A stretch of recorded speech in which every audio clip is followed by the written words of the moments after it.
Hello there, guys, and welcome to the daily updates. I hope most of you are okay. This morning, which is Wednesday, the 28th of January 2026. So the month is about to end, but the Madlanga Commission has started, and it seems like they've started with fire because the direction which they are taking at the moment is really interesting. So yesterday, the witness that was on the stand was, Major General Lesetja Senona, and he's coming back again today to continue with his testimony. A very interesting testimony by the Major General, because this is the person who is very much closer to Ket Matlala. Before I go on, please do let me know if you are able to hear me or not, in case there's any audio that we need to fix. Well, they're starting in the next 33 minutes. They're starting at 9:30. So we are just doing a countdown until they officially begin at the Madlanga Commission.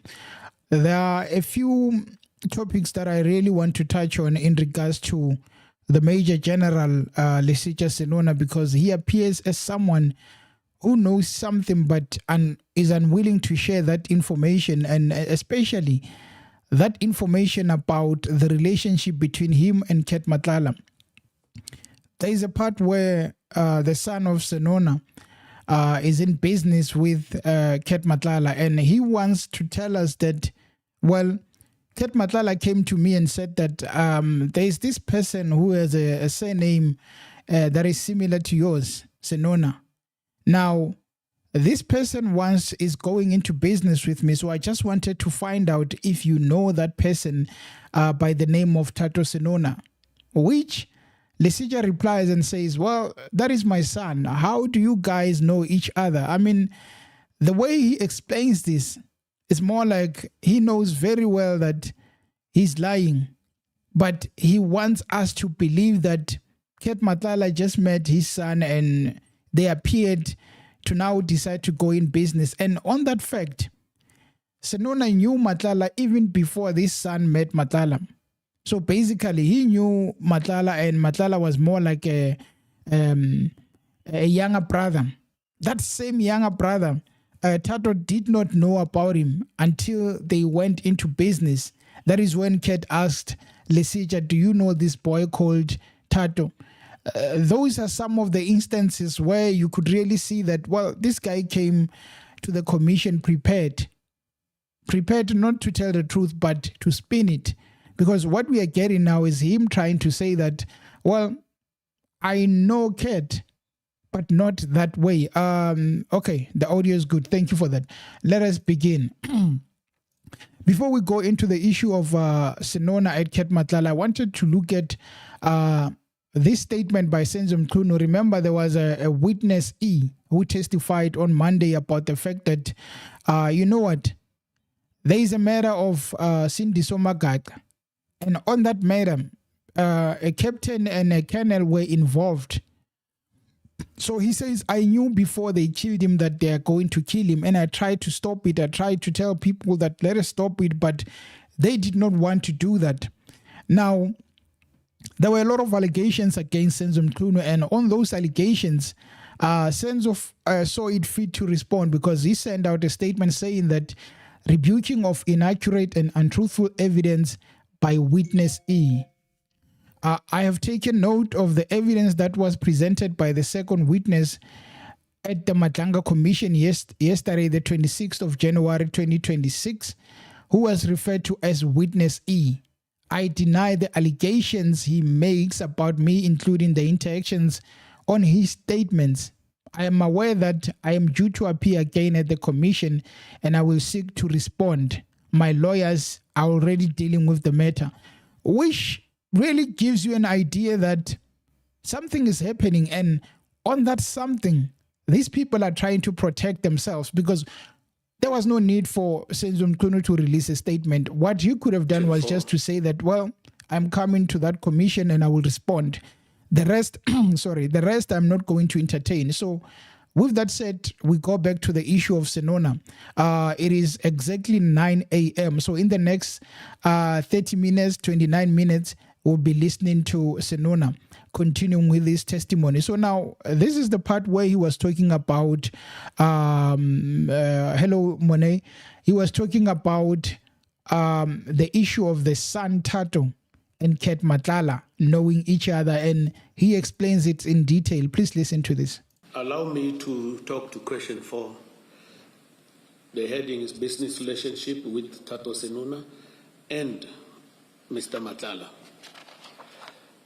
At the outset, I would like to state that I have no financial interest in any of Mr. Matlala's businesses operations, whether it be my son Tato Senona or any other individual. Commissioners, my son is 33 years of age. My son is married with 3 kids. We rightfully live our lives independently to each other, but he still remains my son. And for a lighter note, I became a father on earth because of this one. Nevertheless, I came into knowledge of the building business relationship between Mr. Matlala and my son. I do not recall the day, however, during the conversation, sorry, Major General, we will keep it to a minimum, but I just need to clarify. You say you came into knowledge of the budding business relationship between Mr. Matlala and my son ex post facto. Yes. What exactly do you mean there? When did you come into knowledge? When did you come to have this knowledge? If you look at the paragraph I was about to talk to, it says, nevertheless,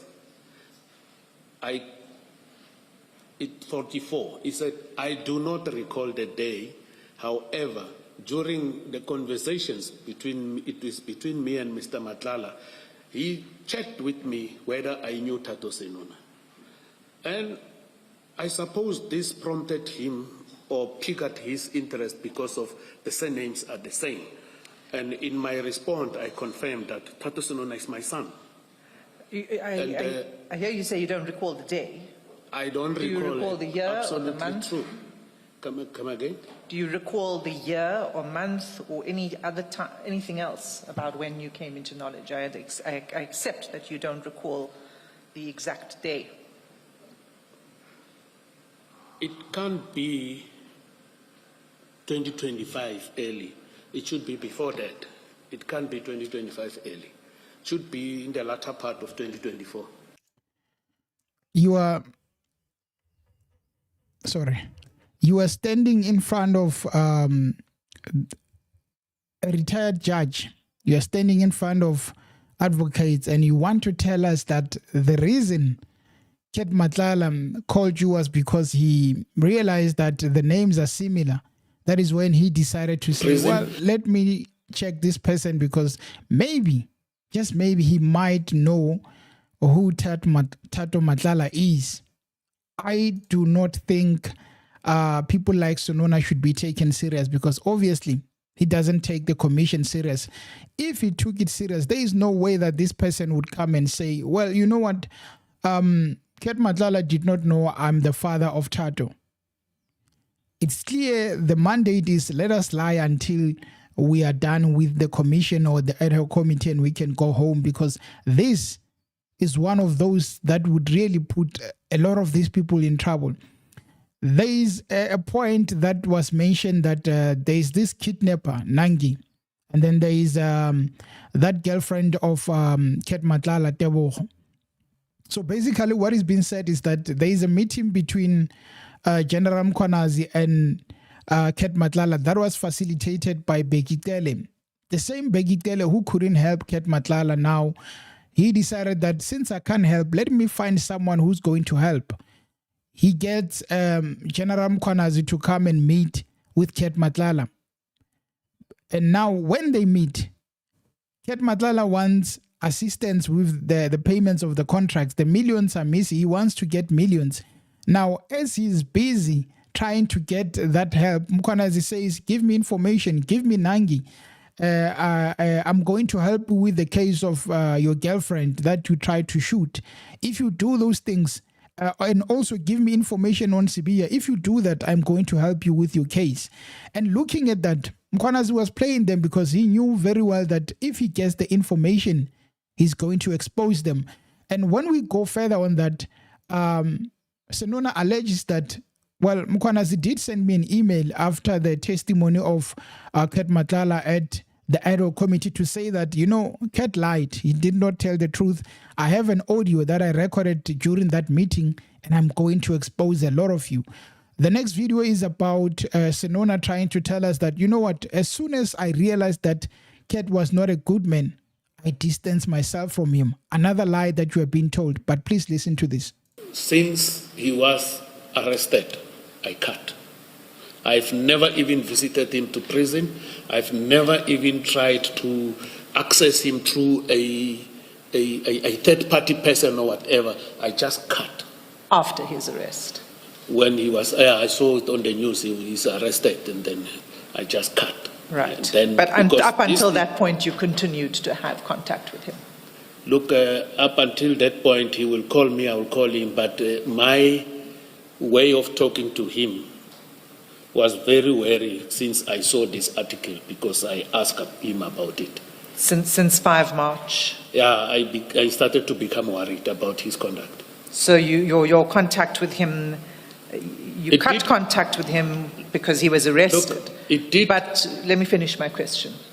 But you continued to have contact with him until the date he was arrested, but you say your contact was now very with caution. Maybe, it was cautionary, 100%. So it was cautionary, but after his arrest, I cut. Okay. And you say you discussed the allegations with Mr. Matlala. When did you discuss those allegations with him?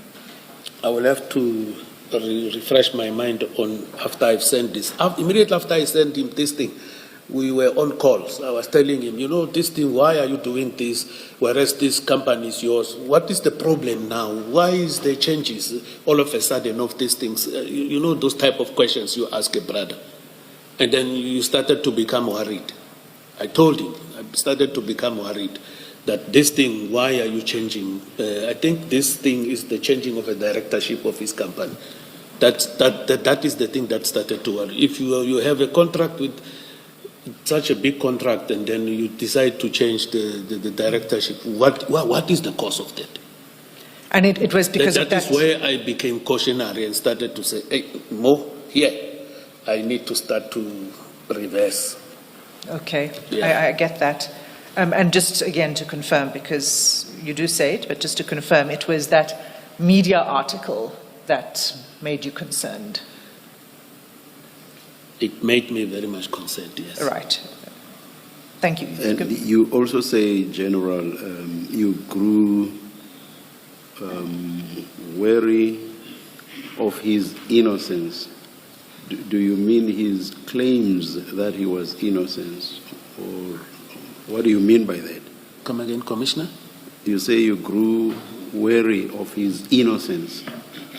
What do you mean by that? I was worried about him changing the directorship. Why do you change the directorship if My focus is on innocence. What do you mean by that part of the statement?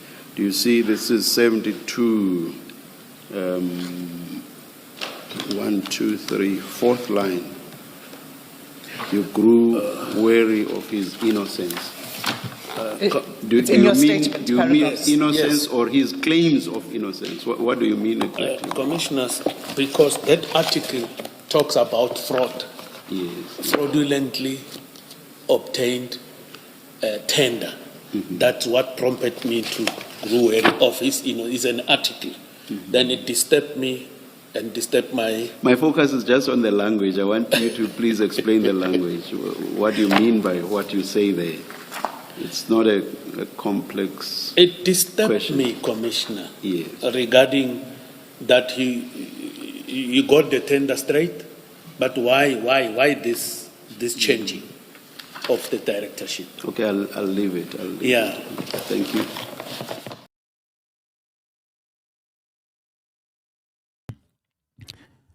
Well, if you wondered why we have so much corruption in the country, well, now you know. We have policemen. This guy is at the head of Hawks, or he might be getting transferred, as he says that they are trying to move him. But I'm the merely head of forwarding- Hawks in KZN. But the things we are hearing are really shocking. And I want to go back to that issue of the meeting of General Mkhwanazi and Ket Matlala. So basically, it was organized by Begikele.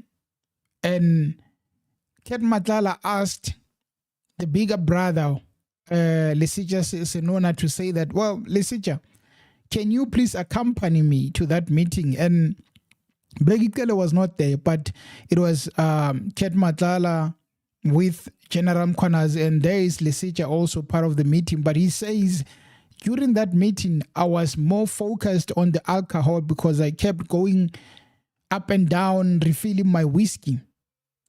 Because of that, I couldn't find more information or know about the details of that meeting, which is another lie. Your younger brother calls you to the meeting because he wants you to beg him up and also try to influence General Mkhwanazi so that this guy can help you. Because anyway, he's the commissioner there in the KZN and you are the head of Hawks in KZN. So the reason they did that was because they knew this is my bigger brother, and this bigger brother, because he works in that province, is going to be able to influence General Mkhwanazi. But now the bigger brother tells us that, well, I was just there to have fun. I don't even know what transpired. That is why General Mkhwanazi says, I have a clip where there was a lot of conversation. Now I'm going to expose each and every person who was involved, including Sibia, on that. And it shakes Senona, who says, I'm very worried. I was shaken by the fact that there is an audio, and this guy, General Mkhwanazi, is threatening me because he is due to appear again at the ad hoc committee. We don't have policemen. We have politicians wearing uniform of policemen because these guys do not really know much about protecting the citizens. They know more about the tenders. Well, as you go forward, here's another clip about the disbandment letter that was forwarded to Ket Matlala by Major General Senona. Again, he was so much involved in this matter of Ket Matlala, but you want to tell us that the minute they said that this guy is getting arrested, I distance myself from him. Another lie that we are getting, but please listen. Of the disbandment letter to Mr. Matlala. As it is known by the Commission that the letter has been leaked as of 1st of January 2025, I merely forwarded the letter to Mr. Matlala as it was garnering the attention of many, including myself, on social media. General, Ms. Hassim, I know you said no probing questions, but perhaps what I want to ask may, in a sense, cross the line, but I just feel I must ask the questions at this stage. General, to your knowledge, was the disbandment of the PKTT a subject of interest to Mr. Matlala? We were just sharing information that was on social media, and Can you please just answer the question directly? Was this a subject of interest to Mr. Matlala? I do not know if it was a subject of interest to him, Commissioner. So did you forward the letter to him of your own accord, or had he asked for it? It was on my own accord, Commissioner. Of your own accord. And if you were not aware that this was a subject of interest to him, why would you have done so? I was not aware, but we are sharing things that are on social media that are garnering the attention of many. It garnered my attention, and we just share. I just forwarded it. to him, and then after I forwarded him, I just left it there. We never had to discuss a lot of things here, and then because we were sharing issues that are on the social media. And how many friends do you have? Are you able to tell? I know it's a difficult question. How many? How many friends do you have? I know it's a difficult question. You may say 15 or above 15 or whatever. It's a difficult question, as the commissioner has said. I don't know how to answer that. But quite a large number. Come again? But quite a large number. It can be. I doubt. You have very few friends. Come again? You have very few friends. Yeah, not too much. And then colleagues is not my friends. I have colleagues, then I have friends. And did you forward this to any of your other friends? I believe I might have. I believe I might have, because I might have not sent it only to him. I think I might have also talked to my colleagues about this. No, sharing, not of the disbandment. He says, I believe I might have, because it's a matter that if he really does not think before answering, will really put him in trouble. Now, you can just see that you don't need to be a genius to understand whose side is Senona on, the side of Mkhwanazi or the side of General Sibiya. It's easy to just look at it and just see, even if he was not talking about Ket Matlala, it is easy to see that. And with that said, guys, please do not forget to click that like button. It is 17 minutes past 9. So 09:30, we are definitely starting to watch the second part of the testimony of Major General Lesetja Senona. So we are almost there. Please do click that like button, guys, if you can just push it until 100. So anyway, this guy wants us to believe that he just forwarded a PKTT disbandment letter to Ket Matlala because it was really nothing. He wants us to believe that, and what we know is that he sent it just to say to him, we finally did what you were worried about. We have disbanded this. Now we are going to help you with those contracts. And you can really, sorry about that. I think it was just playing. Let me go back. You can really understand that the biggest issue here is the fact that Ket Matlala was sponsoring a lot of them. And by sponsoring them, they knew that we are never going to go broke. They wore bracelets, expensive watches. They knew that Ket Matlala was their cash cow. Now, the only way for them to keep on getting the money was for them to keep on protecting Ket each and every time. You cannot come to me and tell me that, well, I just forwarded it because it came from social media. These are the people who leaked the same letter, and now they wanted to spin it and say, well, it was posted on social media. We did not know anything about it. I took it from there and sent it to Ket Matlala. As the citizens of South Africa, we should really be worried about the fact that if these people continue to serve as major generals in the SAPS, then we have a problem. I know Sibiya is coming, and I know Sibiya will come and keep on trying to spin things, but what really satisfies me is the fact that General Mkhwanazi has more information, especially the audio of the meeting between him and Ket Matlala. He's definitely going to bring it to the ad hoc committee because he's coming back to the ad hoc committee before he goes back to the Madlanga. That audio will reveal a lot of things because they are continuing to say that, well, the audio was just manufactured. It was not me who was speaking. It's AI, things like that. But if we get an audio where we can hear the voice of General Mkhwanazi and we can hear Ket Matlala, definitely this is going to put the man in trouble. I'm going to play this 7-minute clip as we are preparing to go to the start of the commission in the next 10 minutes. But remembering what really transpired, one can really conclude that this is a war between two groups. The group of Mkhwanazi, which is siding with Masemola, and the group of Sibiya, which is siding with Ket Matlala. The biggest fight was about leadership. Sibiya wants to become the head of the police. the National Police Commissioner. He knows that that is the position he wants. And getting that is going to help a lot of them, including Ket Matlala. Now, the part of Mkhwanazi wants to stop him.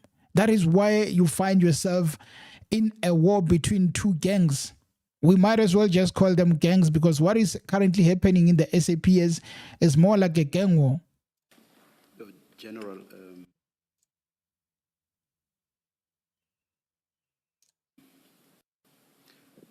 Ms. Hassim, I know you said no questions, but perhaps what I want to ask may, in a sense, cross the line, but I just feel I must ask the questions at this stage. General, to your knowledge, was the disbandment of the PKTT a subject of interest to Mr. Matlala? We were just sharing. That had no interest in the disbandment of the PKTT. Would you be able to do that? Hence, I said My apology. I think the clip brother has a low sound, so it might be difficult for us to hear. Let me rather try and conclude with this one. Earlier, where Senona explains the relationship between Vusmusi Ket Matlala and his wife, because it seems like Ket was just going around knowing each and every individual who can be able to assist him, and he finds himself working with the son and also knows the wife. And the husband comes and says, well, he only asked me about my son because he saw the surname.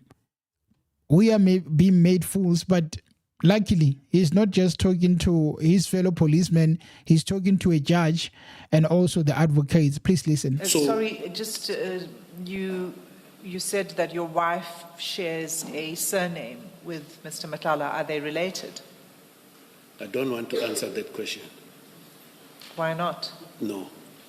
It's not parcel and parcel of this. I don't want to. But they share a surname, but They you don't share want a to say surname. whether they're They related share a or not. surname. I don't want to answer that question. But she knows Mr. Matlala. Yeah. Okay. Thank you, commissioners. General, if I may just ask, I think it's not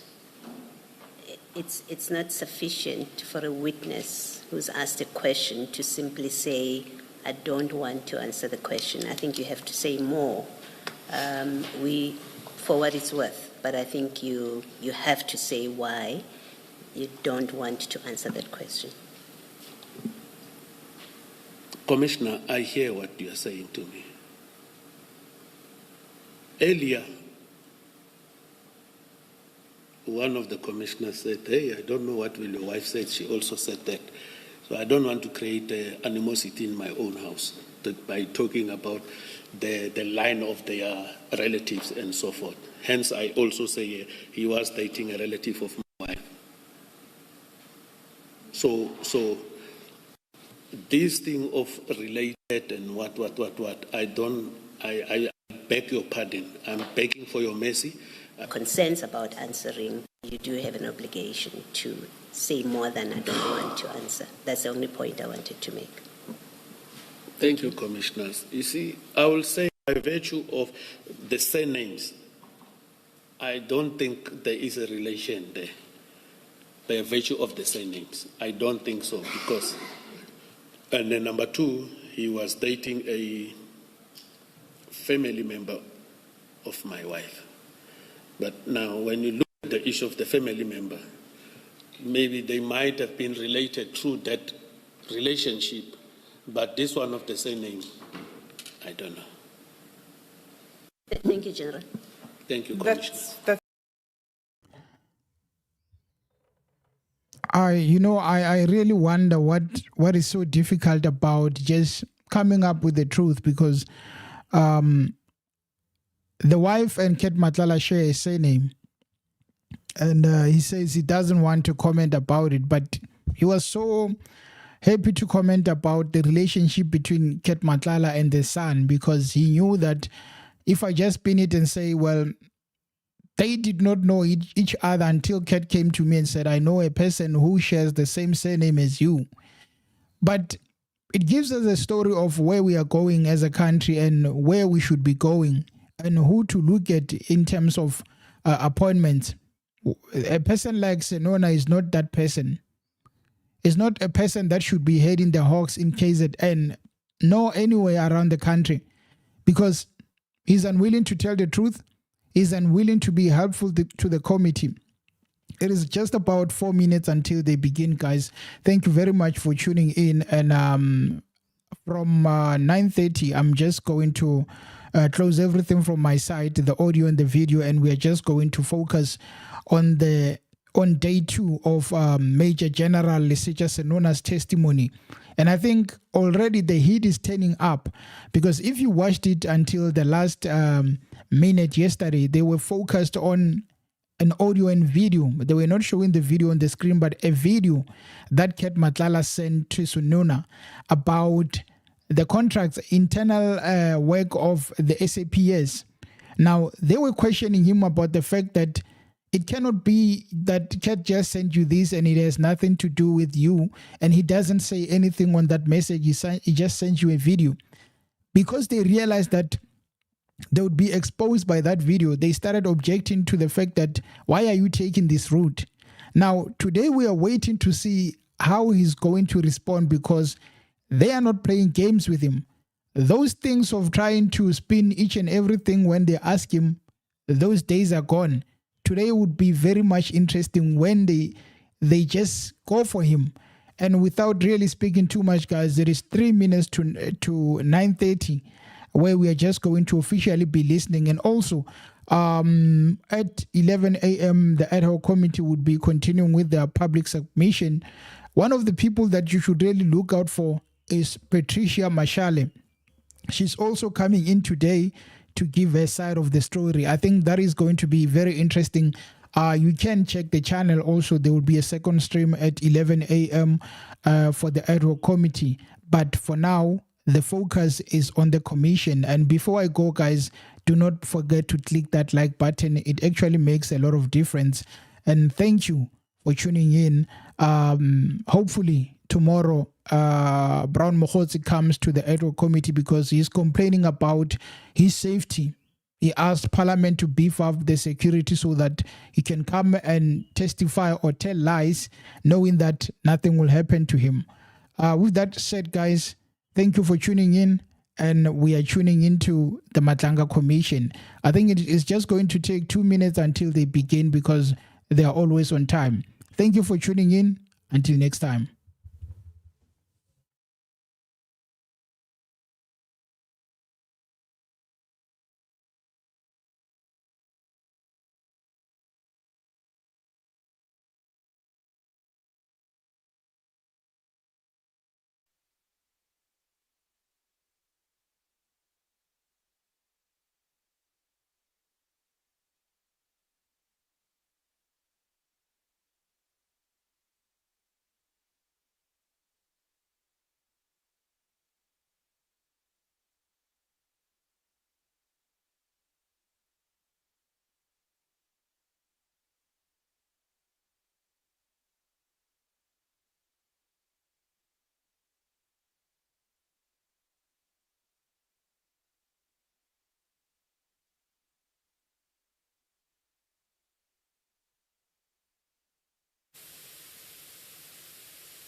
Good morning, Ms. Asim. Good morning, Ms. Mafisa. Morning, Chair.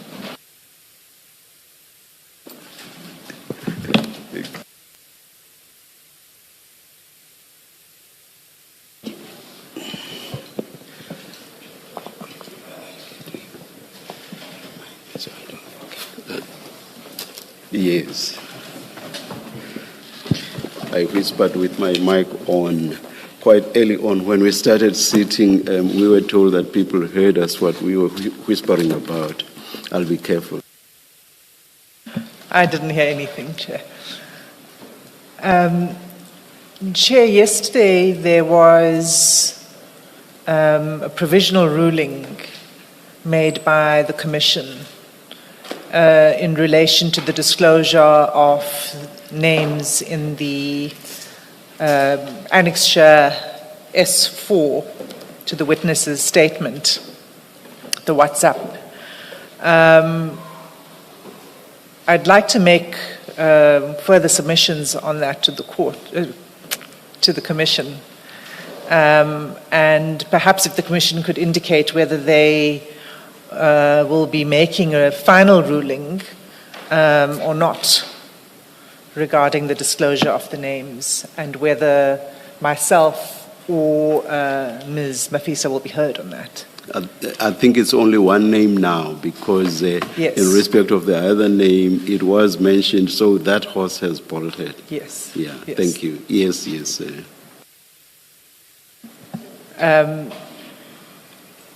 Chair, I think it was appropriate yesterday to proceed in the manner that we did. As I said yesterday, out of an abundance of caution. But on reflection, it seems to me that there's no good reason not to disclose the second name that's mentioned in that chat, in that WhatsApp. And I say so for a few reasons. The first is that WhatsApp communication was shared by the witness to the Commission unredacted. So the names are known to the Commission. The second is, yesterday, the legal representatives for the witness explained that... But just on that, unless there's something I do not know, I don't think we as a Commission would pose any danger to the General. So this being shared with us, I don't think that addresses the issue that was raised by Ms. Mafisa. Well, I'm getting to that, Chair, because I don't think that's an issue either. Yes. Yes. So it was shared unredacted. Yes, there was no communication to the Commission, we providing this to you, but that this is not to be made known in any way. Yes. And the reasons why it should not be made known. What we were informed yesterday was that there's indeed a link between General Sabia and Mr. X, and that the witness has evidence of this, and there was an undertaking to provide that evidence. Because we have a witness X, maybe let's use some other letter instead of Mr. X Mr. in respect of this. Well, sorry. Yes, let's use the Mr. So-and-so that the General used yesterday. Mr. such and somebody, Mr. so-and-so, Mr. S, whatever we call him, that was put on record yesterday, right, that there's a link between General Sabia and Mr. so-and-so, and that evidence would be made available to the Commission. And that's important because that fact goes to the core of what this Commission is here to investigate. So it's critical to the purpose of this Commission that we not only have that information, but that where we engage with it openly unless there's good reason not to engage with it openly. The reason that there's a risk to the witness doesn't bear up, because from the face of the text itself, the WhatsApp, there's no threat to the witness that is posed. The witness, in fact, himself explained yesterday that he doesn't recall that part of the meeting and that part of the discussions that took place on the 15th April because he was in the kitchen. So the risk, in fact, and you can see that also from the test. So it's basically not the witness's information. It's not the witness's disclosure or informing on anyone. It's a text by someone else mentioning these names, so it doesn't come from the General. Does not come from the witness. The risk, if there is any risk, I say if there is, because we don't really know the details. We've not been provided with the nature of the risk. The risk, if there is any, is to Mr. Matlala, not to the witness. So the final thing then I'd say is that Lieutenant General Mkhwanazi will be requested to return to the Commission and to address the contents of this WhatsApp. And when he does so, he will disclose the name. So in any event, it will become known who Mr. So-and-so is. So my submissions to you, Chair, are that there is nothing on the face of this chat that indicates a risk to the witness, and there's no good reason not to disclose it, and that so far what information we have been provided about that there is a link between Mr. General Sabia and this Mr. So-and-so is actually quite important, and we need to hear more fully and openly about it as undertaken by the legal representatives yesterday. So I would urge the commissioners to rule the final ruling to be to disclose the name of Mr. So-and-so.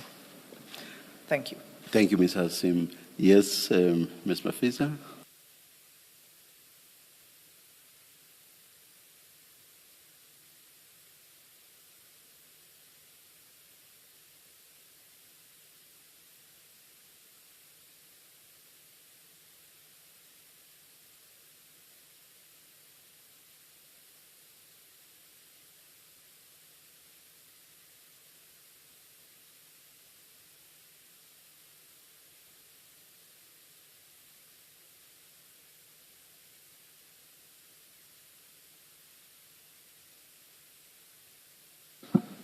Morning, Commissioners. Good morning, Ms. Mafisa. Commissioners, I think I've been placed in a little bit of a tight spot, if I may say so, because I don't think this is a matter that can be resolved by rational deduction. I really do not think so. We stated our reasons yesterday that there is a safety issue, and if the Commission wishes to make a final ruling on that, then that is okay. Then we will be bound to that ruling. But matters such as this, I do not think can merely be resolved by even argument. We do have reasonable belief that there is a security risk. So I think it's only fair that we led argument yesterday to try and protect Major General Senona. As much as my learner senior has stated that Major General Senona's life is in no way at risk, we believe that his life is at risk if he shares this particular name. And unfortunately, I cannot take it any further, especially on camera, to say that I cannot take it any further than to say that there is some sort of risk if he were to mention this particular name. Regarding us submitting this... Is there anything additional to what you submitted yesterday? Chairperson, I actually just had a chat now with my attorney, and I said, if need be, we can also supplement the statement. We have no issue with sitting with the client and also supplementing our statement. We do not want to seem as if we are not trying to assist the Commission. What statement are you referring to? Major General Senona's statement. The statement on which his testimony is based. Correct. What's the relevance of that to the issue about the disclosure of the name? So that's why I was confused when you referred to a statement.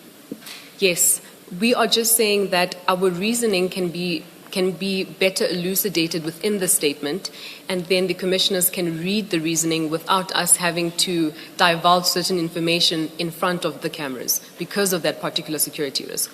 So we do not mind doing that because we do want to assist the Commission.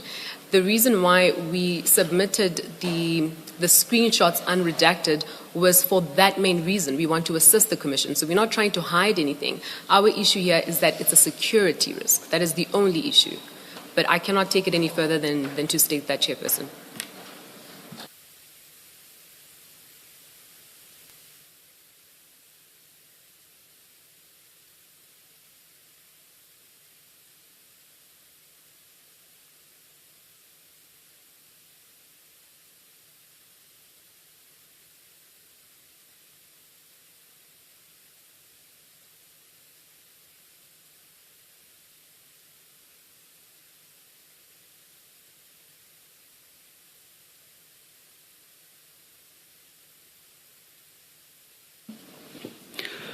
we have heard submissions from both sides, and this is a matter of serious concern because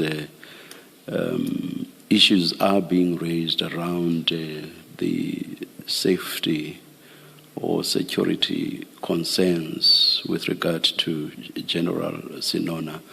That's not a matter we can ever take lightly. And indeed, where it's warranted, it's best to err on the side of caution. But we need to look at what we have before us here. And what we have before us is a WhatsApp text from General Mkhwanazi. This witness, that is General Senona, is therefore not the author. So what he is doing is merely to read that text that comes from General Mkhwanazi. And what is said in that is thus not being said by him. It is something that is being said by General Mkhwanazi. It's information which is 100% from General Mkhwanazi. Therefore, we do not share the concerns as much as issues of the risk or the security of the witnesses before us is a matter that we are quite concerned about. In this instance, we take the view that the general must disclose the name, must read the name as part of the whole text. That is our ruling. Thank you, Chair. Chair, if just before that, good morning, General. Good morning, Commissioner. Thank you. Chair, if the witness is to do that now, I think he needs access to the device from his legal representative. Mr. Baloyi, if you could assist again, please.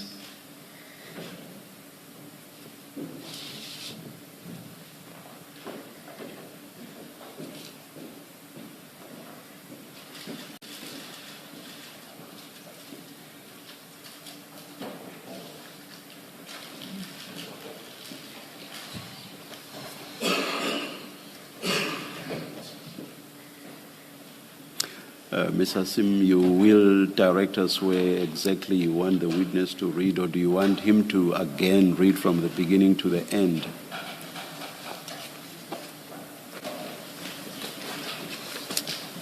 I do realize that if the witness starts somewhere in the middle, perhaps what he reads may be out of context. Maybe out of context. It's also difficult to from our records to see exactly where, and it probably makes sense to just read it once more into the record from start to finish, and then we'll have one proper record with the entire. That's in order. Text. That's in order. Thank you. General, good morning. Good morning, Advocate. Could you read the WhatsApp exchange that was sent to you, the message, and can you read it from the beginning to the end? Thank you, Commissioners. Good morning once more. General, I trust you are well. You made arrangements that I meet this guy, Ket, because he is your friend and brother, and he needed my help to speak to Lieutenant General Kua to place orders on his contract. He volunteered an information about a house address in Sandton, where Sibia collects money using the state vehicle, and that he paid 2 million towards Sibia's purchase of his plot. He also told me about Sibia's townhouse. The fact that he is the one who introduced our meeting to the ad hoc committee and lied under oath.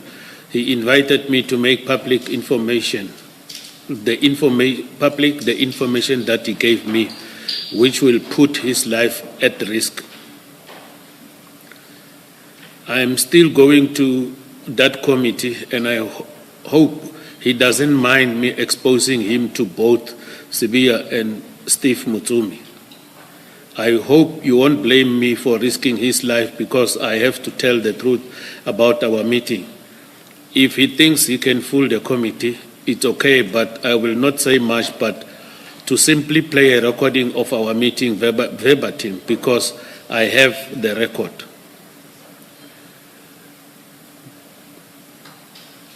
What is worse is that after you told me about the discussion between you and him regarding Nengi, I asked you about your relationship with him. I still don't know how the two of you met to discuss about Nangi care.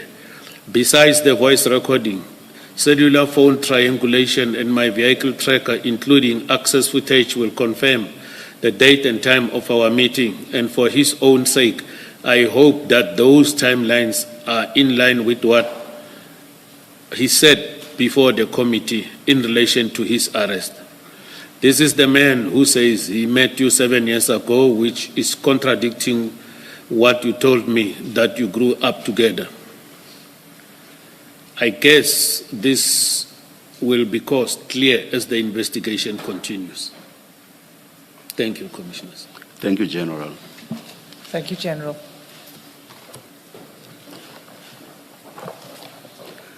Yesterday we were at a point where the video clip was being discussed, or there were engagements around it.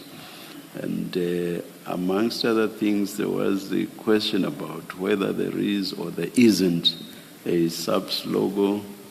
And I had engaged the General about the logo based on what you had said about the logo. But perhaps more importantly, there is the question of the request by Ms. Mafisa for them to have access to the video clip, which, am I correct that you now have that, Ms. Mafisa? We received it, Chairperson. Thank you to the evidence leader. We did. And you applied your minds to it? Yes, we have. May the engagement with the General on it continue then? Please. Yes. Thank you. Ms. Hassim, I don't know whether that's where you want to start or whether you want to start elsewhere. Thank you, Chair. I'm not going to start there. I'm going to start elsewhere. We may circle back to that in later on in the day. But I'd like to begin at the beginning again. And what that beginning is for me is the nature of the relationship between you, Major General, and Mr. Matlala that you were giving evidence about yesterday. So what we heard from you yesterday was that you met around 2018, 2019. You became close. He was like a brother to you, that you met regularly, and that you frequently conversed about current affairs, and that you shared news and media clips with each other in the course of your discussions about things that are in the media and current affairs. Have I summarized that correctly? In some, but I want to correct that, Commissioners. We converse about issues in general and media clips that were garnering our attention, my attention, and the attention of the community that was in the public domain. I just wanted to correct that. We don't sit and discuss each and every media clip, but it will be media clips that are of concern, is either from his side or from my side, but not necessarily that always we sit and discuss media clips, but we discuss issues that also related to the family, our families as well. But you did say that you discuss current affairs, correct? And that you frequently discussed current affairs. current affairs, it also include, it's not limited to media clips, but it also include our personal issues, commissioners. Okay. It includes that, but it doesn't exclude what the normal understanding of current affairs is, which is the news, what's occupying the nation, what's occupying public opinion, correct? I believe I've given you my answer. Or you can just say yes or no. General, your voice seems to have gone down today. You know, I do hear you, but you are not as must I loud. raise it? Just, Apologies. or perhaps pull the mics closer. I don't know, but something has happened to your voice today. Oh, thank you, commissioners. Apologies for that. I've indicated that I've provided my response to that question, and I believe that is the view of the advocate, but I've provided my response, commissioners. Thank you. I think I understand that to be a yes to my answer. So we don't need to dwell on it further. You also said yesterday that you had no knowledge that Mr. Matlala is a criminal and of his alleged criminal activities. That's correct, commissioners. Okay. So I'd like to take you to some of what was occupying the nation for some time. And for this purpose, could you please turn to the file with the media clips? And I'm not sure how it's marked on your file. And if you need assistance, we can assist.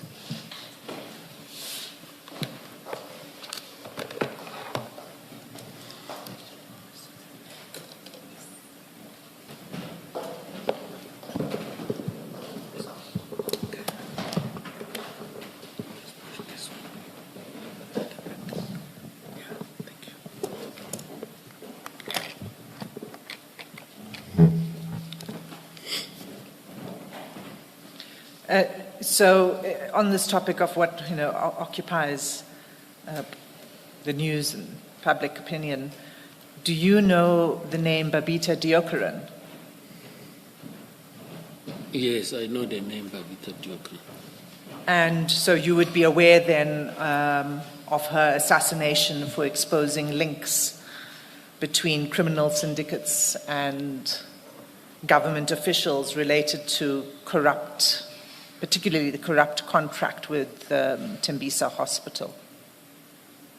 I can recall that. Commissioners. You recall that? I can recall that. And you would have read about this in the media? Not necessarily read, but I can recall that, commissioners. Okay. But you say you did not know that Mr. Matlala was implicated in this scandal. Which scandal, commissioners? The scandal that I just referred to. The one that many investigative journalists were reporting on. There is a number of 1, 2, up to 12 of newspaper clips, commissioners. I'm talking about the Babita Deokaran exposure of the criminal syndicates. In this bundle, where is it referenced so that I can respond properly? No, we'll go to the bundle. I'm asking you a question about whether you were aware that Mr. Matlala was implicated in the Tembisa Hospital scandal. I was not aware, commissioners. So let's then go to the media clips. And so the first, you'll see there are a number of articles that are included in this bundle. They're just a selection of what is available if you were to Google. But the first article, if you could please turn to that, it's page 1. And it's dated 13 Feb 2023. Do you see that? I see that, commissioners.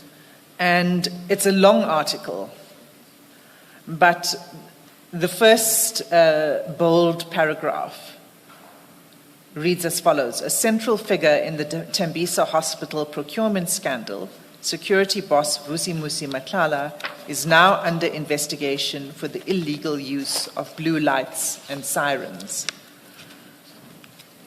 This was reported in February 2023. Did you not have any knowledge of this at the time? At the time, I've just got knowledge of this when you gave me this file yesterday. You were not aware of any of the allegations against Mr. Matlala that were being reported on in the media since at least 2023? As I've testified yesterday, Commissioners, I was not aware of it. You weren't aware of this? Okay. So Sorry, Ms. Hassan. Yes. We've just been alerted by the Commission spokesperson that there is indeed an issue with the sound, and that some journalists have indicated so. General, I don't know. So is it with my sound or? Mine. Maybe closer to the mic. Yeah, please, yeah. This one as well, yeah.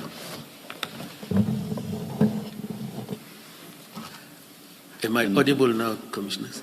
And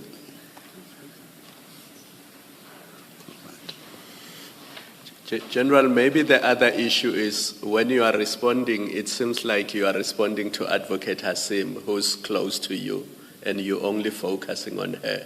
So pretend that you are responding to the Commission and try to raise your voice. If we can hear you, then you must assume that even the audio-visual equipment is capturing you correctly. Noted, So don't just have a conversation with Advocate Hasim, but have a conversation with the rest of us. That way, it is captured correctly, and for transcription purposes, we won't have issues in the future.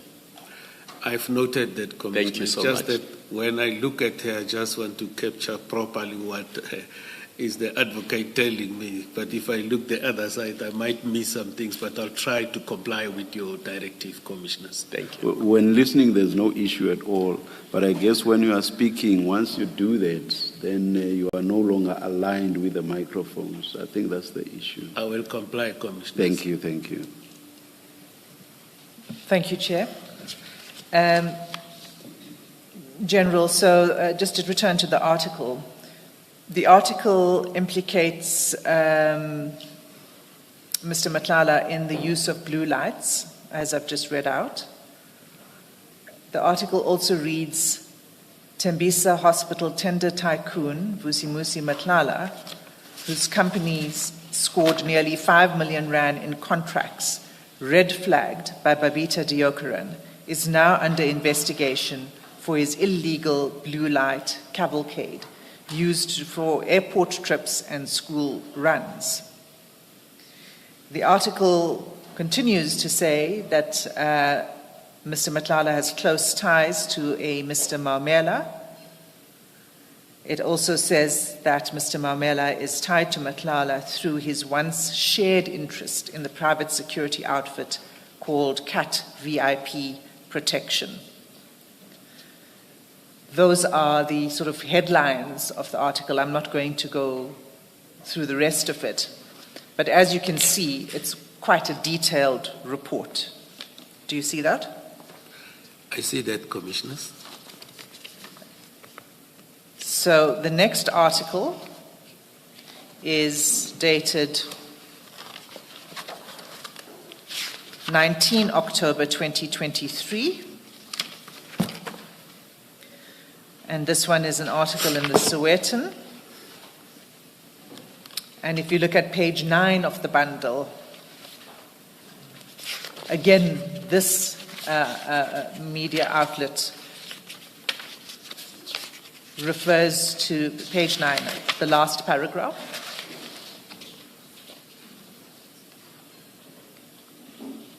Do you see that? It discusses social media posts by a person alleged to be a partner to Vusimusi Matlala, and it reads that this person would inadvertently expose a questionable relationship between Matlala, a businessman implicated in the Tembisa Hospital corruption scandal, and it goes on, it's cut off. But it basically is saying that Mr. Matlala is implicated in that Tembisa Hospital corruption scandal. You weren't aware of this reporting at the time? Correct, Commissioners. So the third media article is dated 20 December 2024.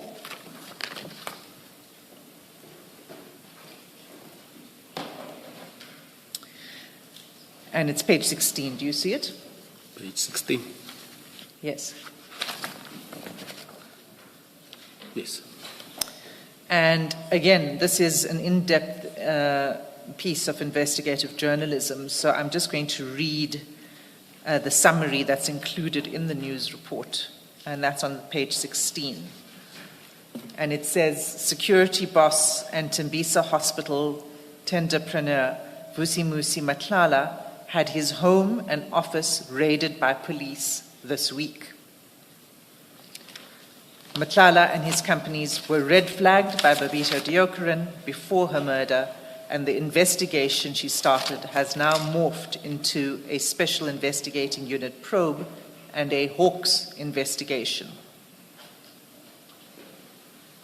While Matlala is in the crosshairs on one front, another of his companies landed a 360 million rand health services tender from the police. Do you see that? Yes, Commissioners. You were not aware of this at the time? I never read this article. You were not aware of any of these kind of allegations? Were you aware of the raid on Mr. Matlala's home and office? The office raid, I was aware, as I've testified yesterday, that he told me the police came to his place to do the firearm inspection compliance, and then they were looking at his firearms, and then I said, that is the normal duties of the DFO. If they do that, there's nothing wrong. I don't see anything wrong in that, in the police. That one, he told me, I was aware of that one, but I never saw the newspaper clip. He didn't share any of this, these news pieces with you at the time? The news of? These news articles that were circulating, he didn't share it with you? As commissioners, as it was, his phone was obtained by the police and downloaded, and with these softwares and so forth. If he shared these newspaper articles with me, it would have been also displayed in the bundle that the Commission has given us.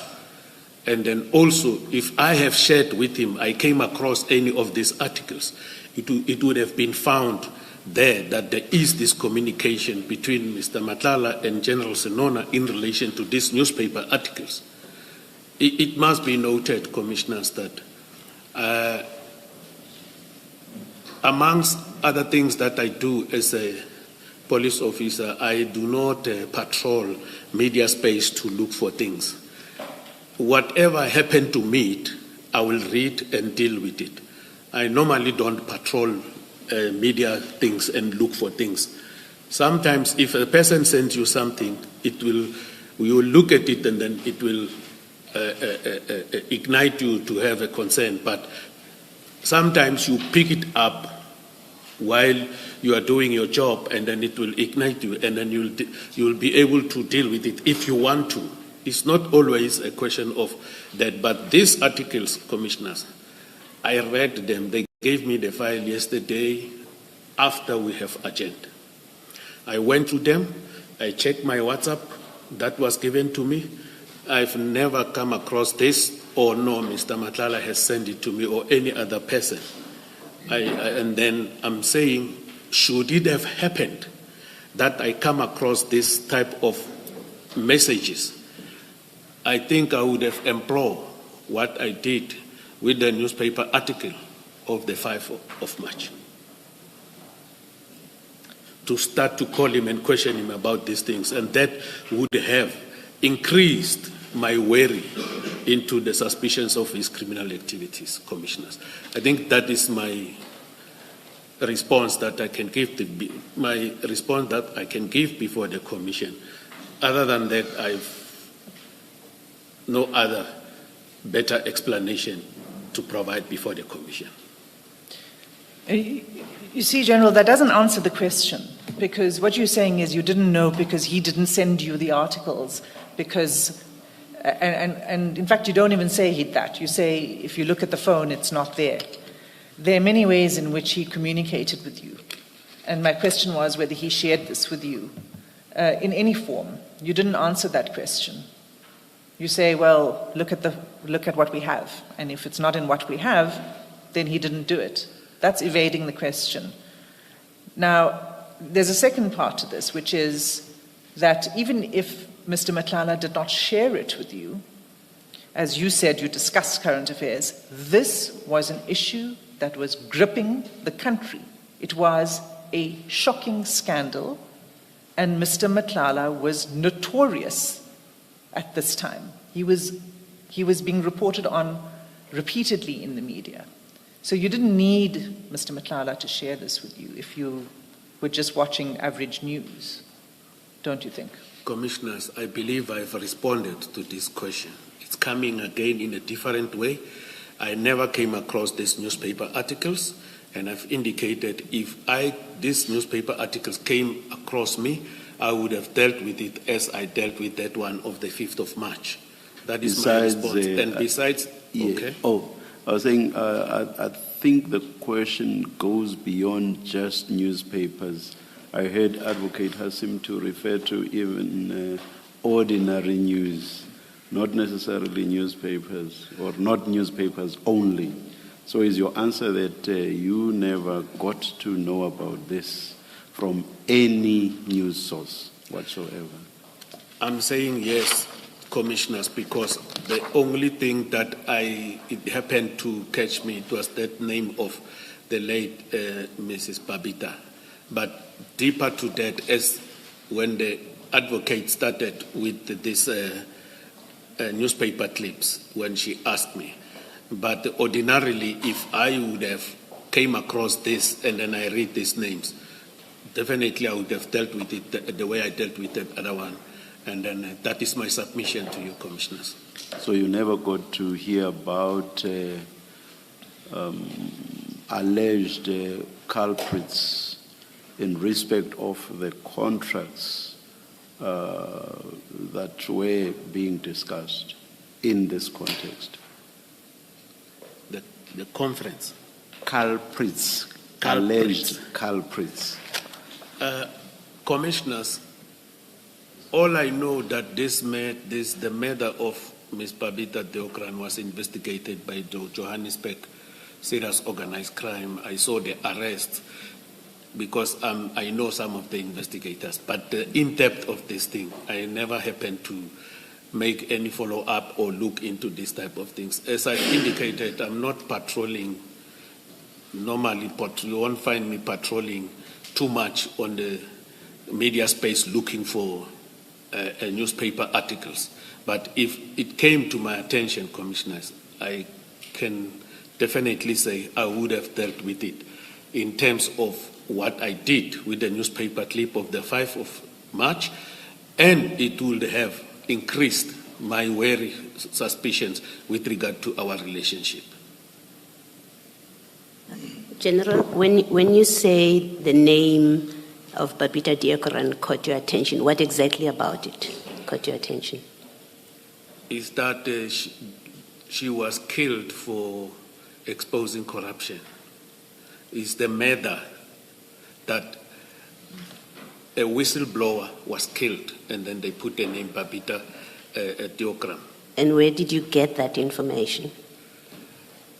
I can't recollect 100% because this is something that came here now, but I don't want to give an opinion that I can't substantiate. But that one I did know. I think if I'm right, it might be on radio, on my way to work or what, but I don't want to assume, commissioners. I don't have a good recollection. This is something new that was brought by the advocate to me, but if I can't recollect, I don't want to come and make opinions, but I've already indicated, Commissioner, that should I have found this thing, and then I would have dealt with it in terms of that. All right. Forget for now, for purposes of my discussion with you or my engagement with you, forget that you got the file this morning, because I'm not speaking to this. I don't monitor the media, but I know that I had this in the news, like every South African watching TV. It was national news. I think that we can take as a common fact that it was in the news. It made national news, and that's the only way I became aware of this story. You became aware of this story, you say you think on radio. Now, my question really is, what about it on radio did you hear? You didn't just hear the name she was killed, because it was a big story. There was a fuller story to it, and I would like to understand what it is you say you had, whether on radio, whether on TV, but when you heard about this name and that she's been killed, what else about it did you hear? A whistleblower, Commissioner, has been killed for exposing corruption. And that story would have said what corruption and where, right? I do not have a recollection of that, Commissioner. You must, General. I'm going to press you on this. You must. I think you're being selective in what you want to say you remember, which is it was just that she was killed. There was always a complete story about this, explaining what it's alleged she had done, blew the whistle on, and who was implicated in that. And it's difficult to accept that you heard about this killing, but you didn't hear what it is that she's supposed to have blown the whistle on, and who are the people that are implicated. It's difficult to accept that you didn't hear that information. Commissioners, I say a whistleblower has been murdered for exposing corruption in Tembisa Hospital. Yes. So you knew it was corruption, it related to corruption at Tembisa Hospital? Yes, Commissioners. And you say what you did not hear is that corruption implicated, or the allegations implicated, Mr. Matlala's company. That's a part that you say you didn't hear. No, when you read today, Commissioners, this was read, when I read it, it is not Matlala alone that was implicated here. When I read these articles today. Yes. Yeah, so I realize Matlala is part of this. There's other people and companies that are mentioned, but prior, I was not privy to know that which companies, but what was said on the radio, as if I remember very well, traveling to work, was a whistleblower who was murdered for exposing corruption at Tembisa Hospital. And then in the radio, I think they were talking about a lot of topics and other things, but this one came out because, Commissioners, if I was to be selective, I don't have to be selective because I will admit to things that I heard about, but allow me not to admit to things that I didn't hear. Okay. And then allow me to give you the best recollection of my events as they were unfolding. But I want to plead that I must not be pressurized to give an answer that I don't know about. If I don't know, Commissioners, I really don't know. It is my humble submission that please I do not want to be pressurized to say things that tomorrow might come and say, but at the commission, this is what you said. Yes. So, General, the intention is not to pressurize you. I asked you simply this. This is all I asked you. I said, you heard on radio, on what you've just said, you heard on radio that Ms. Diokaran, a whistleblower, has been killed. That you say, I heard that on radio. 1. 2, you heard on radio, you say that she was killed for blowing the whistle on corruption at Tembisa Hospital. You say that's what you heard on radio. What I was testing with you, or what I was asking you, was you did not hear in those radio reports, you did not hear that Mr. Matlala's company is one, or the company that is implicated in the corruption at Tembisa Hospital. I was checking that part you say you did not hear. And Correct. the answer is yes, no. You either Correct. heard it or you didn't. I didn't hear that, Commissioner, Thank if you you. allow me to answer, but you said I will pressurize you to respond. That is why I said what I said, Commissioners. Because I wanted a That's clear what- answer. I wanted a Yeah. clear answer to make sure that I do understand your answer, that you heard Ms. Diokaran has been killed. She was a whistleblower on corruption at Tembisa Hospital. You heard that part. I wanted to be clear about that. And then finally, to be clear that your evidence is that you did not hear that Mr. Matlala's company was implicated by the whistleblower. That's all. It's that simple. I just wanted an Correct, answer to that. Yes. Thank you. Thank you, Ms. Hassan. Thank you, Commissioner Beloy.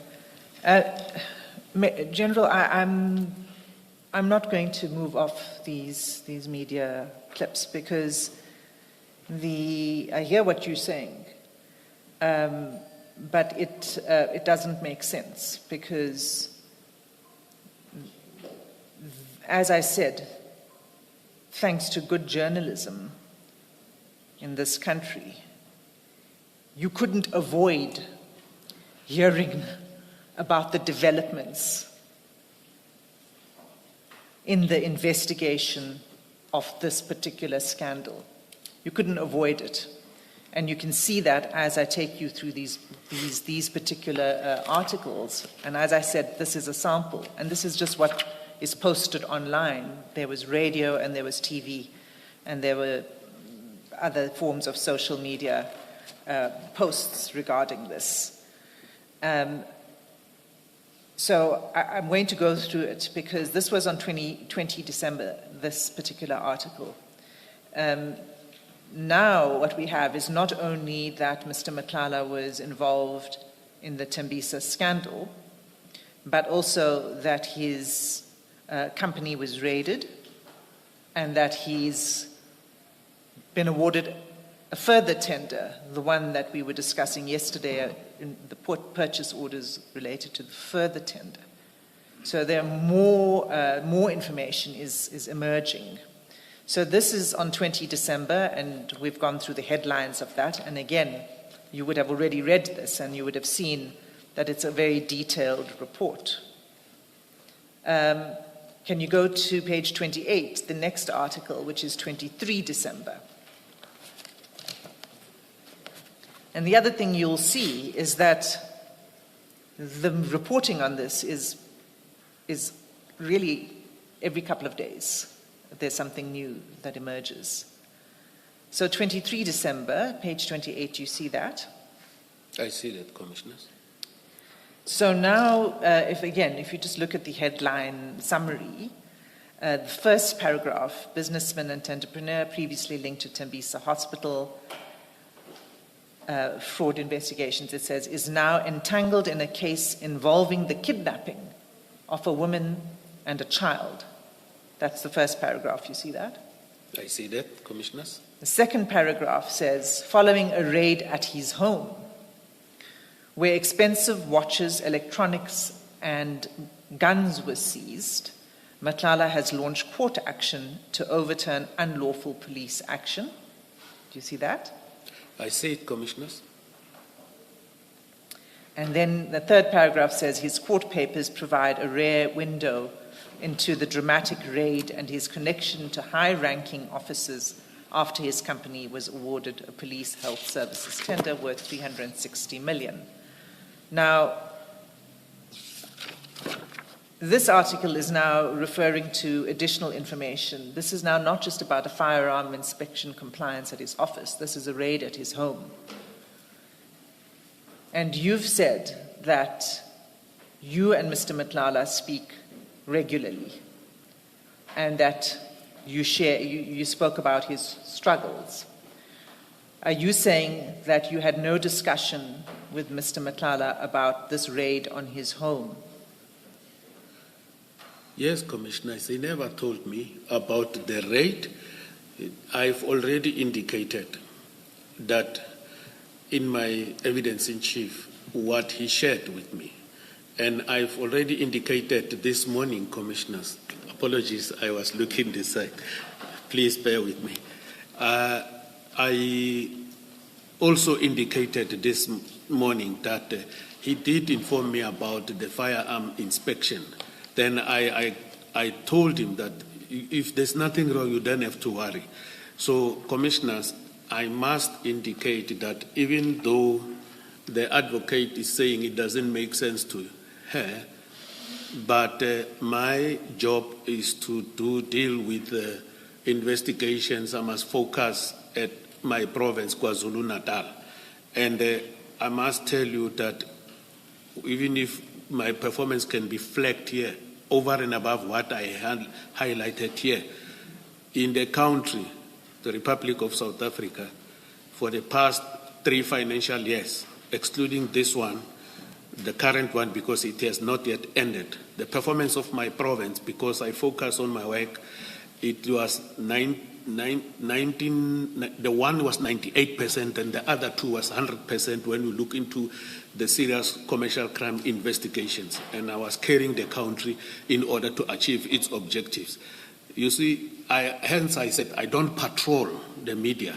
And then if I came across these newspaper articles, I'm repeating again, I would have dealt with it, Commissioners, in line with what I did with the article of the 5th of March. And I would have sent it to him and ask him questions about it. So since this never came to my attention and the issue of that his company was linked to this exposure by a whistleblower that was murdered, may her soul rest in peace, I would have dealt with it in line with this, and it would have an impact in my relationship with him, Commissioners. Can I just ask a slightly different question? Assuming you are correct that you did not look at the newspaper articles from December to February 2022, are you aware that Mr. Matlala had a criminal record prior to you starting a friendship with him? I was not aware, Commissioner. I became aware when it was read in the ad hoc, ad hoc committee, that there is this long list of criminal record. Is it not a red flag that the head of the province for the Hawks is friends with people who have criminal records and he's unaware of it or he chooses to ignore it? I don't know which is which. Is it not a red flag?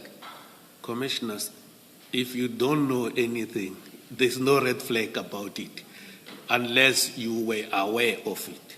And I must put it on record, Commissioners, that when you, in this room,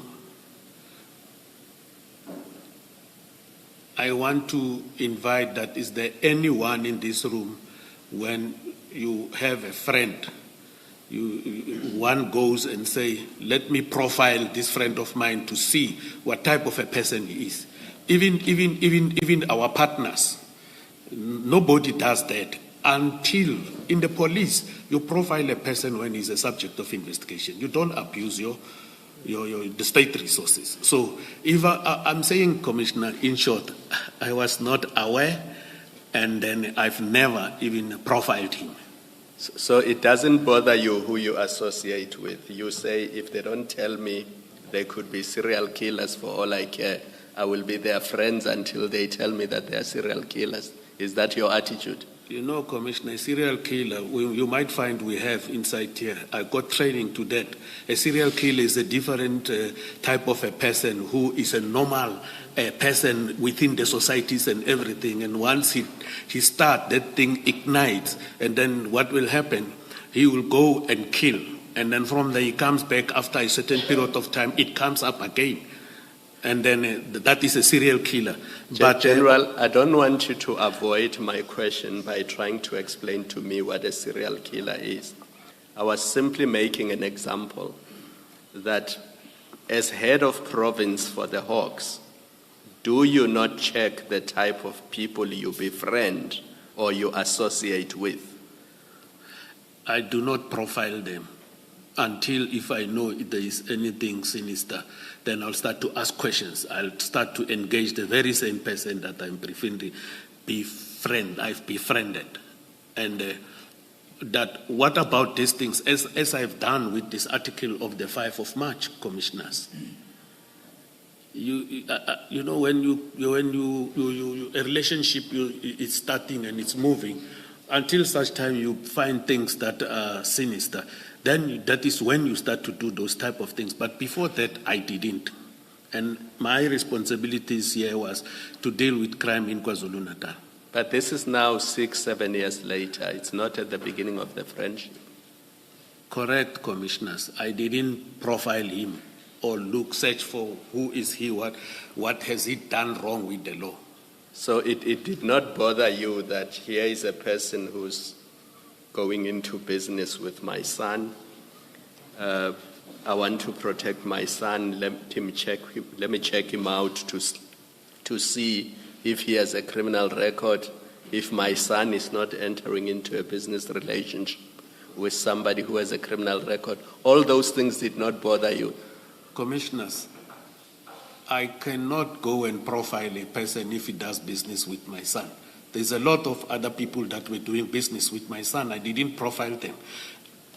I became very worried once that thing was displayed at the ad hoc committee. So, on a serious note, commissioners, I think I've responded to that. I don't do that. General, I think two questions for me from this. You say you got concerned when things came up at the ad hoc committee. Are you saying to us that before the ad hoc committee process, you never became aware from media reports that Mr. Madlanga is implicated in serious criminal conduct? For example, there's the alleged attempted murder of his former partner, for which ultimately I think he gets arrested. And there are other things that have been reported. Are you saying to us, until the ad hoc committee, you never became aware of those kind of serious allegations against him? Commissioner, I was responding to the criminal records of Mr. Madlanga, but to come direct to your question, remember I testified yesterday about what General Mkwanazi talked about, this thing of attempted murder on the girlfriend. I became aware there, and then over and above that, he was eventually arrested. And then I said I completely cut ties with him. And another thing is the issue of, he says the police visited him to do the firearm inspections at his offices. So normally, under normal circumstances, we do not, as police, profile people that are not the subject of investigation. If a person is being profiled, you take his ID, you take his fingerprints to check who he is and so forth, that person must be a subject of investigation. Other than that, with me, I won't do it because it is not correct. Okay. He's your friend. You refer to him as my brother. So he's not just any person. He's not me in your life, right? He's someone close to you. You become aware in the media or whatever form, but you concede that you became aware, at least as far as I understand you, that there were allegations about his possible involvement in the attempted murder of his ex-partner. This is before he is arrested. You become aware of that. Is your evidence that even with that allegation that's in the public domain, you still do not check on your friend and brother to see what is it about him? What is his story? You still don't check. You're happy to ignore it and then carry on with your life until he is arrested. Commissioner, check in the sense of? To do a profile of him at that point, to go and look at his record. Why are these things being said about him? Are you saying, and please keep in mind that the questions are asked of you because you are head of the Hawks. You may be in KZN, but you are head of an important institution that deals with serious crimes. So the question is asked of you in that way. You're not an ordinary citizen. You're not a junior police officer. You have a friend/brother. Allegations are made about him in the public domain that he may be involved in an attempted murder. But there's more to it, but I'm happy to discuss it on the basis of just this one allegation. At that point, you still say that, well, I've no business investigating him or finding out about him, in fact, not investigate, but finding out more about this person who's so close to me, that I'm associating with, that I'm discussing personal matters and police business with. You still say at that point you think it's not your business to find out more about him. Commissioners, according to what I heard in that meeting on the 15th of April, the matter was under investigation, and not by me, but by the people that the general knew, General Mkwanaz. So they are responsible to do the profiling and everything. I didn't want to go and profile and do other things. I can't profile a person that is not the subject of investigation. And I think I've already indicated that slowly but for sure, after the article of the 5th of March, I was moving away, reversing away from him. I indicated it yesterday in my evidence.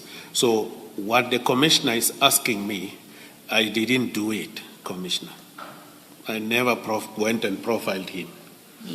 Okay, just lastly, just to make sure, so that I make sure I understand your answer. Lastly, is your answer that even when you heard, let's say in that meeting with General Mkwanazi, that, he's being investigated for possible involvement in an attempted murder, even when you had it in that meeting, you decided, this has nothing to do with me, I see nothing wrong in continuing to associate closely with someone who is accused or who's being investigated, because you knew in that meeting that he's being investigated, you tell us. You're saying to us that you decided after that I don't care, it's fine. I'll continue to be friends with this person who's being investigated by the police, and I'll continue to discuss with him whatever business I want to discuss with him. Is that what you're telling us? I'm saying, Commissioner, the Commissioner is saying associate closely. I've said after the 5th of March, I started to slowly moving out. I'm sorry, I must interrupt you, General. I'm not talking about the 5th of March. I'm talking about the meeting with General Mkwanazi, which is in November already, if I'm not mistaken, and where you say to us, if you heard it for the first time, and I'm prepared for purposes of this engagement, to accept that you heard it for the first time in that meeting. So forget March, which is later on. What I'm checking with you, and really I think you can give me a yes/no answer here, that you hear in that meeting that Mr. Matlala is being investigated by the SEPS for possibly involvement in an attempted murder. You hear that in that meeting, and you tell us in your statement. You hear that in the meeting. Is your evidence to us now that even after hearing that, you had no difficulty continuing to have him as someone close to you, that you discuss whatever business you continue to discuss with him without distancing yourself from him at that point? After that point, you were happy. You thought there's nothing wrong in your continued relationship with a suspect, is really the bottom line of what I'm asking you. And if your answer is a yes, I'm happy for you to say yes, and we move on. Can I say this, Commissioners? It was the first time I heard about that investigation. And another division is investigating that matter. I don't interfere in that, number one. Number two is that I already indicated I was moving away to this relationship that I was having with him. It has already started. And, you know, when a person is being investigated, they say there is allegations of this. I didn't have more facts until he was arrested. So the commissioner wants to know is it still okay to continue friendship with that person. My response is that the process has already started for me to move away. Okay, General, I'm going to accept to take your answer to my question as being, you did not see anything wrong. After you found out in that meeting with General Mkwanazi, if that was the first time you found out, after you found out there that he's being investigated by the SAPS for attempted murder, you saw nothing wrong. You didn't have a problem with the continuing relationship with him immediately after that meeting.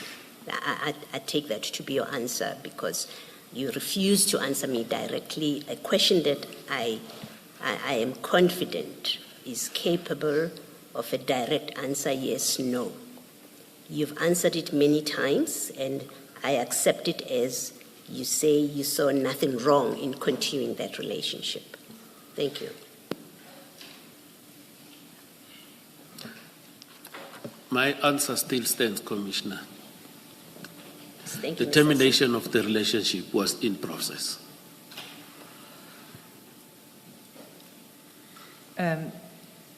General, take you back again to these news reports. We were looking at an article on the 23rd of December 2024 in which very serious allegations are made about your friend. And if you look at the next article, page 33, also 23 December 2024, similar allegations repeated in a different newspaper. Did you understand? I just want to make sure you understood my point earlier about the kind of coverage that this issue is receiving, and that because of that, one didn't need to patrol the media in order to become informed of this. Did you understand that point that I was making? I do not have that. Because you keep saying you didn't patrol the media, so I think that you maybe didn't understand me. Thank you, Commissioners. I don't have to understand something that I didn't see. I don't think it is a fair question. I can't understand something that I didn't see. You will make a finding about something that we have seen and read. But if you didn't see anything and read it, you can't make a finding or an opinion.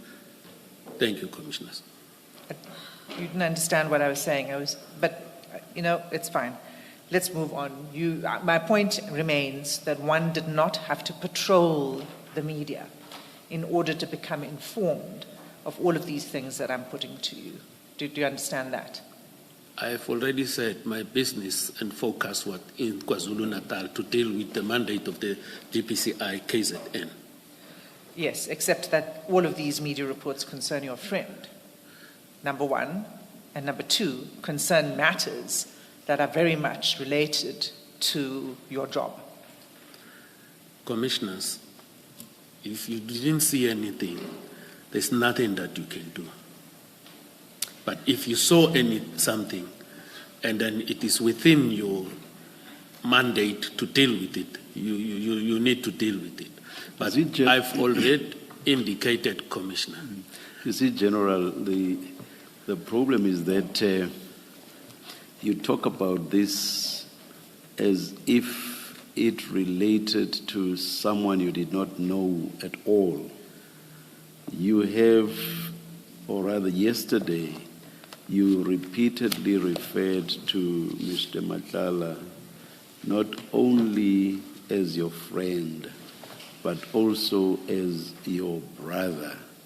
You even, in isiZulu or isiXhosa, referred to yourself in relation to him as Ubhuti. Do you remember that? Correct, Commissioner. Now, this is something that concerns your younger brother, you, the Bhuti. It concerns your younger brother. It's not about somebody out there whom you do not know. See, that's what makes it difficult for me and I'm sure others to comprehend. Do you wish to comment on that? Commissioner, if I didn't see it puts me in a difficult position to shall have dealt with it. So my answer still remains, Commissioners. I didn't see this newspaper clip. And in our deliberations, when I met with him, my younger brother, Ubhuti, he never highlighted this thing to me.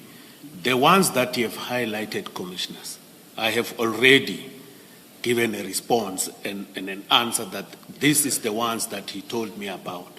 You see, okay. In addition to the difficulty, but I'm sure Ms. Hassim will probably come to that and with more specificity. A theme that runs through your statement is that when it comes to anything concerning Mr. Madlanga, even when you look at the texts, you either do not recall or you do not know, and if it's a text staring you in your face, you will say, yes, I do read it now, but I just do not quite recall what this was all about. That's a theme that runs through your testimony. That includes even the events at the apartment in Durban. You were conveniently going up and down to refill your glass, and I do not know how quickly you gulp up your drink, that for the most part you would not have been with the people that we're discussing. So quite conveniently, the simple point I'm making, quite conveniently, the issues that relate to Mr. Madlanga and which appear to implicate him to some wrongdoing, conveniently, you distance yourself, you don't remember. Don't you find that strange? Do you not realize that we will find that strange, or to be strange? Commissioners, I'm a human being. I'm subjected to the characteristics of a human being. If I don't remember, and then it gives the commissioners a concern, it is an unfortunate situation. You know, I'll tell the commissioners this. When I was talking about the theft of trucks in Port Shepstone, because one was making notes, doing everything, and then collecting statements and everything, I read, because I was requested to come and talk about it. Then those things reminded me. But in relation to what we are talking about here... Even these, you were requested to come and talk about them. Yeah, yes, Commissioner. In the same way you were requested to come and talk about the theft of the drugs. I went... But with regard to these, you don't remember. So far as they relate to Mr. Madlanga and possible complicity or alleged complicity, you don't remember. Commissioners, what I was having in my possession is the documents that was sent to me as per Rule 3 from the Commission. And we came here, requested additional information that was provided for us. Whatever was provided to us, and then I looked into this. My phone, I indicated yesterday, we went into the OutCloud and everything. I couldn't get that. Only thing that I'm relying on is what the Commission has given me, because I didn't know one day me communicating or talking with Mr. Madlanga, one will end up here. But whatever I recall, I will gladly give the commission. But whatever I can't recall, there's nothing that I can formulate and say this is what it is. Thank you, Commissioners.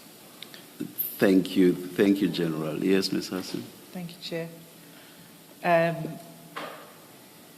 So, staying in December 2024, you say nothing comes to your attention from the media in any form that implicates your friend. Don't close your bundle on the media because we're not done with it. But can you open, in addition, the exhibit file, 1 of 3,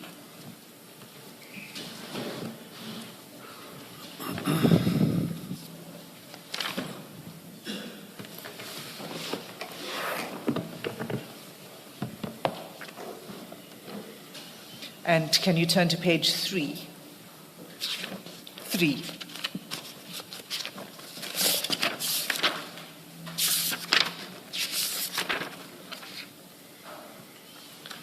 So you'll see that these are the WhatsApp conversation between you and Mr. Matlala. Do you see that? Correct. So on page 3, can you read the exchanges between you and Mr. Matlala on that page? There's 4 exchanges.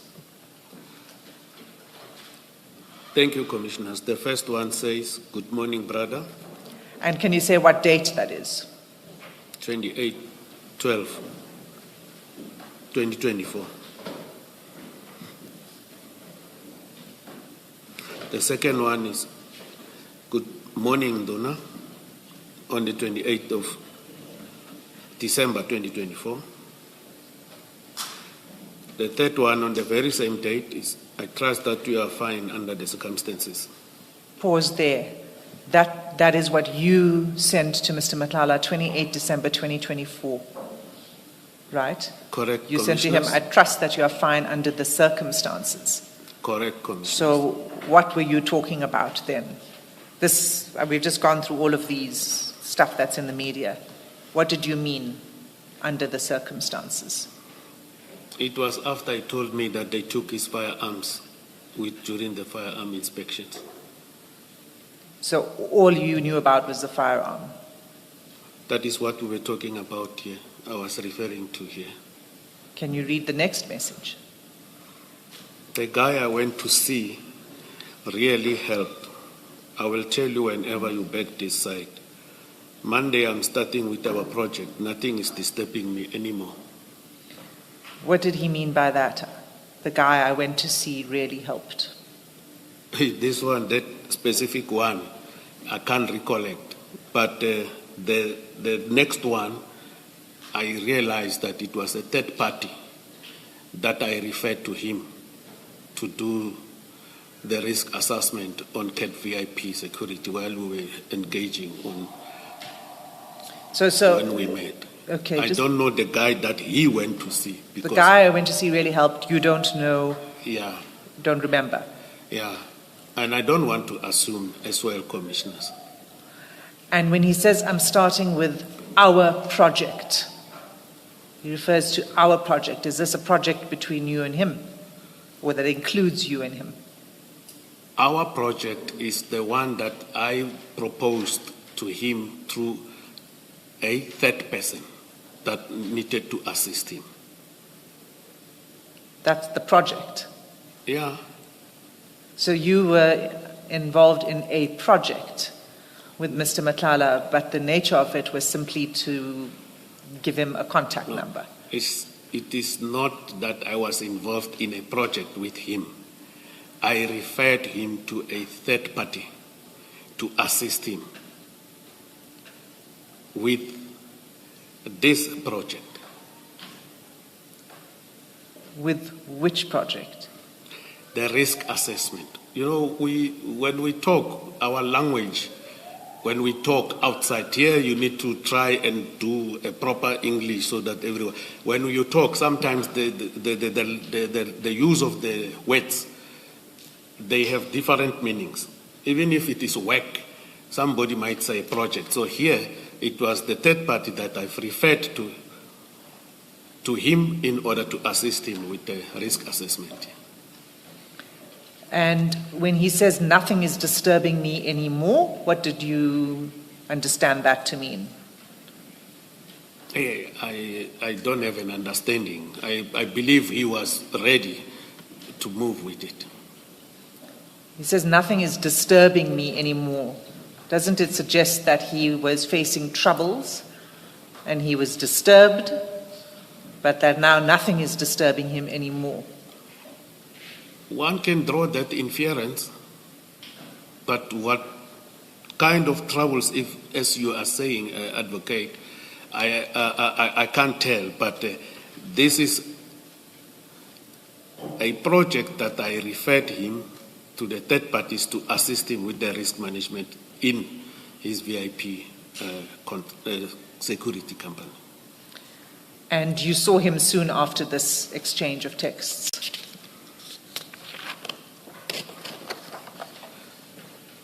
Soon meaning? Within a few days of this?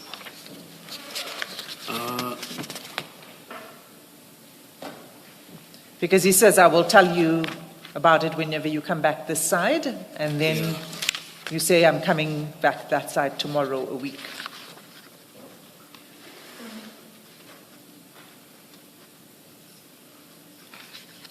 Yeah, we never met when I came to Pretoria. It was during the festive seasons where this time, you see, 28, 29, 30, we never actually met so that he can be able to tell me. And the issue of this project was in relation to the risk assessment of the security company. But when I came back home, we never met. Even if you can go through this follow-up WhatsApp messages, you know, around the 2nd. If you look at the 2nd in page 6, he says, I told him that I hope he celebrated a very good New Year, and then he said, let me know when you are around. Then I said, great. You know, we normally met as and when it is necessary, and when I come back to Pretoria, because I work in KwaZulu-Natal. When I come here, we will talk and meet and discuss whatever we needed to discuss, and then from there, even if he comes to Durban on his private things, sometimes he will tell me, I'm coming to Durban, find out me, I'm coming to Pretoria. Thank you. General, I'm going to pause you there, not because I want you to be able to give that evidence, but we will come to the question of your visits. I just want to stick to the point of what I was asking you, which is about these exchanges and this project. So, and him saying nothing is disturbing me anymore, you saying this related to the risk assessment of his company, and that company was CAT VIP Protection. Yeah. And you had discussions with him regarding risk assessment of that company. I'm saying I have referred him to a third party. I heard that. Are you saying you referred him to a third party without any discussion with him? Can you allow me to finish responding to your question? Otherwise, it's going to be a problem. I won't be able to make it what exactly is the question. So I'm saying this is the message he sent me.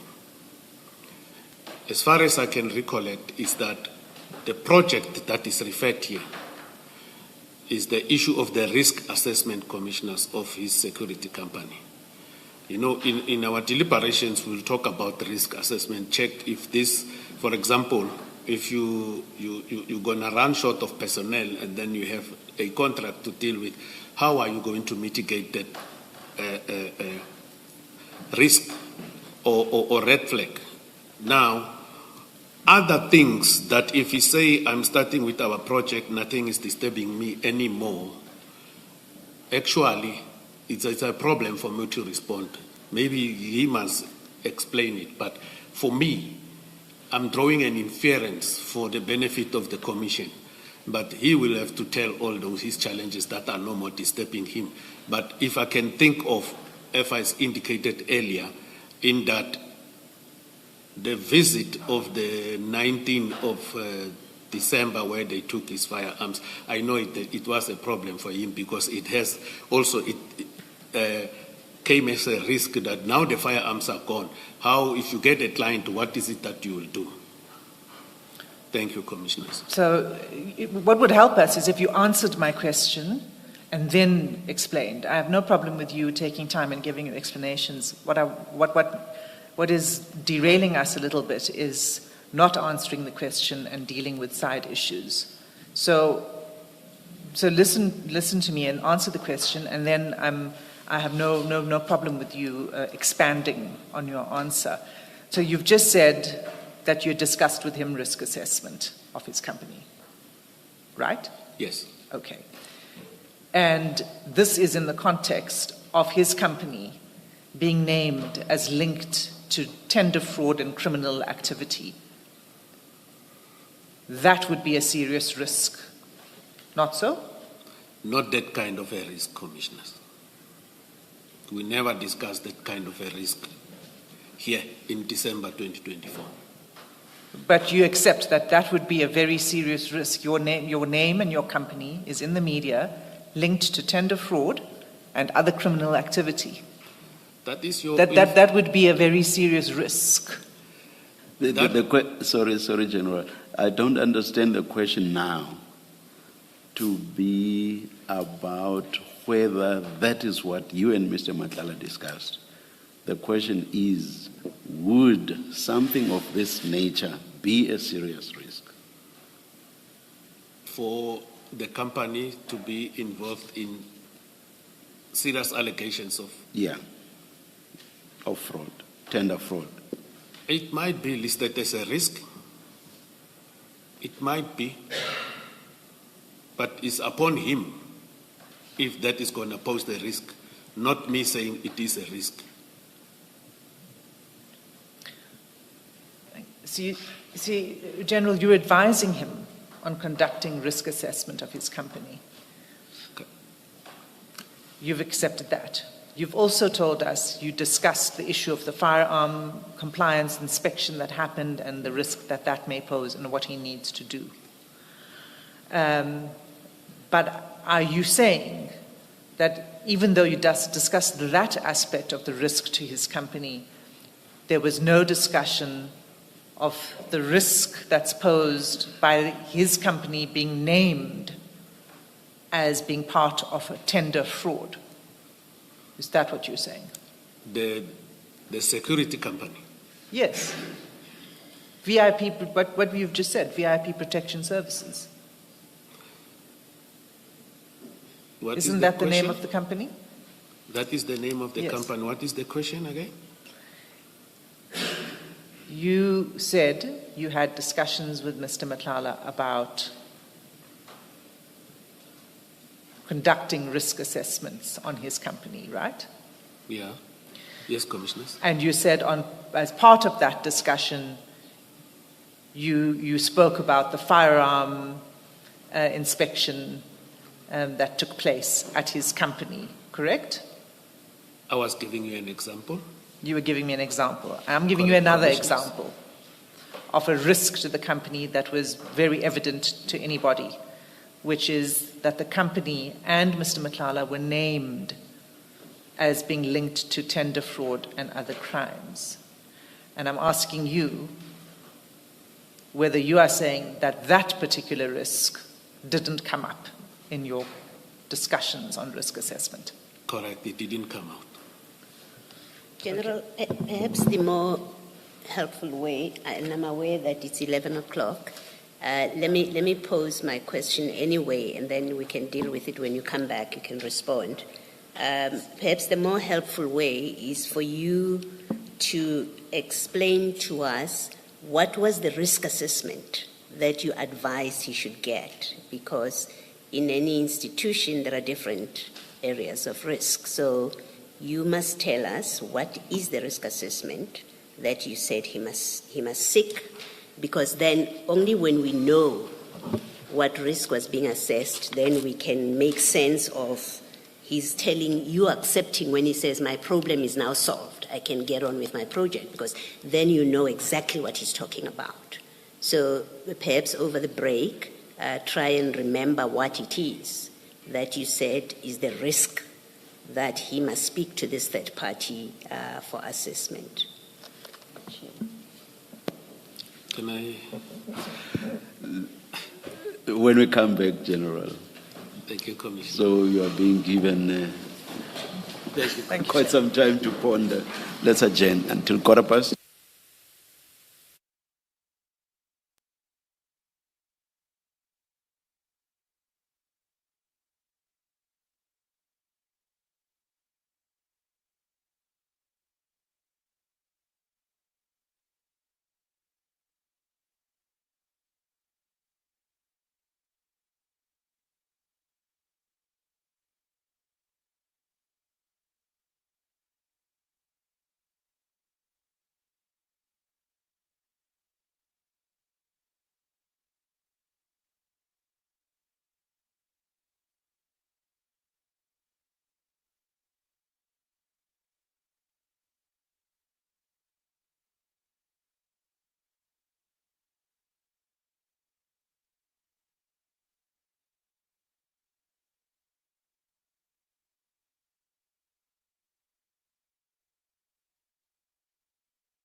General,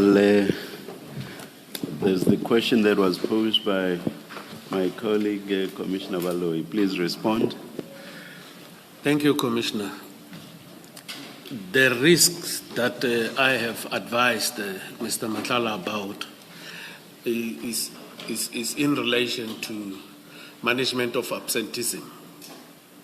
I was just applying my knowledge from my own experience where I come from. Management of absenteeism, should you have a serious problem in terms of members, your own personnel becoming sick, how are you going to mitigate that if, let's say, this number of people are sick and then you are unable to meet the requirements of a client? How are you going to deal with that? That is from my own advice that I was giving. And then another one, it is an issue of shortages in terms of resources in relation to if you get work and then you find out you get another work here and another work here at the same time because you are doing protection. How are you going to get additional resources and distribute them? So that you must be able to meet the requirement of the clients. But there are people who are specializing in other things. With us, we also have a number of risks and so forth. But these are things that you need to look at. And so I introduced him to a third party who has knowledge on also the actual security work, because me, I only knows mostly police work, but security, I'm not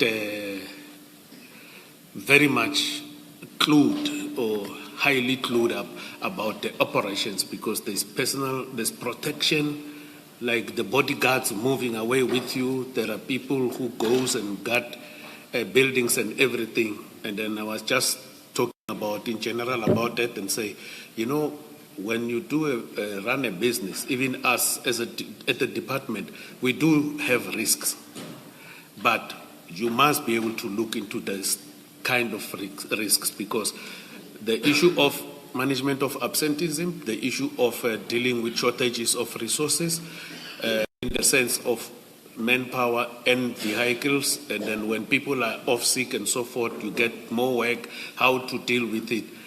It's that what I sometimes deal with it where I work. That is the things that I was telling him about. But more so, there are people who can assist you to enlighten you about other risks. Then I link him to a person who has a security. I think not has a security, who knows these things of risks in terms of my knowledge. Those are very specific risks or topics that you advised him to get assistance on. What did you know about his business at this point as relates to those two issues? That you deemed it necessary for him and his business to be advised or to get this risk assessment. What did you know? There was nothing that was actually a risk by then. The only thing that I knew, it is when his firearm were seized. But when we were talking about this, it was a general talk that I have suggested to him. But in actual fact, in terms of these two topics, there was nothing that prompted that we have to do this. It was an issue of me discussing and saying, these are some of the issues when you're running a business. From my perspective, I'm not a business person, I'm a police officer, but these are the things that you may look at. And then he was comfortable and happy and said, thank you. So those are some of the issues that we were discussing, commissioners. So if you look at the same bundle that you've been discussing with Ms. Hassim, and you go to page 2 of it. Which bundle, Commissioner? The one of 3, the very one that you were looking at page. Oh, the big one. 3. Yes. Thank you, Commissioner. At page 2, you were discussing page 3 with Ms. Hassan, but in fact, it seems to start at page 2, where he says at the penultimate WhatsApp message, he says he's the one that writes to you on the 25th of December at 17:18. He says, "Merry Christmas, Nduna. Sorry that night I met that guy very late, could not even notify you. I'm coming back again tomorrow, though he needs to give me feedback." Does that message have anything to do with the messages on the 28th? No, I don't think so, Commissioner. Okay, this is a different guy. I can't even say which guy is this one. Okay. But It's a different person. Yes, Commissioner. Okay, you don't need to say any more about it. Ms. Hassan will deal with it. Let's then go to that page 3 that you were looking at. So when Mr. Matala says to you, "The guy I went to see really helped. I will tell you whenever you're back this side Monday. I'm starting with our project. Nothing is disturbing me anymore."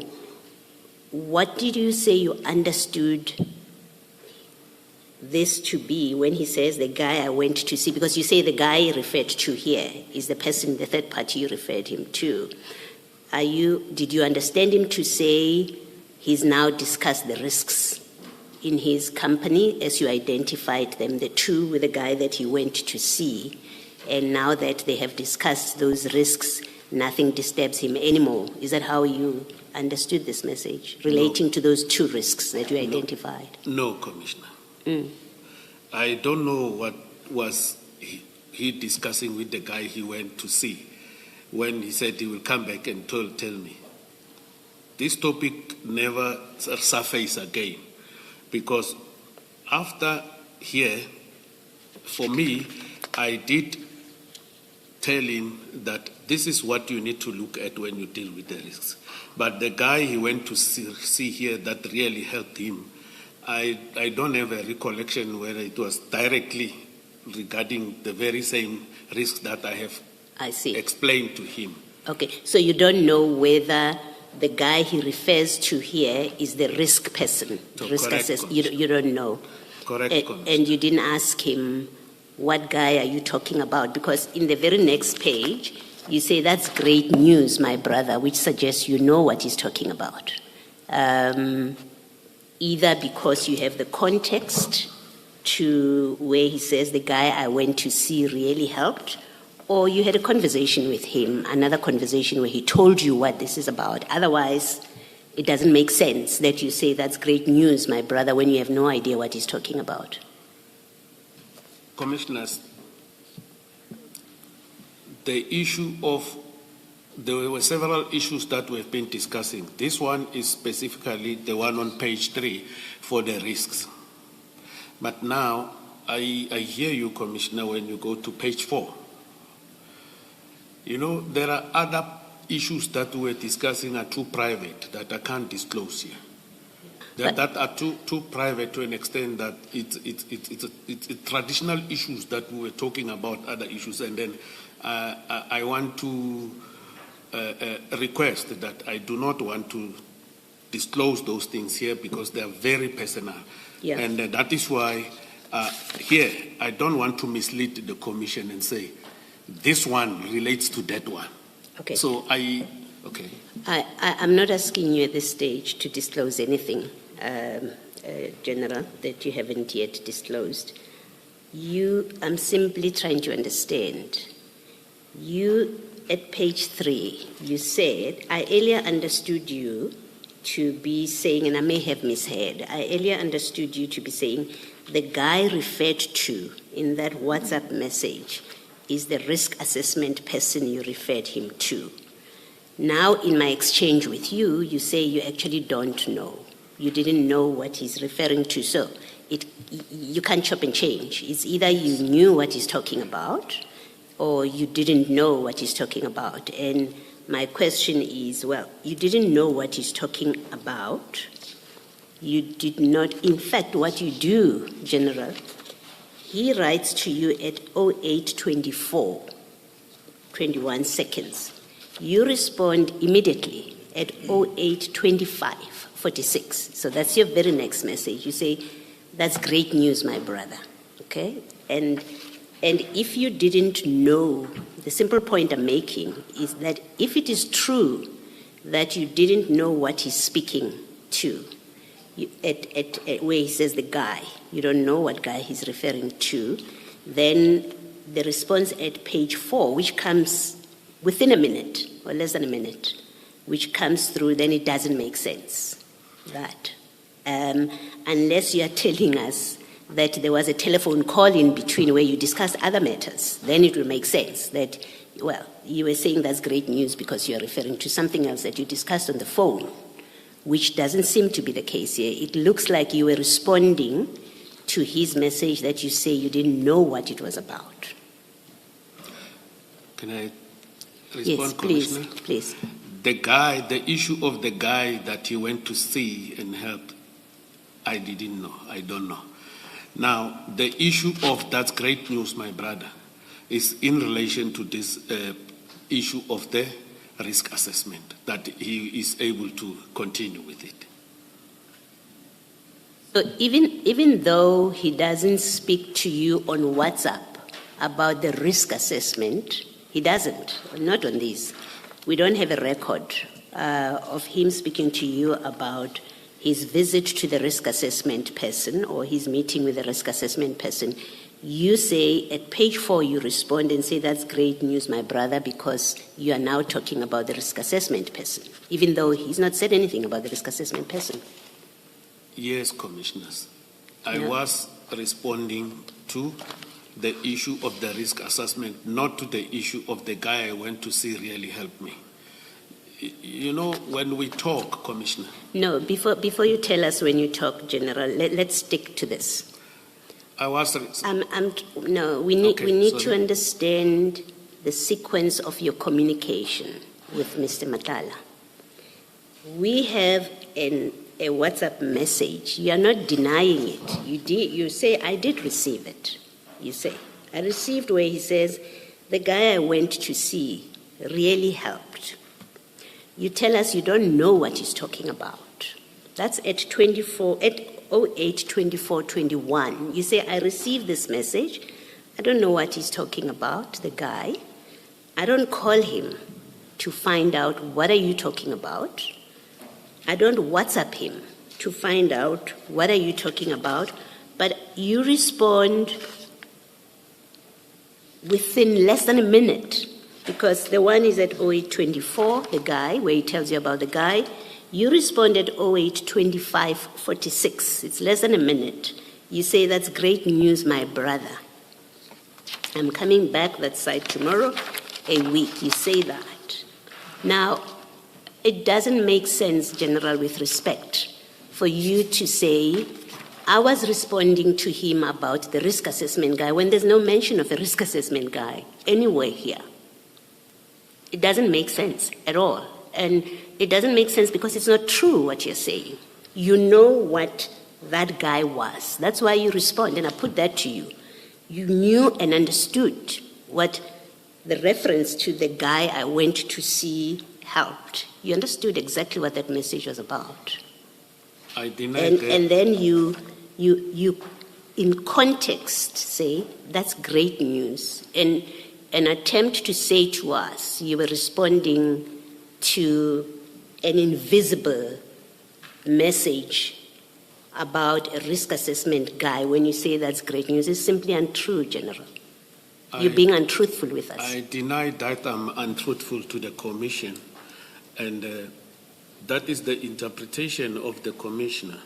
But I'm saying I was responding to the issue that we've been talking about earlier, me and him, regarding the risk assessment.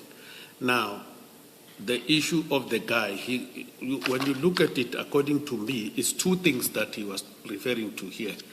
Is the guy, is the issue of the project. The project is the issue of the risk assessment. So, Commissioners, I know when you read, you will have your perspective of what it is written here.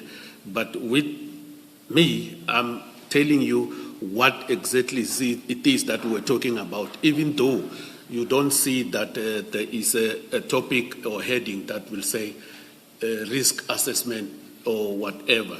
You'll see as we proceed with the messages. There will be those messages that are not very much clear. But if I recollect, I will assist the Commission. If I don't recollect, I don't recollect. But that is what it is, Commissioners. Thank you, Thank you, General. Thank you, Thanks, Commissioner. General, you said that as part of the risk assessment, you've given us some other topics of risk assessment you discussed, but also you said part of it was the seizure of the firearms, right? Right? I'm just confirming that because you said that not long ago. I said that was one of the problems he was having. Yes, I'm just confirming that. Yes. But that you can't mitigate that risk. Because if the police have taken them, there is nothing that one can do. Right. Yeah. So the seizure of the firearms took place by the raid that we referred to in these media articles a moment ago, earlier this morning.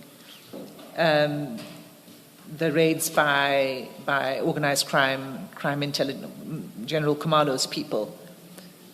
So you knew about the seizure of the firearms, but you say you didn't know how they were and where they were seized and by whom. That you didn't discuss.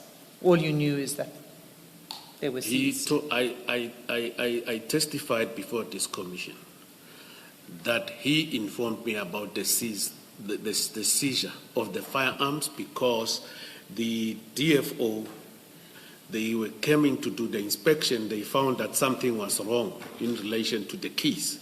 But who are these people? I don't know. He never told me who they are.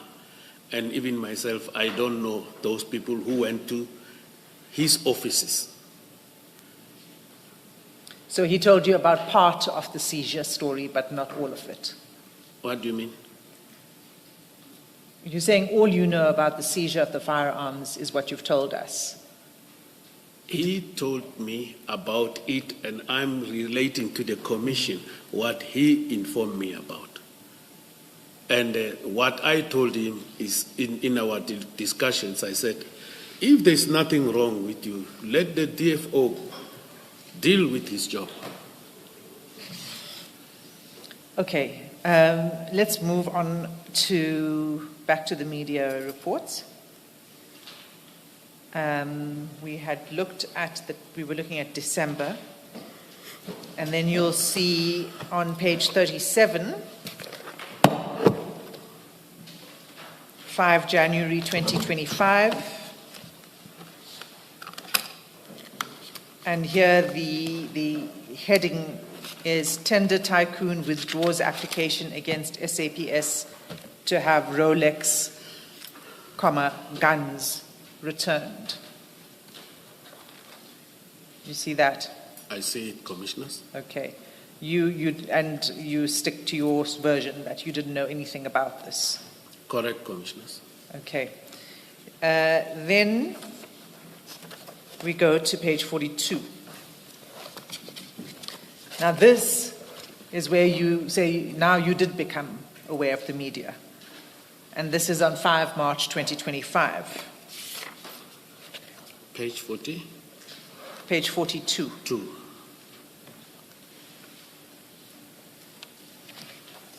I'm there.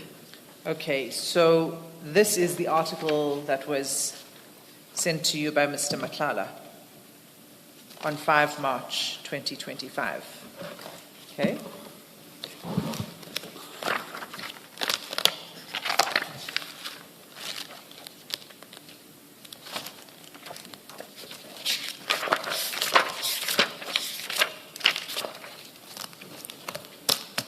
What is the question, Advocate? I just want to make sure you're there. Are you at page Yes. 42? Yes, I am at page 42. Okay, all right.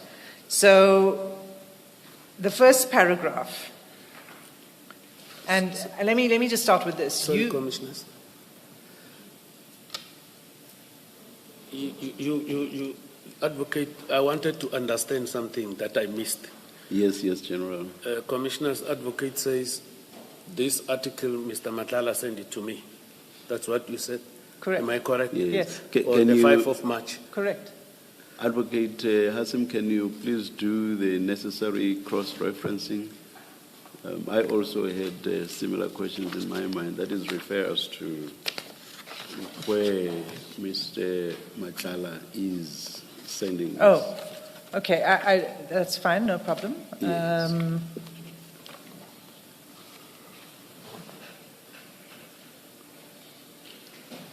It's page 27 so the exhibits file 1 of 3. It's the one you already have open, Chair. It's the WhatsApp conversation.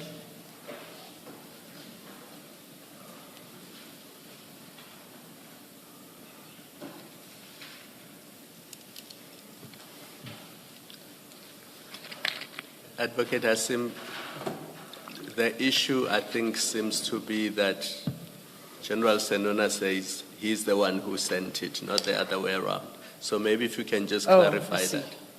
I I think understand. that's the... Sorry, no, I mean that you sent to Mr. Matlala.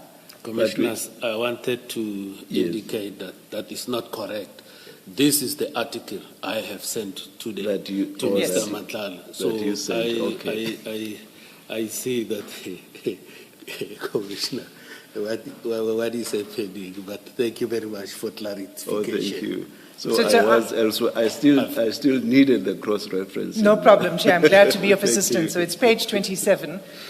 That is the article that you sent to Mr. Matlala. I never- Yes?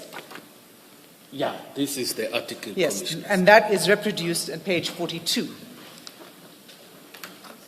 in the media bundle. Yeah, the way Commissioners, it is reproduced here, I didn't have this context.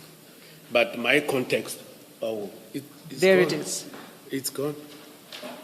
It's- No, my context is depicted in page 27 of the exhibit bundle, Yes. the context that I forwarded to him. But this is what I've sent to Mr. Matlala.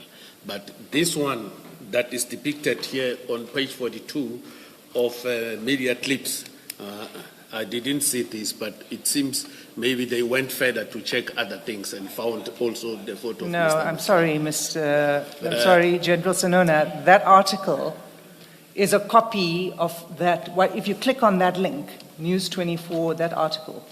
Yeah. So we provided you with this.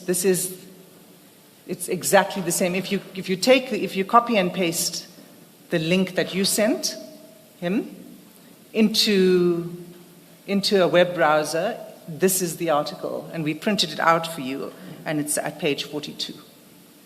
I don't dispute, Commissioners, that I have sent this thing, but I utilize a phone, not a laptop. Hence, I'm saying this picture never appeared before me when I sent him this picture.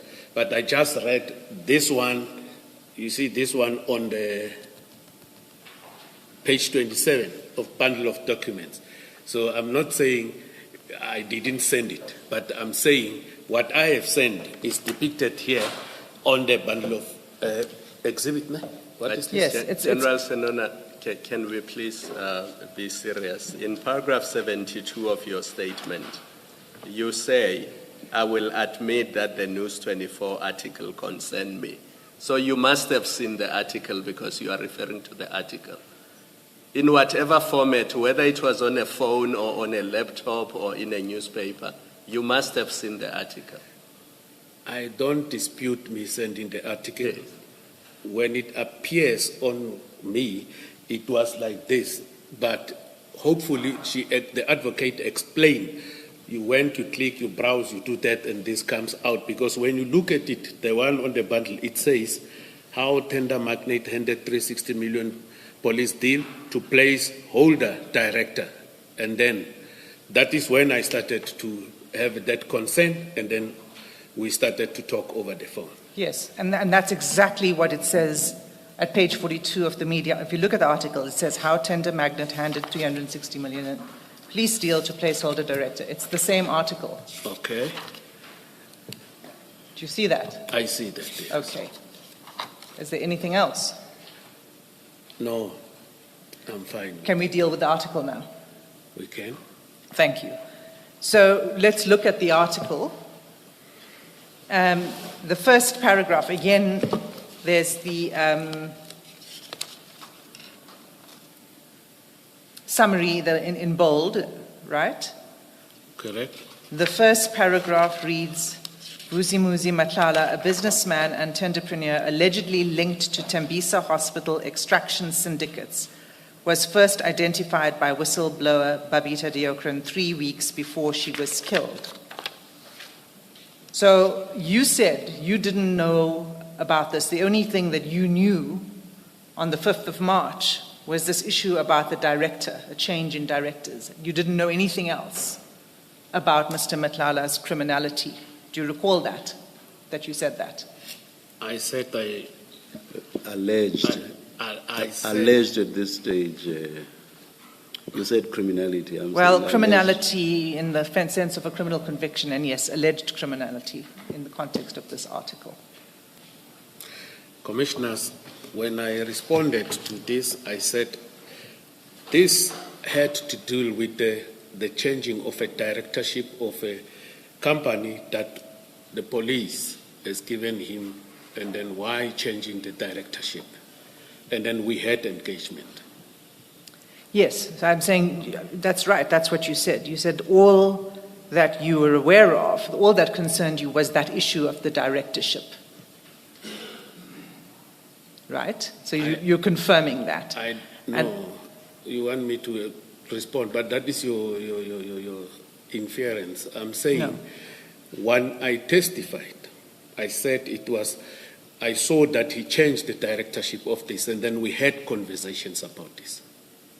I'm fine with that. Yeah. What I'm saying to you is, when I asked you whether you had knowledge of other alleged criminality of Mr. Matlala, you said all that concerned you at this time, all that you knew about, was this 5 March article that dealt with the issue of this director replacement. Do you remember that? I remember that, Commissioners. Thank you. But I'm saying to you, General, that the article says a lot more than just raising this issue of the change in directors. In the very first paragraph, it talks about Mr. Matlala being linked to the Tembisa Hospital extraction syndicates. Do you see that? I see that, Commissioners. Second, the second paragraph says, while under investigation by the SIU and Hawks, I see that. Matlala landed a 360 million rand tender. And then it says, on the same day, News 24 exposed him as the controversial controlling mind behind the company. He resigned his directorship and was replaced. Now, General, it's not true that you didn't know about these other activities, these other allegations against Mr. Matlala, isn't that so? Commissioners, if they clicked on these articles and went further and this came out, I must admit that I did read this. Now I recall, because the advocate is talking about these things that are listed here. When you click and go further, it is important that you sometimes be made to recall certain things. But if you recall, you must say it and assist the Commission. That is why when you look at my affidavit, I said this thing became too wary of me with the relationship. And then we had serious engagement there. So then maybe there and there, I became aware, and we had serious deliberations, me and him. And you now know that your own organization is investigating him? I now know, yes. No, you knew it on the 5th of March. Yes. Because it said so in this article. This is from the news clip, but I was not privy to the content of the investigation. It is this clip, I became aware here, but it is not what you call within my own space, my own organization, yes. I'm sorry, what do you mean it's not within your own space? When you saw this article and you see you are the provincial head of the Hawks in KZN, your friend is being investigated by the Hawks, what did you do about that? Hence I said I became wary, and then I started to withdraw gradually my relationship with the commissioners. Did you make any further inquiries within the Hawks about these allegations against Mr. Madlanga? I didn't do any further inquiries with that. Why not? It's not a common practice unless you are privy to the investigation, as I indicated earlier, that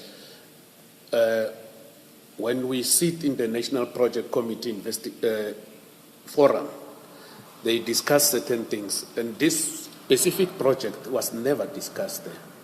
And then normally, even if I have certain things that I'm dealing with, that the investigation is within that province, we don't do that. We allow them to continue with the investigations. Yes, but this concerns Mr. Madlanga, who is a friend of yours.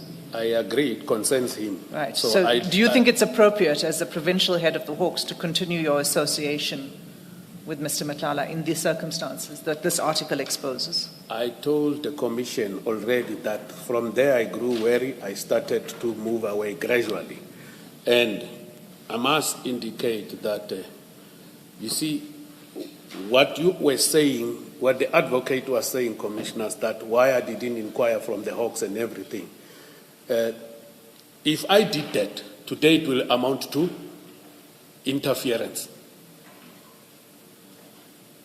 Because you see a newspaper clip, you phone the Hawks, then what will be your questions about that? It will amount to interference. Sometimes when people are being investigated, let the law take its course. And then without you interfering.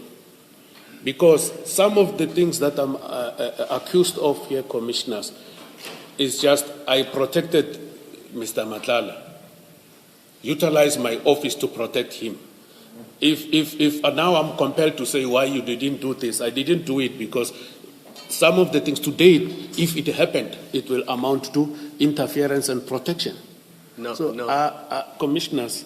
General Senona, yes, it's a simple case of saying, what is the investigation about? Because I don't want to be associated with somebody who's involved with serious criminal activity. That's all it is. You're not interfering with the investigation. You're simply distancing yourself from somebody who's being investigated for serious crime. It's as simple as that. Why do you assume that it would have amounted to interference? It is because... Before you answer, can I please just add on to the Commissioner's question? Because more than that, in your position, you could have provided assistance to the Hawks investigation because of your proximity to Mr. Madlanga. Now you can answer both. Commissioner, that under the context that the Commissioner has explained now, it never crossed my mind. Because normally, when investigations are happening, it's on a need-to-know basis. And that is why I said the issue of confidentiality is paramount somewhere in my affidavit. So when one picks up a phone and asks you about an individual that is under investigation with another province, it raises suspicions that what is this person, what does he want to know about this? We don't do that normally, unless if the PCMC has picked it up and linked this investigation to another province, then you can start to engage. So that, under the context of the Commissioner, it never crossed my mind to do that. I didn't take it in that way. I just left it so that they can investigate free. And the article mentions 2 other offences. Advocate Hasim has mentioned 3. The fourth one is that Madlanga was questioned by the police and his business and home were raided. 5, Madlanga's business won a contract using falsified information.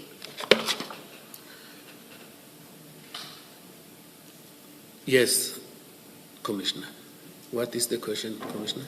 So you can see that he's being investigated by the SIU, by the Hawks, by the SAPS, and you continue to associate with him. In fact, you continue to assist him in his business ventures. If we look after the 5th of March on the WhatsApp, Commissioners, I have indicated in my affidavit that I became wary of his conduct, and from that time I started to withdraw. Maybe I don't know how to put it, but after that I started to withdraw slowly to go out of this relationship, Commissioners. I think that's not correct. We will go through that, but let me just say, first of all, that is not a candid response, because what we know, and we spent some time on yesterday, is that you were part of a meeting on the 15th of April, well over a month after receiving this article, reading this article. You were in a meeting in which you were trying to assist Mr. Madlanga with his contractual problems. That doesn't indicate somebody who is withdrawing. Wouldn't you agree? Commissioner, I deny that I was assisting him. He asked me to accompany him. And accompanying somebody does not necessarily mean assisting. And there, his issues, he was talking to General Mkwanazi. And I didn't arrange that meeting. I've testified and stay in my affidavit. I don't think it is fair if I'm told that I was assisting, whereas the man himself said he asked me to accompany him there. My interpretation of accompanying does not go... General, is this not engaging in semantics now? You have said from March you began distancing yourself, and that culminated in you cutting him off, and that's from March. And now you say that him asking you to accompany him is not assistance. Let's say he spoke isintu and said, "Ndicela undikhaphe ke kopa utsamayele nna." I'm going to see. Okay, let's say even the rest, which is in English now, was also in Sesotho or Setswana or Sepedi. I'm going to see, or I'm going to meet General Mkwanazi. So that's a request. Ndicela undikhaphe ke kopa utsamayele nna. Agreeing to that, that's assistance. It's something that he wants, so that's assistance. I think you are engaging in semantics to try to say you are not assisting him. General, in fact, in your statement, it's more than just accompanying him. In your statement, you say, I went to give him moral support. So it's more than just uyamkhapha, to use the chairperson's language. You're going to give him support. That's to assist him. That's assisting. I believe that is the interpretation of the It's not an it's your language. It's not an interpretation. That's what you yourself say. But it's your language. It's your language, General. Let's not debate that. You, when you put it down that way, you said, Mr. Madlanga had requested I accompany him for moral support, as he was not comfortable meeting alone at that stage. It's your words, so you understood the true purpose at least on paragraph 62, according to you, the purpose of you being there was to give him moral support, that is to assist, General. And that is long after March, when you are wary of him, wary of communications from him. So long after you are continuing to assist. Can you now respond to the question by Advocate Hassim without engaging in semantics, please? I did accompany him. And you were rendering assistance, General. If that is the case, let it be. And to close this off. It's your language, your own language. It's not a case of letting it be, General. Your own language. You are going to give him moral support. He asks you to accompany him, and you say you did because you are giving him moral support. That's assisting him, is it not? Moral support and assisting him with his problems is different, but it's support in terms of the moral assistance in terms of the moral support. I will agree to that, Commissioners. That's fine. Especially because you preface it with assistance with the moral support. So you are assisting. Thank you. That's the long and short of it. Correct? Thank you, Commissioner. Thank you. Thank you. And I wanted to close it off, sorry, Advocate Hassim. You say in your statement that it was in relation to purchase orders. So it was in relation to his business ventures.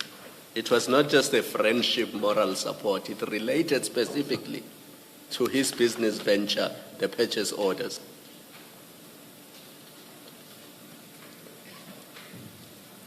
Correct, Commissioner. It was in relation to purchase orders. But it must be noted that I didn't participate in that type of engagement in that meeting, although I was present there. But the meeting was in relation to purchase orders. That is my response there. So we must basically... So we must basically take what you say about beginning to distance yourself from March already. We must take that with a pinch of salt, and that's an understatement. Do you agree? It's not an understatement, Commissioner, because we will deal with issues differently as human beings. But me, I was gradually. I have never said I cut, gradually. And when did you eventually cut? If you ever did, when did you eventually cut? I did, Commissioner. When? After, I think just before, it should be, he was arrested sometimes in May, and then you'll see after that meeting with General Mkwanas. Yes, So can I be protected if I have to respond? And then, do I have your protection, Commissioner? Sorry, yes, protection because, from myself, yes, yeah, General, you are entitled to it. Thank you very much. I see that it seems you are entitled I look like an accused person, so that's why I'm asking for protection. And I apologize. Because I understand I'm a witness here. And I apologize. A witness, thank you, Commissioner. A witness can't be chastised, but clarity needs to be given and so forth. I apologize most profusely. Thank you. Sorry, is there something else? Because I wanted to ask you a question about still about the support. Can I, before we go anywhere else? I thought, General, you asked for protection because you were still speaking, so I thought you were going to continue speaking. Yeah, no, I rather maybe let her talk, Commissioners. No, I'm sorry, I didn't understand the witness to be still speaking. So if you want to say something, please do. No, I'm fine, Commissioners. Thank you, General. Yes, Ms. Hassim. It might be because I'm looking at you as you're asking questions and I didn't see the witness. So you must feel that you've got ample opportunity to provide whatever responses you wish to make, General. I've already said I'm fine, Commissioners. Good, thanks. So, sorry, just on this 15th April meeting, it is not just a question of the moral support and being there and the presence, You also assisted Mr. Matlala in the following sense, that you did not report that meeting to the SAPS. Isn't that so? He said, I did not You did not report. the Yes. meeting to the SAPS. Yes, you didn't report. The provincial commissioner was present. To who do I report to? Because I must tell him about the meeting. He was there. Mena, it's me who reported this here at the commission. To show that I've got nothing to hide. It's me who brought this thing here at the commission. The general was here, he never brought this here. So I think that needs to be taken seriously into consideration. Thank you, Commissioner. That will be, but you testified yesterday about the independence of the Hawks from the SAPS, correct? Operational independence commissioners. I don't know what distinction you're trying to make, but what I'm trying to put to you is that the Hawks is an independent organization with specific responsibilities. So you bore a responsibility in your position as provincial head of Hawks, quite apart from whatever duties General Mkhonazi bore. Don't you agree? I don't agree with you because I've testified before this commission about what type of independence is the Hawks having. It is supposed to be a totally independent. I even indicated the Glenister case yesterday. So I don't know what is the rationale of your question that I didn't report this to the police. The provincial commissioner was present in that meeting. Yes, but you needed to report the provincial commissioner to his superior. To his superior. Correct. Maybe he should have reported me as well to my superiors. That may be so. I'm not asking about him. He will have his own questions to answer. I'm asking you. I didn't report to him, to his superiors. I reported here at the commission. I waited for my time to come and report it here because whatever was discussed, let me say, the issue of the constitution of this commission is related to certain issues. And then eventually, Mr. Matlala is also part and parcel of the person who's being accused of wrongdoing or being in contravention with the law. So I chose to come and report it here. But in 15 April 2025, this commission was not in existence. It wasn't even on the horizon. Absolutely true. It was not in. It has not yet been established by then. So No, there was no Madlanga Commission on the 15 April 2025. There was no reason for you to think that there was going to be a commission where you could come and then report. Why did you not report it at the time? commissioners, reporting a meeting to my superiors. And then what was I supposed to say in that meeting? In the report? Maybe you must assist me because I've already testified yesterday here. You asked me questions about the issue where the general was talking about the case docket of the attempted murder. And then I also gave a response. What was my taking in relation to what transpired there? So what is it that I was supposed to report? That the provincial commissioner met with Mr. Matlala, doing what? I didn't see any need. And then I think commissioners, I have responded to this question. I didn't report it. Yes, you didn't report it, I get it. This was after you've sent him the article 5 March. That's the context in which I'm asking you this. When you now knew all of these allegations against Mr. Matlala and the problem with this particular contract. But you've given your answer, and I'll accept that. Can I just ask this, General? Do you not see anything wrong with a business person going to see a Provincial Commissioner of Police and saying to him, if you help me get purchase orders to help my business, I will help you with something. Do you not see anything wrong with that? Because you seem to suggest that this is a normal meeting of people sitting and having drinks and there's nothing to report. He went there to get assistance because he was not getting purchase orders from SAPS.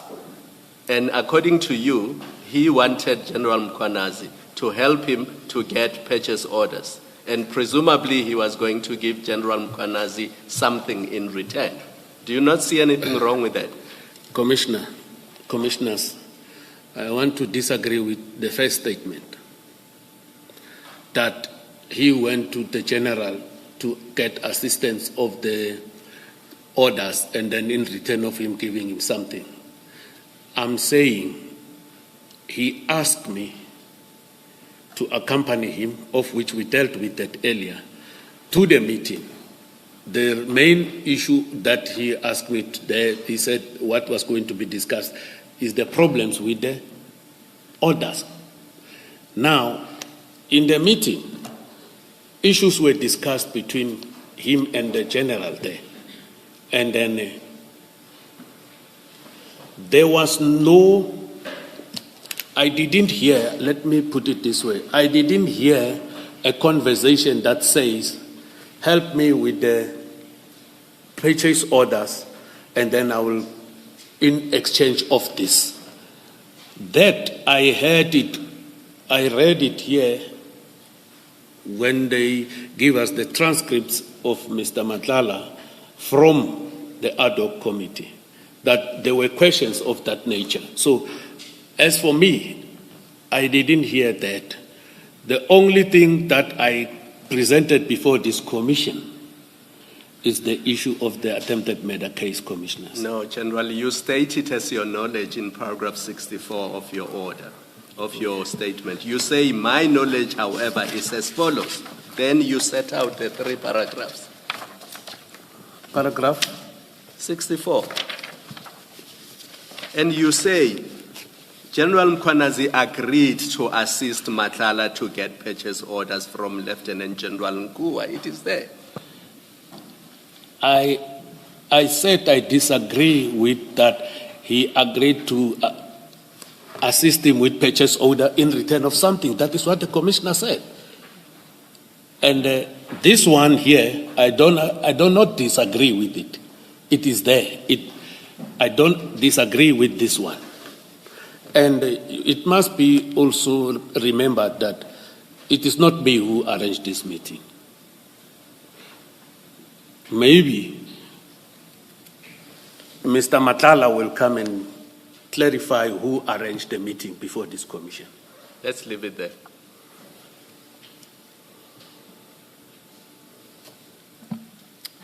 Are you moving away from this article?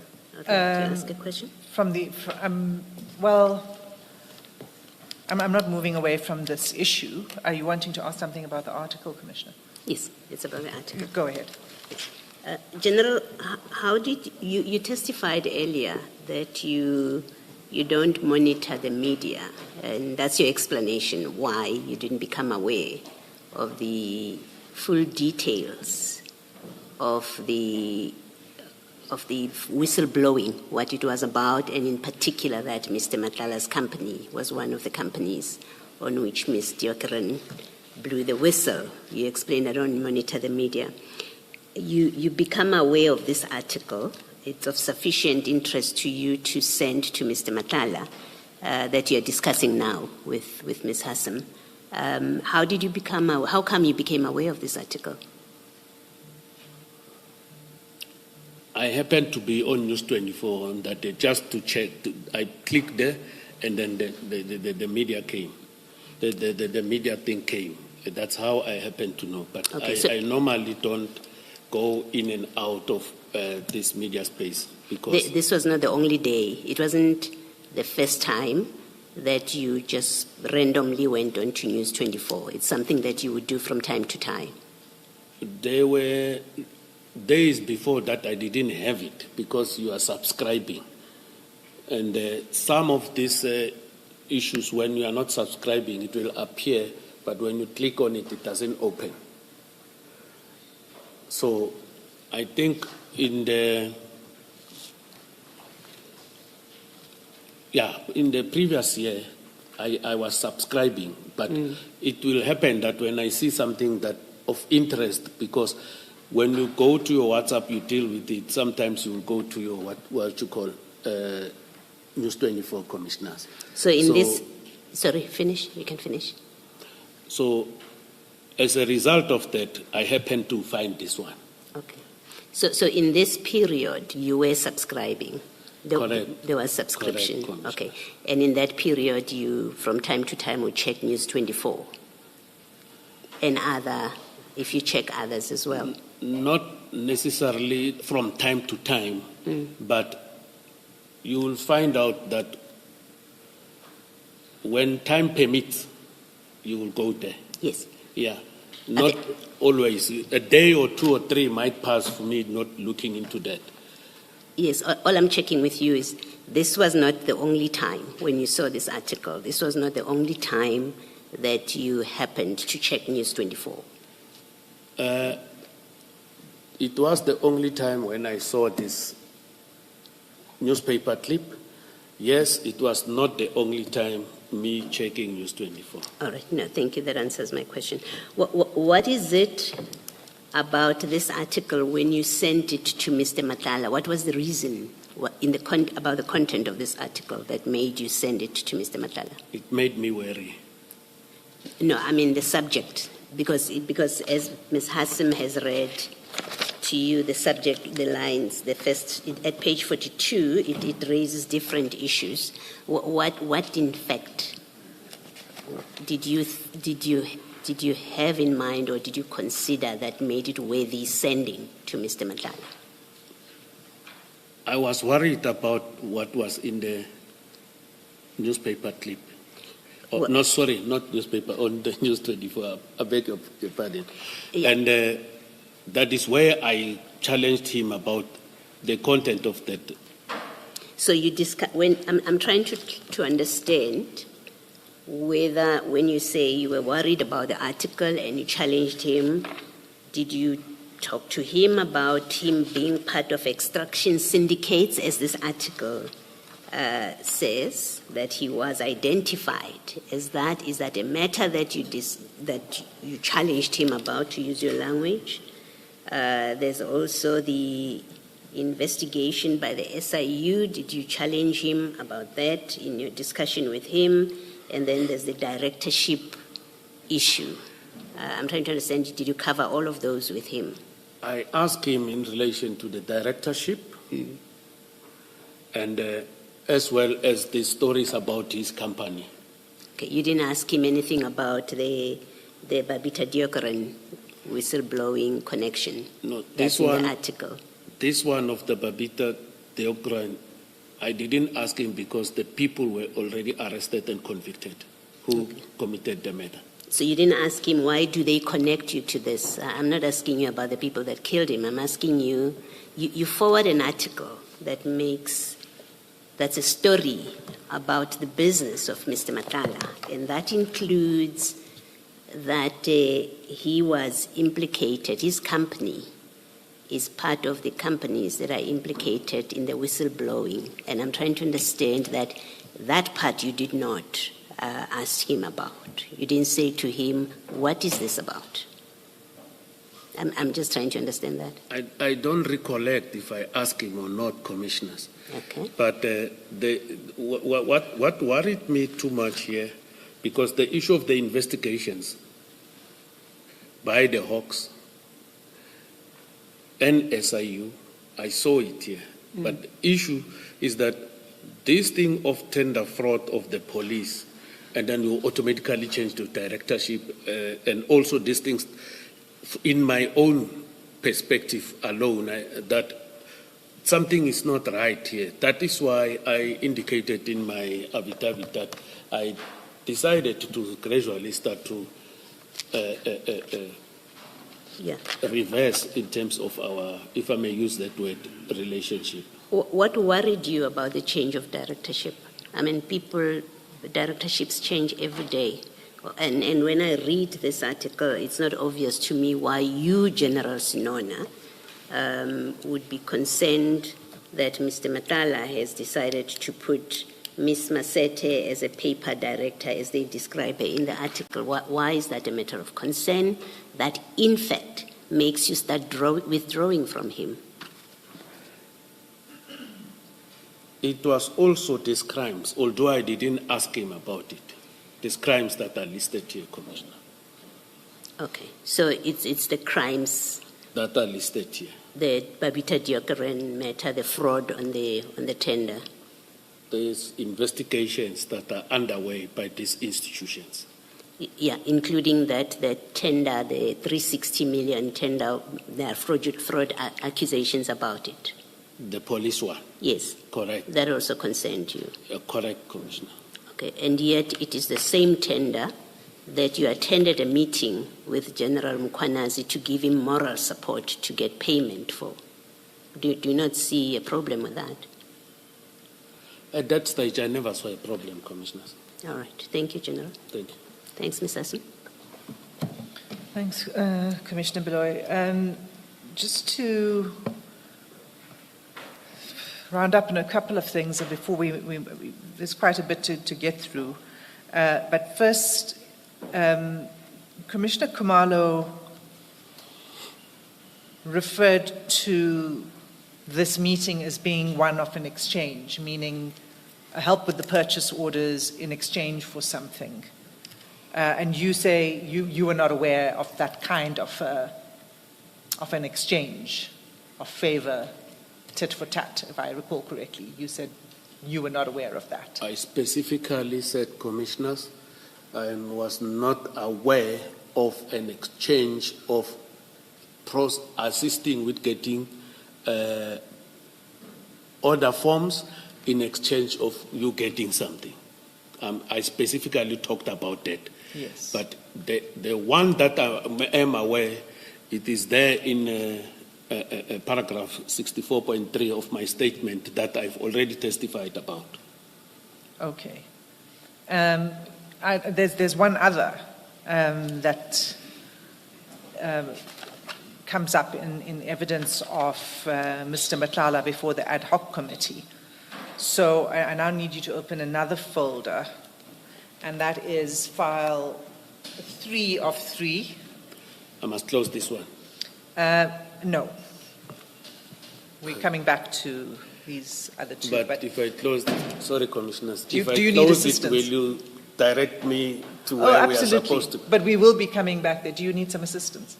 You may close it, General. Thank you, You'll come Commissioner. back. Yeah, just put it aside somewhere close by.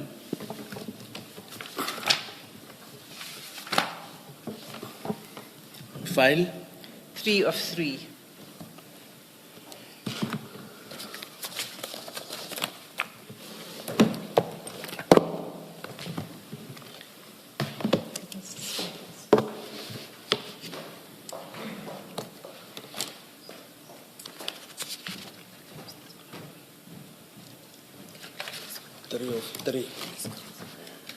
three of three.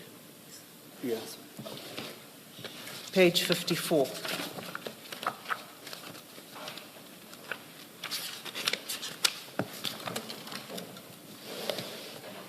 Thank you.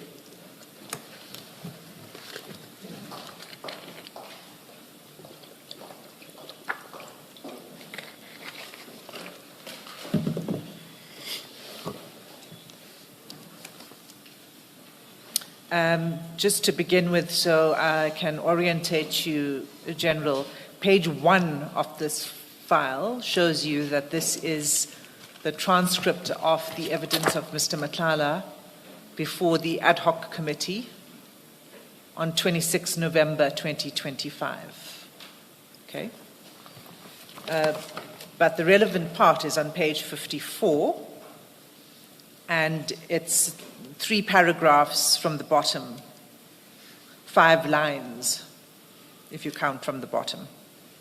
And it's so if you count 5 lines from the bottom, it's probably easier. 1, 2, 3, 4, 5. It starts with Advocate Arendse. Okay. You've got that? Yeah. Thanks. Okay, so Advocate Arendse says the following to Mr. Matlala. He says, but according to your statement, that is Mr. Matlala's statement, the true reason for the meeting, and the meeting here is the 15 April meeting, was in relation to this chap, Ismail Malude Ramos Nangi, to convince him to withdraw the charges because he had been assaulted. That was the true purpose of the meeting, according to you? Question. Mr. Matlala responds, to drop the charges, yes, and also about Nkua, to not stop my contract from operating. So, and let's just finish reading this exchange because it implicates you. Because the next thing Mr. Advocate Arendse says is, do you know or did you know General Senona, head of the Hawks in KZN? Mr. Matlala says, I know him very well, very well. And then he explains your relationship, which is consistent with what you've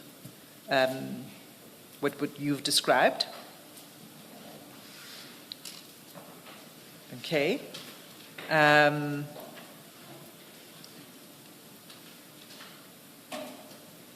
if you go down on page 55, there are no line numbers, but let me count it. 1, 2, 3, 4, 5, 6. 15 lines from the bottom.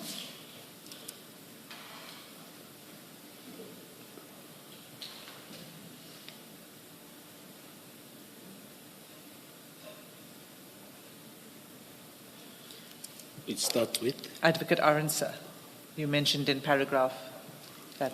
Okay. You see it. He says, you mentioned that you met with Mr. Nangi as instructed by Lieutenant General Mkunazi and tried to convince him to withdraw the charges. Nangi advised that he was not alone in the matter and that his brother-in-law could not speak due to torture. And then he continues, Mr. Matlala says, yes, that's true. And then if you go down 7 lines from there, you see still same page, 55. From Advocate Arendse, you mentioned in paragraph so. Yes, from there. and yes, that you met with Mr. Nangi. Okay. And then if you go down further 7 lines. 7. Yes. It starts with? Advocate Arendse. Then you say you communicated. Do you see that? I see it. He says, Advocate Arendse says, then you say you communicated Nangi's reluctance to Lieutenant General Mkunazi via General Senona. How did you do that? Mr. Matlala says, can you repeat that, please? Advocate Arendse repeats it. Mr. Matlala says, I called him. When we turn over the page, at the top, first line, Advocate Arendse says, you called Senona to tell him that you spoke to Nangi and he was not prepared. As a result, you suspect this was one of the reasons why you were later arrested and charged. Mr. Matlala, yes. So Mr. Matlala says that he engaged with you on this tit for tat that had been struck between him and General Mkunazi. What is your response to that? What do you mean, Commissioner? What is the advocate meaning tit for tat? Well, I just read from the transcript where Mr. Matlala says, he says that he had this discussion that the meeting was in relation to this chap Nangi, and Mr. Matlala says to drop the charges, yes, and also about Nkua to not stop my contract from operating. And that, I'm not going to repeat everything I said. Yeah. The context is... Commissioners, I just want to get the clarity so that I can try and not waste the Commissioner's time in my responding. You want me to respond in terms of all these paragraphs that you highlighted? No. One by one, or how? No. What is the actual question? My question is, did you meet with Mr. Matlala to discuss this question, what he's saying to you? He says he met with you to convey to you that the request from General Mkhwanazi that Mr. Nangi drops his complaint is not successful because he does not want to drop it. And he says he called you to convey this to you. So that's what I want you to respond. Met with Mr. Matlala to discuss the withdrawal of case by Mr. Nangi. And even in the calls, when we were talking about the calls, Mr. Matlala never informed me about this. So I think he will have to come and explain properly here before this commission. Because if I heard this and it did happen, and then I recollected it after you gave me these things, I would have maybe included it in my statement. So I don't recall it. I don't think it happened. I don't even have a recollection of that, commissioners, that he told me that Mr. Nangi refuses to drop the charges. This thing, you see, this thing of dropping the charges, I didn't even hear it during the meeting on the 15th of April. I don't remember hearing this discussion. It might have happened, I don't deny it, and I don't want to say it happened or it didn't, but General Senona didn't hear it. And number two, this call, it never happened with this discussion. Okay. A call with these discussions, it didn't happen. Okay, so you're saying Mr. Matlala is not being honest here when he says that he called you to discuss this Nangi issue? I'm not saying he's not honest. I'm saying this call and a call in relation to this discussion never happened. But General, I think what Ms. Hassim is trying to do in simple language is your answer is the call never happened. It never happened. So she says to you, so it means that Mr. Matlala is being untruthful if he says there was a call with you and you sit here before us, you say there was no such call. He's being untruthful. I think it's not controversial, really. You can concede that. You can agree that he's not being truthful. It is not the truth. Okay. It is not true, Thank you. Commissioner. Thank you. Okay, thank you. So then we get back to the media articles and 5 March, and you say that you began to withdraw. But I put to you that's not correct because you had the 15 April meeting and we've had that whole exchange.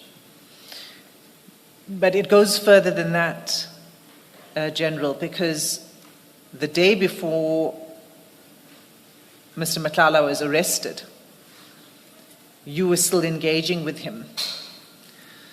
And in fact, what you say to him on the 13th of May is take them on, brother, meaning to take on the SAPS. And I'll take you there because you should have a look at it. It's page 60 of the WhatsApp. It's file 1 of 3.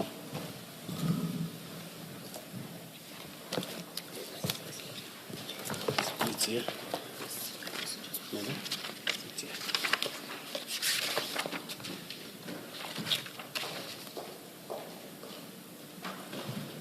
I'm there. So do you see that 13 May 2025? Correct, Commissioner. 8 minutes past 3 in the afternoon. Correct, Commissioners. Take them on, brother. Correct. Okay. And you recall what that was about? Yes. Sorry, Ms. Hassim, we're looking at the WhatsApp bundle. Yes. You say page? Page 60. 60.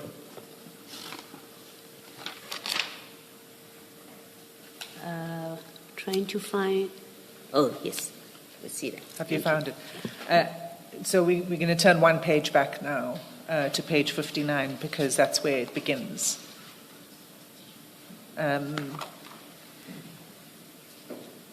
General, on page 59, Mr. Matlala, on the 13th of May, sends you a document at 1 o'clock. Do you see that? Correct, Commissioners? And that document is Annexure SEN 6, which you will find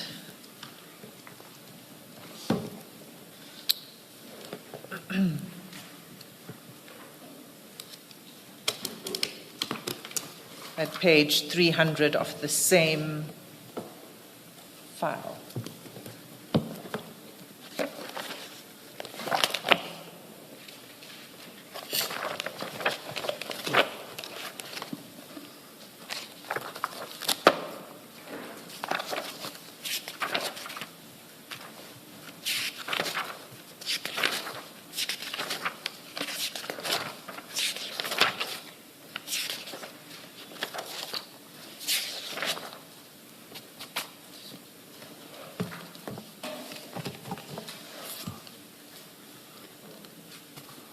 You found it, Commissioners.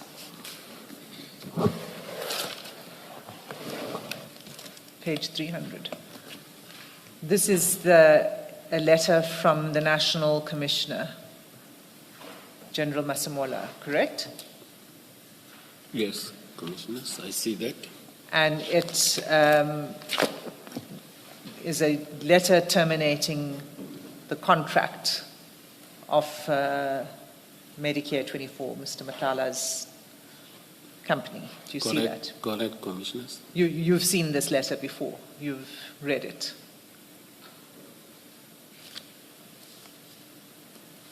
I believe I might have, because it's the one for the termination of his contract. Right. And in that letter on page 300, in the last paragraph, it says, SAPS's judgment is that your company abused the supply chain management system and engaged... Sorry, can I get that paragraph? Oh, sorry, I thought we were on page 300. It's the last paragraph on Okay, that page. okay, yeah. Do you see it? I see it, Commissioners. SAPS's judgment is that your company abused the supply chain management system and engaged in fraudulent and or corrupt practices in competing for this contract based on, inter alia, the following findings of material irregularities.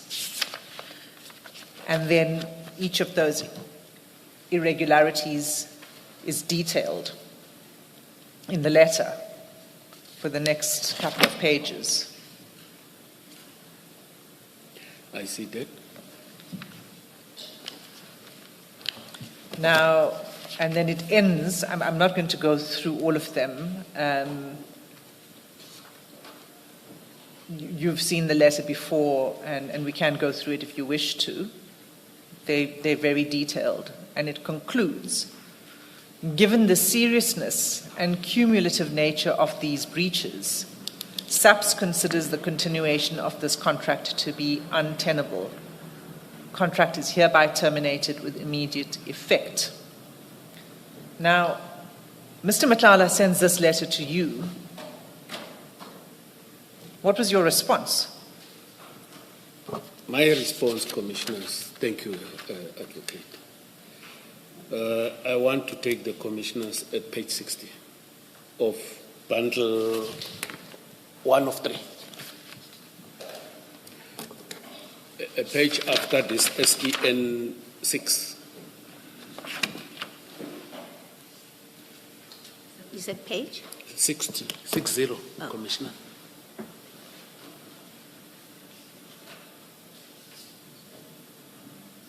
May I proceed, Commissioners? My response is that this is so sad, and it leaves one with, maybe there's a missing link there, choice but to seek legal advice on this issue with a view to challenge this decision. Yes. So, in fact, your response starts before that. You send him an image of President Zuma with his head in his hands. It's an emoji. And then you follow it by saying, so it's shaking his head in his hands and he's saying, this is so sad. And you advise him to get legal advice. Yeah, correct. That Yes. is my response to him. And he says he will. He says, true, my advocate advised I should make interdict within 48 hours. And then you say? I say, take them on, brother. Yes. Yeah. Now, do you not think that it's inappropriate for you to be giving him advice after you see this letter from the SAPS raising these serious concerns? It is not inappropriate. It is within his rights because he talks about his advocate here as well. Sorry, what does he say? It is not inappropriate. It's not inappropriate? Yes. So you were already concerned. You said to us you started to withdraw from him. You started to cut off contact from him. And instead, your response here is to say, this is terrible news. This makes you sad. This is sad. Not make me sad, Commissioner, that the news is that of a sad in nature. These are sad news, not me being sad. I need to clarify that. Okay. The news are of a sad nature. And then, you see, I'm going I want to say something under this context, Commissioner. You know, it is clear, Mina, I've never protected this man. If he said, this is the challenge, I said, this is so sad, seek legal advice. And then he also informed me, my advocate said so, I must interdict them. I said, take them on.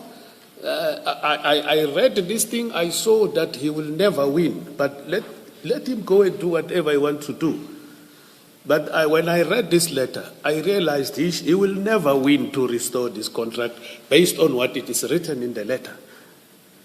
But that is what I've indicated to him. And that's it, Commissioners. I don't understand that response. You already are wary, as you say, of Mr. Matlala. Now you see the actual culmination of this in the letter. And in your response, instead of distancing yourself from him, you choose to respond. This is, you said that you began to cut ties. This is the day before Mr. Matlala was arrested, by the way. So in fact, the way you cut ties with him was forced upon you by his arrest, isn't that so? Commissioners, you see when you look at this response, it is a straightforward thing that that closeness is no more there. You know, another person, Commissioners, will do this if he wanted to assist this person and continue with the relationship. Will say, no, don't worry, I'll go meet so and do 1, 2, 3. Another person might do that if one can bring that type of context. But I only said these things, and then from there, I've never talked about this thing of the contract anymore with him. From then, because he was arrested. Because he was arrested a few hours later. No, Commissioners, the arrest of Mr. Matlala took place on the 15th of May. On the 14th of May. If you say 14, you're correcting me, but according to my recollection, it's the 15th of May, 2025. That is my recollection, but I stand to be corrected of the date of arrest. What difference does a day make, General? Whether it's the 14th or the 15th, the point is it was soon thereafter. I cut my ties, Commissioners. The difference was the date of arrest, but the fact, yes, he is arrested, to show that I've cut ties. Number one, there was no evidence presented before this commission, and also myself, I'm saying so. After his arrest, I've never called him. Number two, I've never visited him in any prison where he was detained. Number three, I've never attended his court where he came with bail application. Number four, even if when his visits, the issue of his problems here, I didn't even offer to help any, like previously when I talk about, I said moral support. Ne?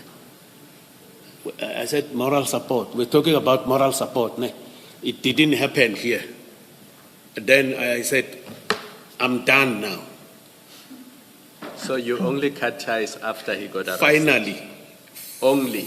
finally, when that happens, Commissioner. I said gradually I was moving away, but finally, you can. I'm even prepared if my cell phone need to be checked to check that have I ever did any contact with him, either directly or indirectly. Have I ever visited him or go to the jail? Because if you want to continue your relationship, you'll visit him in jail. We can check even the registers there if I went there and visited, or have I ever called any person at the prison. Finally, my submission, Commissioners, is that finally I cut till to date. I've never come into contact with him or his wife or whatever. Finally, that's my submission. General, the issue was after the 5th of March article. You said in your statement, after that day you became weary and you started cutting ties with him. So what is being explored with you is whether after that date you cut ties with him or not. I said gradually I moved away, Commissioners. That is my response. I think I said it over 10 times today in this room, Commissioners. Why did, sorry, Ms. Hassim, I hope I won't disrupt the flow of your questions. But yes, you've said it several times, General, but why did it have to be gradual? You have this article, it's making these serious allegations of tender fraud and other serious allegations. Why did it have to be gradual? Why did you not terminate communication there and there? I don't ever respond to that because... I'm sorry? I do not ever respond to what the Commissioner is asking me why did I not cut it there and there? But you don't, may I come in please? You don't have a response, General, because this is untrue. At that stage, you did not intend terminating communication. That's why you have no response to my question. It's simply not true. I don't agree with the statement, but for me, that is what I was doing, Commissioners. So from 5 March all the way up to the 13th of May, you are still gradual. So it seems to me that had Mr. Matlala not been arrested, you would still be continuing with your communication with him, No. which buttresses or which supports my point that it's untrue that you ever intended to cut ties with him or to stop communication with him. Commissioner, there was an intention. But when and how does that manifest? When and how does that intended termination manifest? Commissioner, when we deal with issues of terminating relationship, we take them differently. I hear what the Commissioner is saying, but there was an intention. You are a police official. You are a member of the Hawks. You find out that your friend, your younger brother, in quotation marks, is allegedly involved in criminality. This is something that concerns you and concerns you to the extent that you decide to cut off ties. You are a police officer. This is not just a relationship between ordinary individuals. Why did you not terminate communication or ties there and then?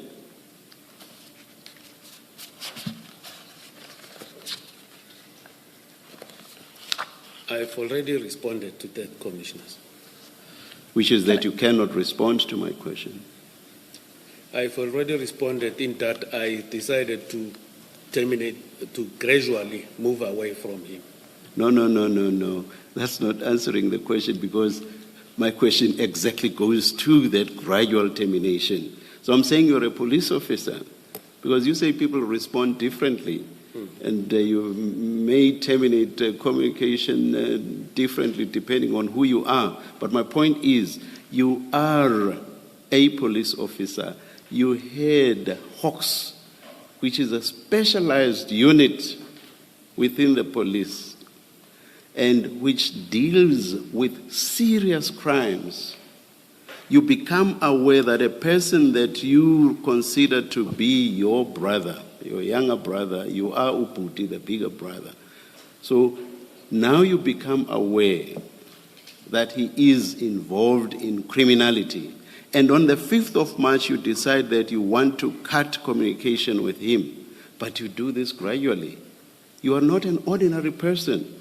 You actually had hawks in KZN. Why did you not terminate communication immediately? That idea never crossed my mind, Commissioner. Now, let's just look at the content of these communications, which are, 3 months later? You seem to be communicating with a friend in a very amicable manner. No indication at all that you are irritated with him, no indication at all that this is somebody that you want to terminate communication with. You say, this is so sad, and it leaves one with, I think you wanted to say, no choice, the no is missing, but to seek legal advice on this issue with a view to challenge this decision. No sign of you ever having intended to terminate communication at all. It's actually friendly. It's actually empathetic. How can that be if way back in March, 5 March, you already wanted to terminate communication? That just does not make sense altogether, General. I've taken note of that, Commissioner. I'm sorry? I've taken note of the Commissioner's comments. What's your report? What's your response? What's your comment?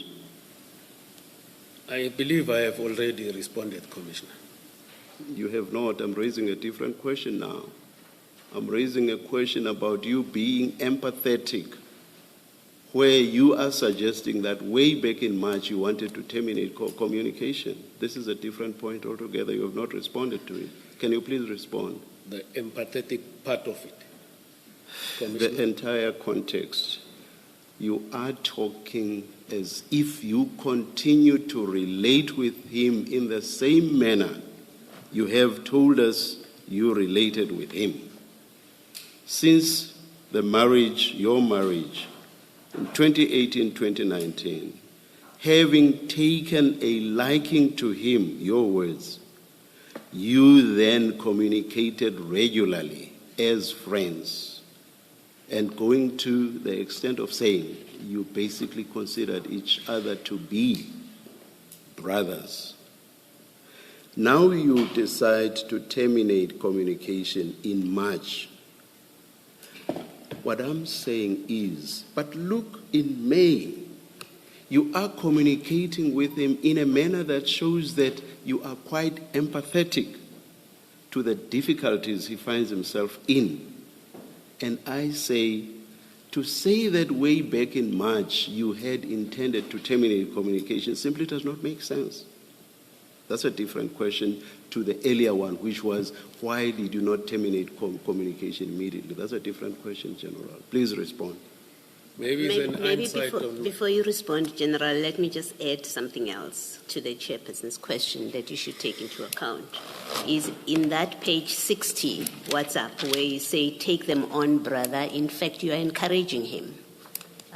Contrary to what you're saying to us. In fact, a day or two before he's arrested, you say you encourage him to take your employer on regarding the termination of the contract, which, as the chair says, doesn't seem to suggest to present someone who has no interest anymore in Mr. Matlala's affairs and business. Thank you, Commissioners. Do you see that these are different questions? It's no longer my question about terminating immediately. Do you get that? So I get it, I just want to disabuse your mind of this idea that I'm asking you the same question. So can you now respond to my question, taking into account the additional point that my colleague has? I have taken note of the analysis of the Commissioner, and I see that, yes, there is an error on my side that I've done in order to encourage him. Just repeat that. I'm not sure I understand it. I've taken note about the analysis of these messages by the commissioner, and then I consider that it is an error on my side continuing to do this.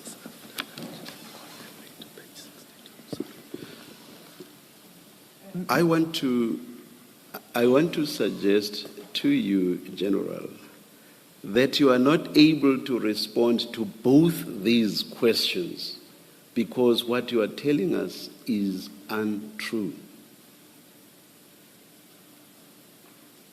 That is the real reason.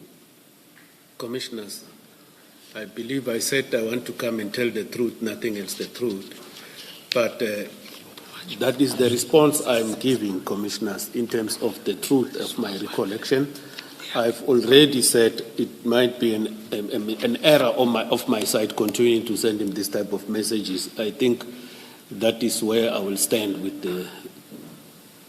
my response to the questions, Commissioners. Now, General, from the 6th of March, that is the very day after you tell us, that is the day from which you intended to cut off communication. I'm looking at file 1 of 3, the exhibits file. File? The one that says 1 of 3, the exhibits file. Okay, I got it, Commissioner. It should be the same. It's the same one, actually. Yes, it's the same one we're on, yes. If you look at page 28, all the way, and that's March, that's the 6th of March, and you have told us that from the 5th you are now wary of him or his communications, and you have decided to terminate communication on the 5th of March. So the page I'm referring you to, on page 28, there's communication there, still between you and Mr. Madlanga, and that's the 6th of March. I will not go through the texts that are there one by one, but from that page, from page 28 all the way to page 60, communication between the two of you continues unabated. And at times, you are the one that initiates the communication. And this, in circumstances where you say that on the 5th of March, you had decided to terminate communication. So all the way up to page 60, and page 60 being in May, from 5 March, in May, continue over many pages, 28 to 60, at times you being the initiator of the communications. Do you seriously want us to believe you that you ever wanted to terminate communication with Mr. Madlanga? The relationship, Commissioners, and what is happening, the way I took it, I understood what the Commissioners said about my position and where am I working, but it is the relationship, not necessarily the communication per se. Hence, I'm saying I was trying to move away from him in order to terminate the relationship. But I see that it took me... So I just, let me understand this. I'm sorry, I know you asked for protection earlier, but I just want to understand this. So you want to terminate their relationship, but having terminated the relationship, you want to continue communicating with him. So communication without a relationship. In the context of people who have otherwise been having a relationship of brother and brother. Does that make sense? Not really that, Commissioners. Maybe it took me too long to cut it off, but gradually, in my mind, in my soul, I wanted to, but I took it gradually. So I see that the period, it is indeed a point of concern, And then I do understand what the commissioner is saying. So, And I see, it, hence I'm saying it took me too long. so had he not been arrested, it could well have continued to the present day. No, I don't think so, Commissioner. Where would it have ended? Where would it have ended? The page 28 to 60 that I'm referring you to is continuing unabated, and yet in March already you say you are wary of him and you want to terminate whatever it is you wanted to terminate. When would it have ended had he not been arrested at the point at which he was? It was going to be ended, Commissioner. When? It's a pity. The it question took is long. when, General, when?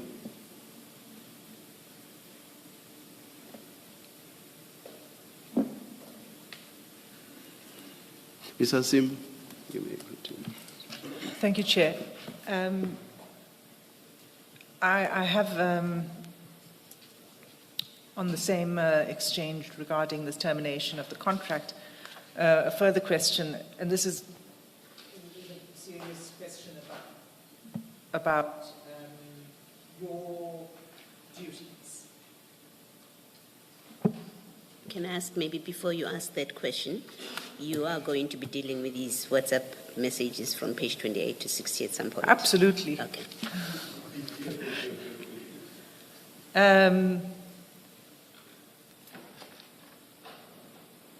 Page 60, 59 and 60, you sent this terminated. This is about your obligations in the position you occupy. A public position which you should be occupying and acting and conducting yourself in the interests of all South Africans. When you received this letter of termination that's sent by the National Commissioner of Police, and you urge Mr. Madlanga to sue, as a senior law enforcement official, you urge him to sue another law enforcement arm.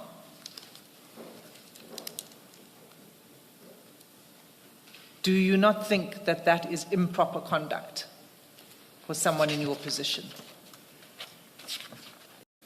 Commissioners, I never urged him to sue. My message here talks about challenging the decision to cancel the contract, not sue. Through legal means? Through a lawyer. Because Yes. I won't do it. I can't do it, and I won't do it. You agree that you urged him to seek legal advice? Come again? Do you agree that you urged him to seek legal advice? I agree.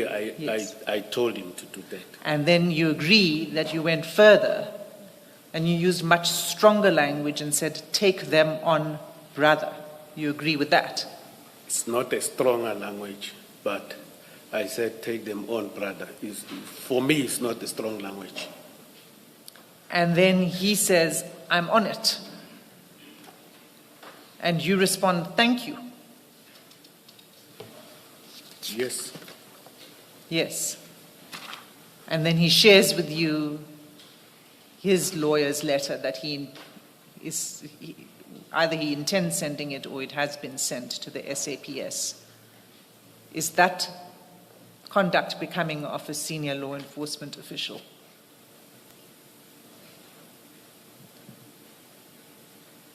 I don't think I did anything wrong. But you accept that you urged him to seek legal advice and take I action advised- against another law enforcement arm. I advised him to seek legal advice on the termination of the contract.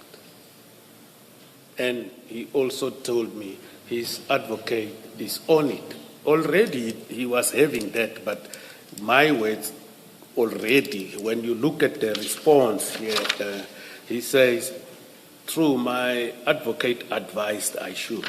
So already he got that. And also for me, I said, you must seek legal advice. Already he had that, he did that on himself. Yeah. But you were not aware of that. Read. You were not aware of that when you said take them on. No, Commissioner's page 60, where he said, true, my advocate advised I should make interdict within 48 hours.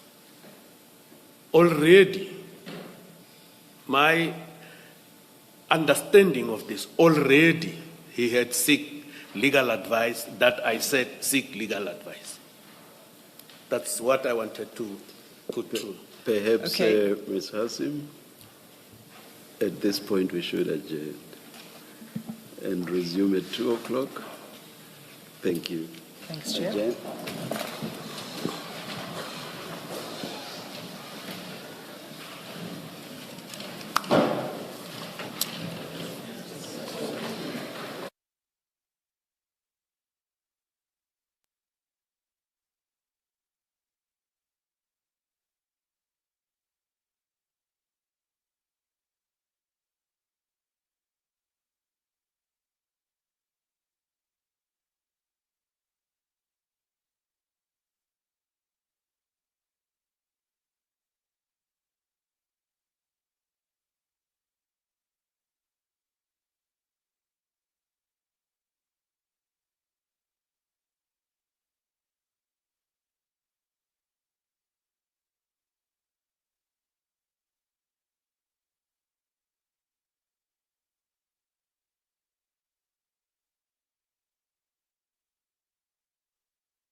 Good afternoon, everyone. I trust you've had a good lunch. We're ready to start. Cell phones off, please.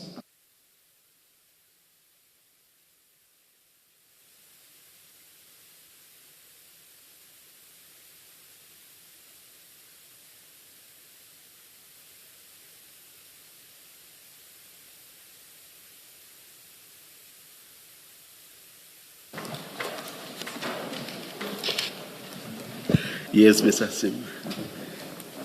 Thank you, Chair.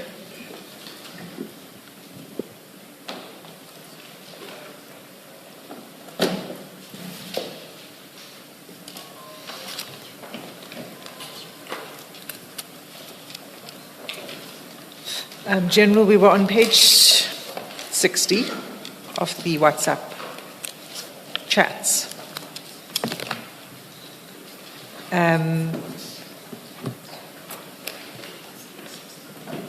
And I think my question to you before we break was whether you agree that it's not appropriate for a senior law enforcement official in your position to be interacting with an alleged criminal, which by now you knew, in the way you were interacting on the 13th of May when you were advising him to sue another arm of law enforcement. That was my question to you. According to me, it is not inappropriate. You know, commissioners, the communication on this page, I know we did deliberated on it earlier. Commissioners, when you have a serious sympathy with a person who has lost this huge tender of 360 million, I believe that in the case of a reasonable person, to show that this person has got interest with inappropriate actions, or one would say in response when you get this type of a message. Although I said this is so sad, it leaves one with no choice but to seek legal advice, one will also say, how are you feeling? How are you feeling? Where are you? I will come and get you. Please don't do anything. I will come and assist you. I know so and so and so, but I am coming. If you are home on this day, I'm coming so that we can deal with these things. So you will see those type of issues, and that it will result in someone. It will be a clear indication of someone who knows that he is benefiting here. So to show that I don't have even a beneficial relationship with Mr. Madlanga, this tender is a huge amount of money. It didn't bother me to say, let me put my work or my life on the line here, but only to say it's normal and it's a common cause that seek legal advice, take them on. It was done out of context of that brotherly advice and say, this is what the process you must follow. But if it was a person who had serious interest as well as beneficiary in order to protect this gentleman, one would have acted otherwise than what I have done. So this, for me, it was not inappropriate, commissioners. Thank you.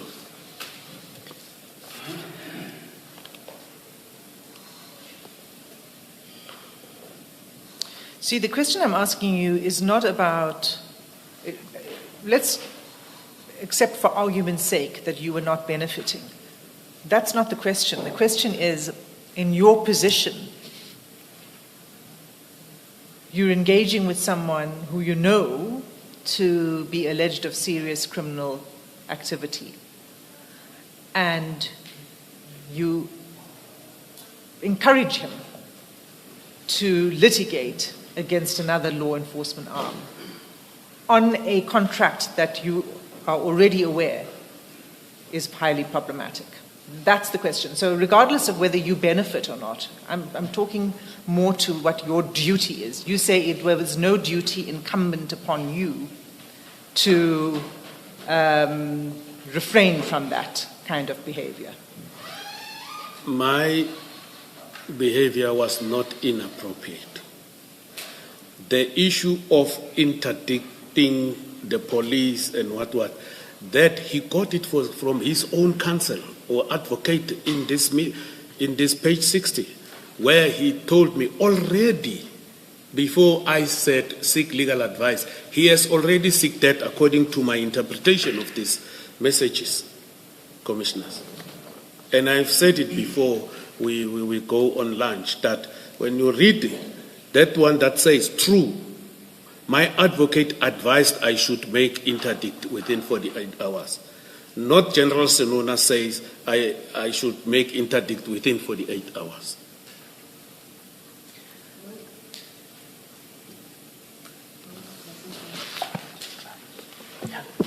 Now my mic works. Can I just ask my question? General, if you had said to him, this is so sad and it leaves one with a choice, but no choice but to seek legal advice. If you had stopped there, I would likely not have had any difficulty with that, because on the face of it, you are not advocating for any position. He's got a termination letter, and all you would be saying to him would have been, go and speak to your lawyer, right? I would probably not have a difficulty with it. The difficulty arises when you say, with a view to challenge the decision.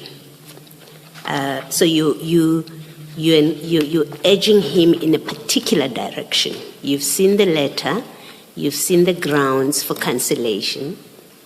You say, take advice with a view to challenge. So you're suggesting to him a positive course of action with a view to challenge. That's the one difficulty I have with it. The second is when he says, I've been to a lawyer and they are doing an interdict, preparing an interdict application. You then say, take them on, brother. And I think you fairly, in our earlier discussion, accepted that is to encourage him in the course that he has chosen to follow, to go to court, and now you're encouraging him. My difficulty with it is that you don't want to concede, and if you haven't been asked that way, I'm going to put it to you, that you don't seem to appreciate that there's a conflict of interest that this communication presents, because this is your employer and you're telling a service provider to go to court and fight your employer. That to me seems to be a conflict of interest that should have been obvious to you. And if at that time it wasn't obvious to you, I would be disappointed that today you don't see the conflict of interest. Now that it is being discussed with you and being formulated this way, if you say, no, there's no conflict of interest in my encouraging a service provider to sue my employer, then I get concerned that you don't seem to appreciate what conflict of interest means in this kind of situation. So to the extent that I must ask you a question is, do you accept now, at least as you sit there, that on the face of it at least, the position that you take in these WhatsApp messages, which is he must seek legal advice with a view to challenge, which is a positive advice to him, and then you encourage him to take them on, that on the face of it suggests that there is a conflict of interest between your interest in your friend's troubles and your employer's business. Do you at least accept that now? Commissioners, This is the interpretation of the commissioners. But where I'm sitting, when I say with a view to challenge that this decision, with my words, even if I said take them on, brother, the person who advised Mr. Madlanga with regard to the interdict and the sort of civil claim is his lawyer. As for me, I was saying challenge the decision. My interpretation was that maybe it can be reversed in my own mind. And I only wrote him this, and then wrote him this, and I left it there. It is a common cause that somewhere in our line of duty, people will come and seek advices. No, General. No, I have to stop you. I've asked you a direct question. Please answer my question. Don't tell me what happens in life in general. Okay. I've asked you a specific direct question. As you sit there, do you or do you not accept that this email exchange that I have raised with you, on its face, suggests that you had a conflict of interest between your friend's business and your employer's business? I don't see it as a conflict of interest. Thank you. Thank you. Ms. Sasson? Thank you. So, and then General, you continue. You continue, as I said, when he confirms that he's going to take... Oh, before you move on, I'm very sorry, Ms. Hassan. General, before lunch, and even now, I think just before Commissioner Baloyi asked you a question, you seemed to suggest that it's as good as if you introduced nothing new because Mr. Madlanga himself, that is when you suggested that he should seek legal advice. You said you basically suggested nothing new because sort of downplaying that, because Mr. Madlanga himself told you that his advocate had advised him that he should interdict what had been done.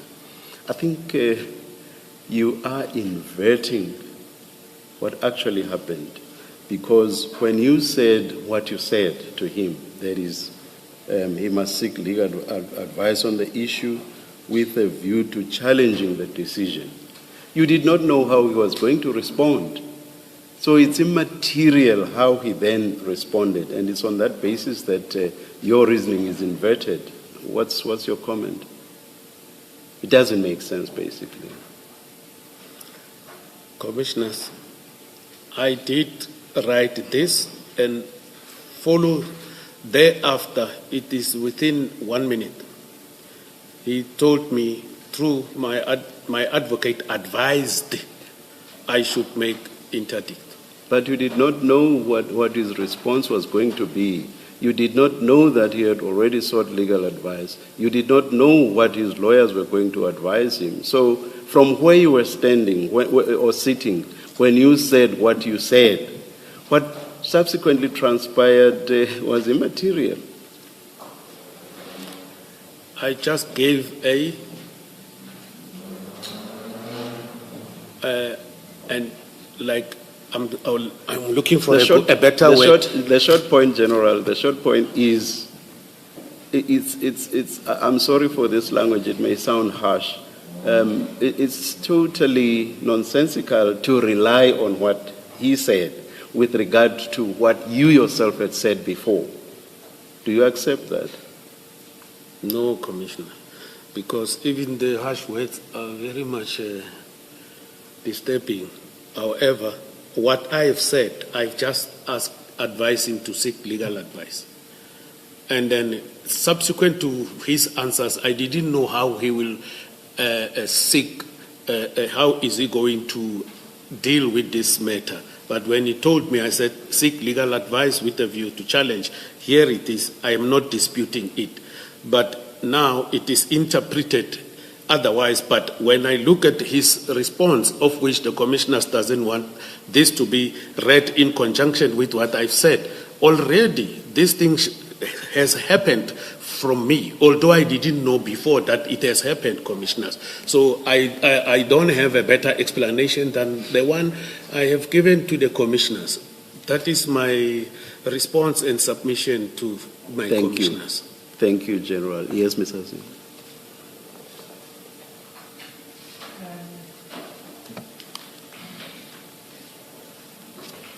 Okay, so you thank him after he confirms that's what he's doing.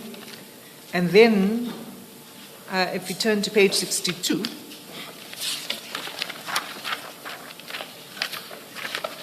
you send to Mr. Matlala the contact number for Minister Cele, is that right?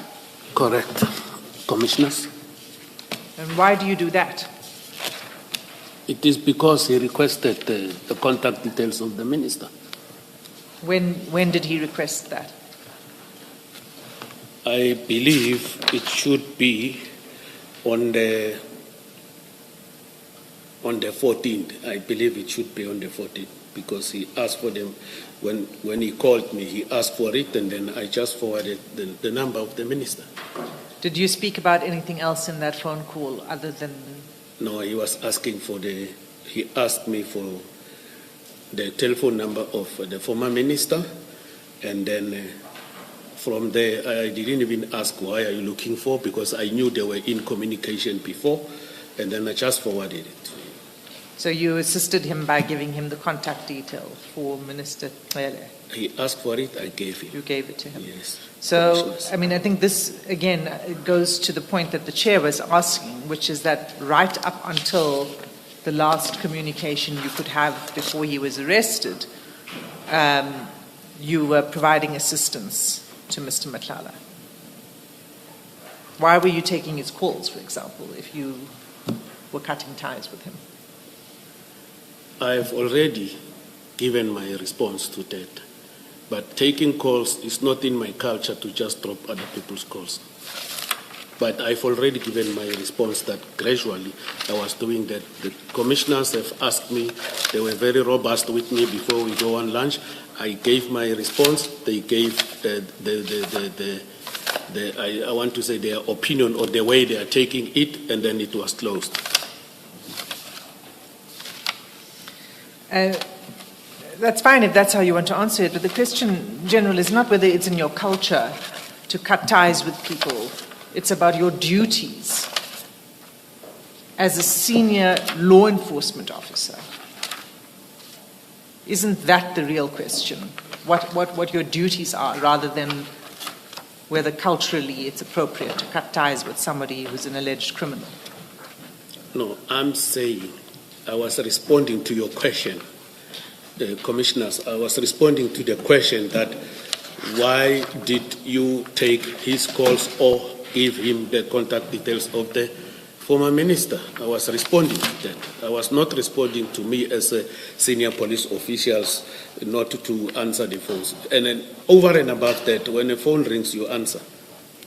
But I've already dealt with the issue of me cutting ties with Mr. Matlala. I don't know how many times must I respond to this question.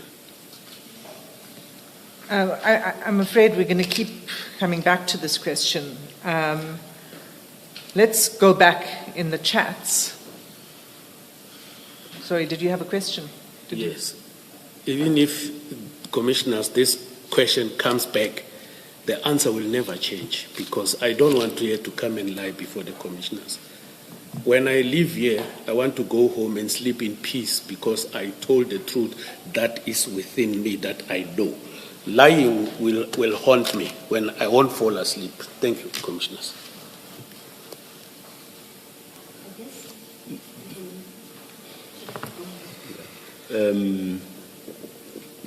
General, you see, there are different contexts, and those different contexts may lead to the same issue. For example, questions were asked around the 5th of March, and questions were asked around the texts that have just been dealt with now, around page 60 to page 62.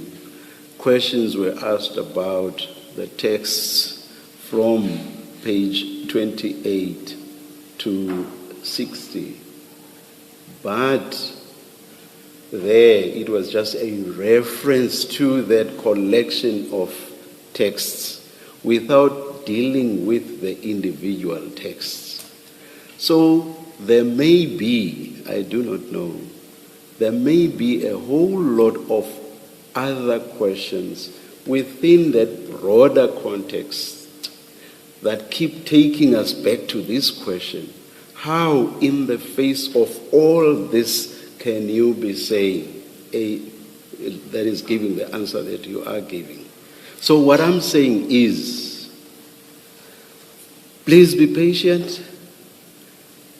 The likelihood is that there are going to be lots more questions that lead to this very point, based on whatever else reference may be made to in the documentation that we have. So just please be patient.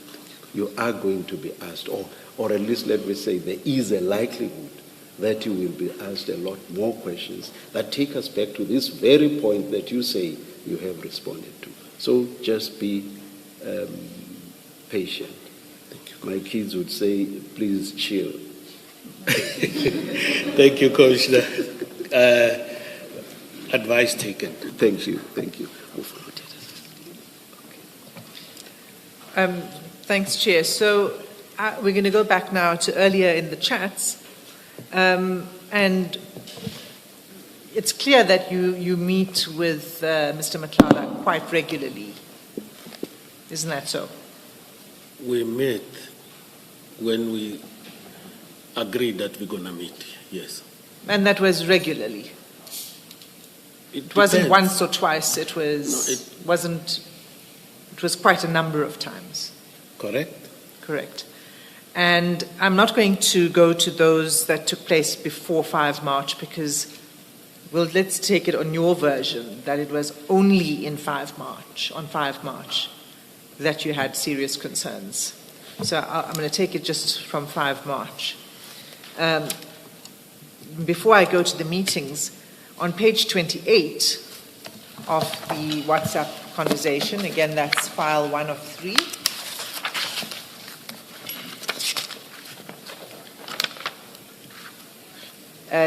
Page 28.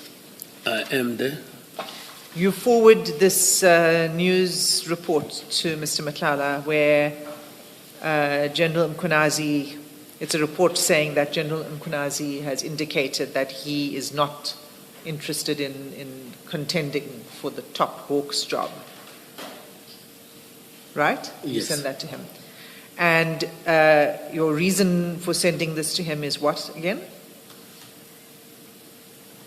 My reason was that this message is nothing else more than the two friends sharing news clips, articles about matters.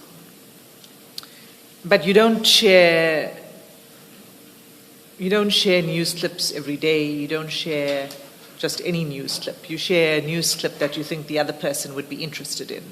Isn't that so? It's not a question of another person would be interested in. You just share. You just share it even though you don't think the person you're sending it to would be interested in it. Correct. It does happen. That's what you do. It does happen. Why would you share with somebody a news article if you don't think they'd be interested in it? If you are one of my contacts that I am talking to, it does not matter whether you are interested or not interested. I will share with you whatever I deem to share with you. Okay, so this had nothing to do with any interest on your part or Mr. Madlanga's part of the content. It was just sharing it for the sake of sharing. The interest in which sense? Can I get clarity? Interest in the content of the media article.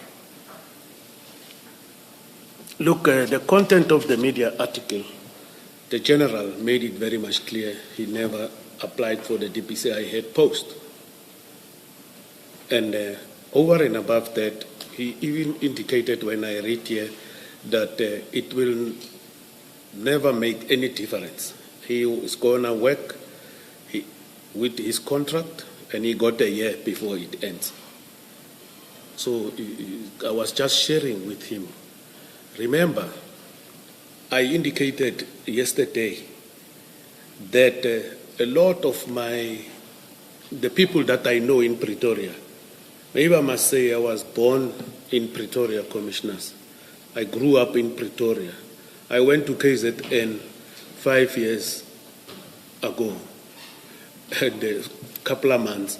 Now, when I come to Pretoria, and not even Mr. Madlanga, other people in the communities, my schoolmates and everything, I said they were applauding the working relationship of myself and General Mkhwanazi.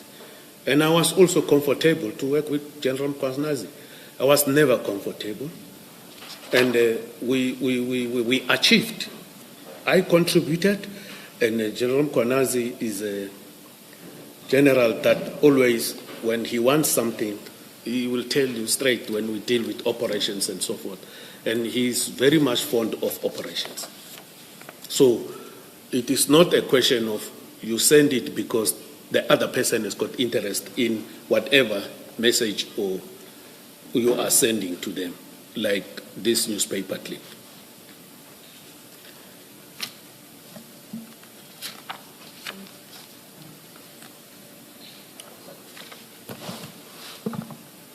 Thanks. Thank you.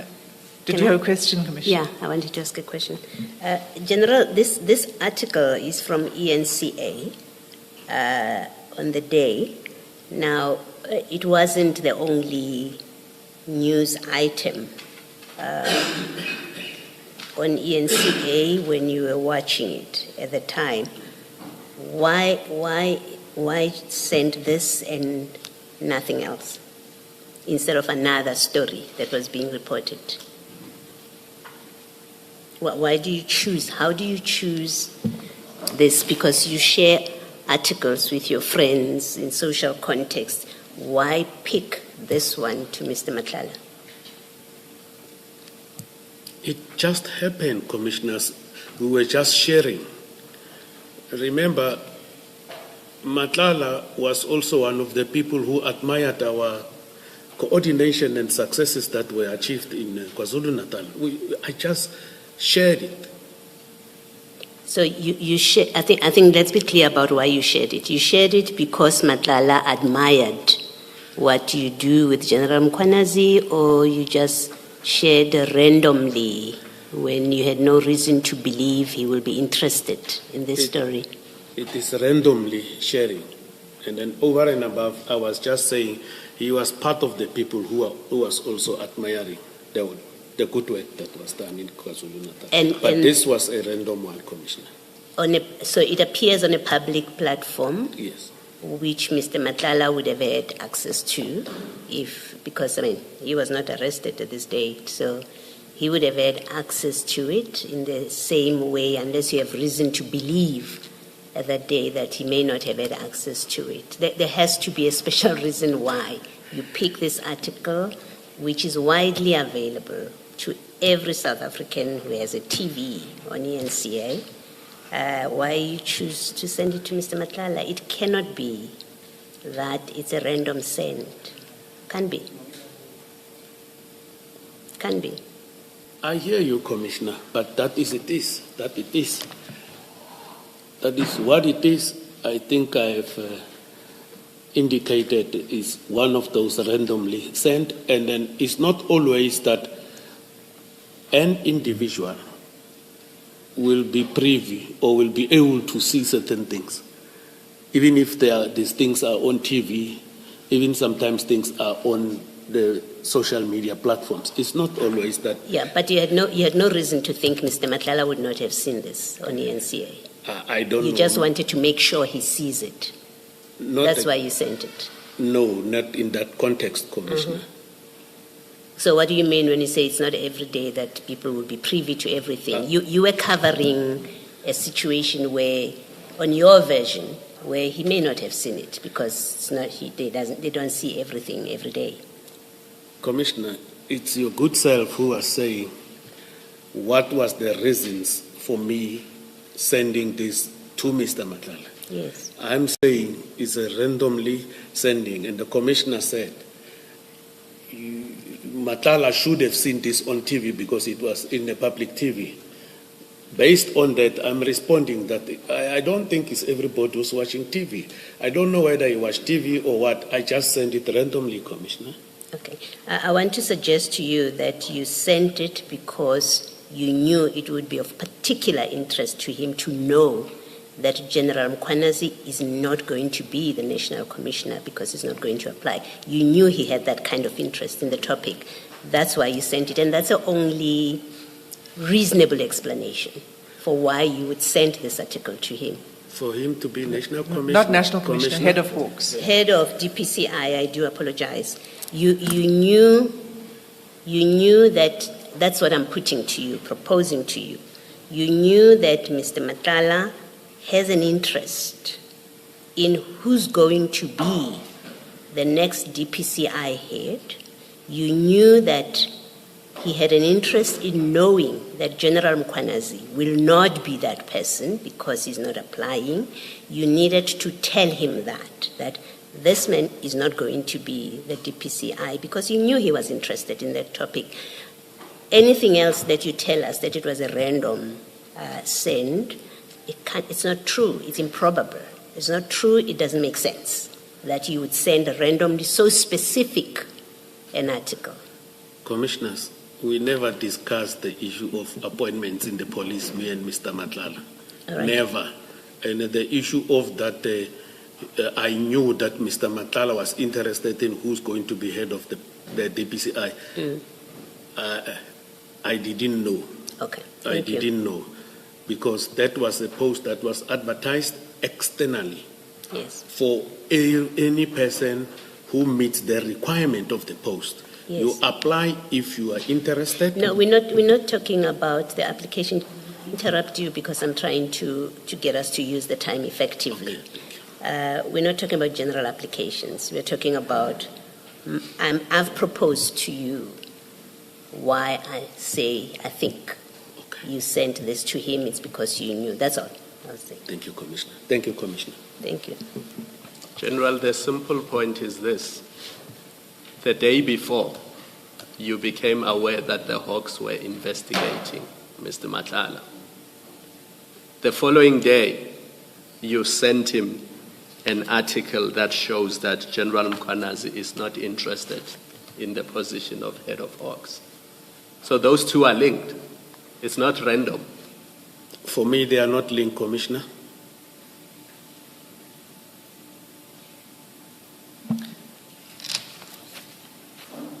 General, could you turn to the next page, please? So, as I said, we'll go through your meetings post 5 March. So this is the first arrangement to meet. And this is on the 10th of March. Do you see at the bottom of the page, you say, see you at 8 p.m. Correct, Commissioners? And then you turn over the page.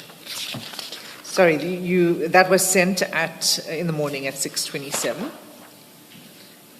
Mr. Madlanga replies, sure, with a thumbs up. And then at 7:58 p.m. you say, I'm here. Yes, Commissioner. That was 10th of March last year. Where would that meeting have taken place? Normally, I was meeting with him in Mainland, Maine. Mainland, Maine. Correct, Commissioner. It's a hotel. Yes. Is that a regular place that you have meetings? Correct. Always with Mr. Madlanga in the same place? Or do you meet him in different places? Most of the time I was meeting him there, Commissioners. I wanted to check the date when I take my phone. What date was it? Day of week was it? Yes, Commissioners.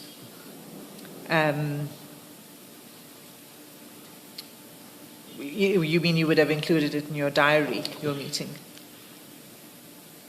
You said you were checking the date. Is that you checking your diary?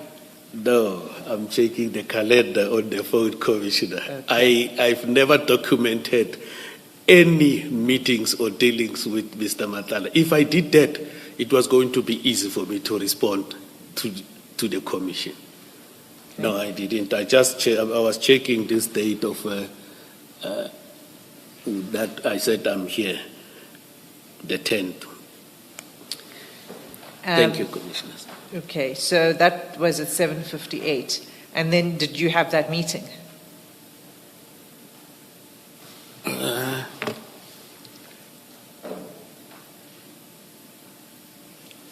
I believe so. Normally, when I arrived, so let me leave the issue of normally. I believe the meeting might have taken place. Okay. Yeah. Do you recall how long it lasted? Come again. How long would these meetings last when you met? That I can't determine. It depends on what we are talking and other things. Sometimes the meeting will take us 10 to 15 minutes. Sometimes it might go to 30 to 40 minutes. Sometimes it's just greetings, because there where we were meeting, commissioners, his business offices is just not far from there. It's a walking distance. So you would arrange to meet, but you would arrange to have a physical meeting only for about 15 minutes? It's possible. We were doing that, and it's doable, commissioners. It's just not very common to arrange to have a physical meeting for somebody just for 15 minutes. Commissioner, that's just, you can comment if you don't. That's commissioners, if it is not possible for the advocate, but for some of us it's possible.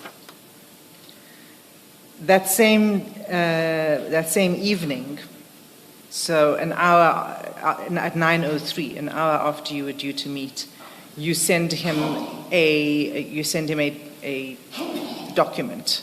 Do you see that? I can see that, commissioners.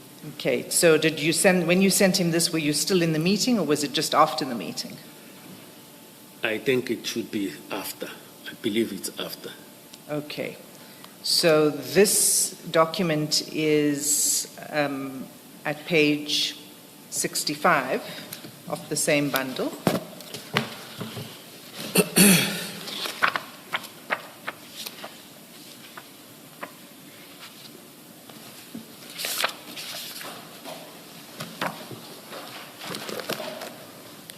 And it goes on to page 285. Do you see that? I see that, commissioners. It's a very hefty set of documents. We'd agree. It's a long document, commissioners. It's this docket that we were talking about yesterday, what we call the Nangi docket. Commissioners, this is a docket that was opened by people that were with him in Gauteng, Beaufort West. This docket is investigated in Gauteng because when cases are open against members of the police, IPID will be the investigator. So this docket, it has never reached my office. I only picked it up there through the media space, and over and above that, there is a civil claim in relation to this docket against General Mkonas and other members there. If you look this thing properly, the mere fact that I've sent this document to him, I saw the affidavit of Mr. Nangi, of which I said it yesterday. I am repeating it again, that I saw that they are staying in the same place. Then I sent it to just sensitize him that there is this gentleman of this nature staying in your own. So where did you obtain the docket? This is the docket of Bedford View Police Station. Yes. Where did you obtain the docket? I'm saying it was in the public domain. Where in the public domain? On what? How did you find it? I'm not 100% sure, because on one of my, let me check, bundle of documents.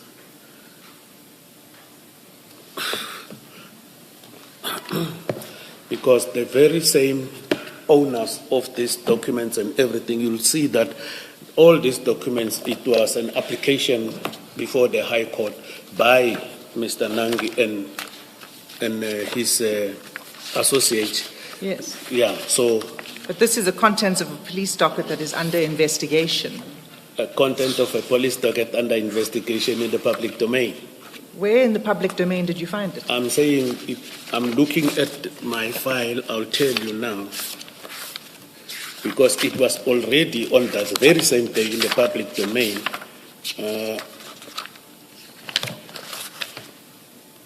Just bear with me, commissioners.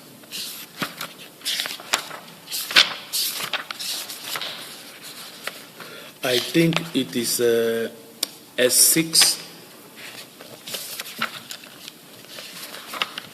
I think it's S6. The file is file 1, Annex Charge Witness Bundle. I think so. I just want to be 100%.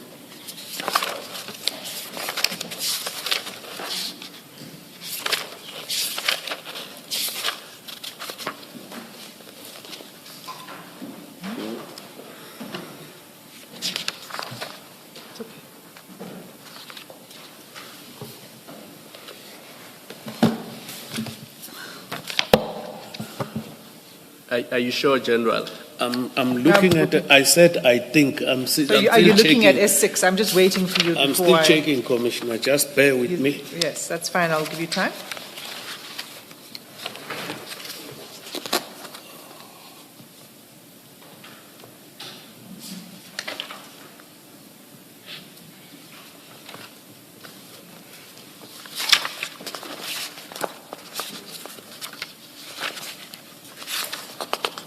All I'm trying to say, I want to rephrase my answer. This issue of this document was already in the public domain, but I believe I got it from the media. But I wanted to showcase that, but it seems my S5, it shows that this thing was already in the public domain, but this document is not actually a case docket, but they depicted a case number of Bedford View, but these are High Court documents. It's documents that were served in the High Court in relation to a civil claim. But when you look at that case docket, the case number that they wrote there, and then on your left-hand side, it is a SAPS official stamp that depict Bedford View SAPS. Yes, I'm not asking you about that. We have that. We have the docket. We looked at it. I confirmed that that is from the Bedford View Police Yeah. Station. I'm asking. You said it was available in the public domain. You said you'll take me to where. Yeah. I'm asking you, where is it? I can't 100% recall. It can be on the media platform in terms of either a WhatsApp or whatever, but I can't recall, but I know this thing was in the public domain. I wouldn't want to say here, because my challenge was the issue of my gadgets, as I indicated earlier, because I went to double check there. But this document was in the public domain. I even further said the other one in Mpumalanga also did publish his statement, who was with them, as well as the interview. But I don't want to say in the News 24 or in, but I believe it should be between, I got it to know about it via WhatsApp or on the News 24. So I can't recall 100%. So now you can't recall. First you said Yeah. we'll find it here in S6. It's not in S6. S6. Chairperson, perhaps maybe I can assist the Commission. Major General Senona should perhaps just look at the statement. It's S5 of the statement. Yes. Thank you, Ms. Mafisa.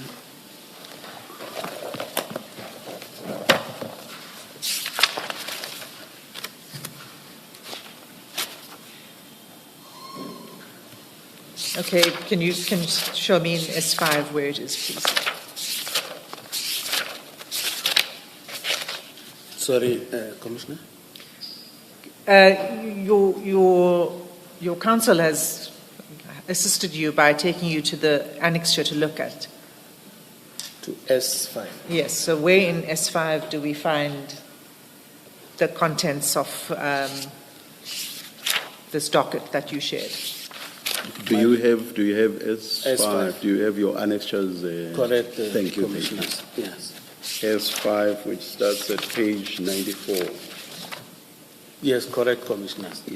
Hence, earlier I was saying, this information in relation to this docket was already in the public domain on the 10th of March.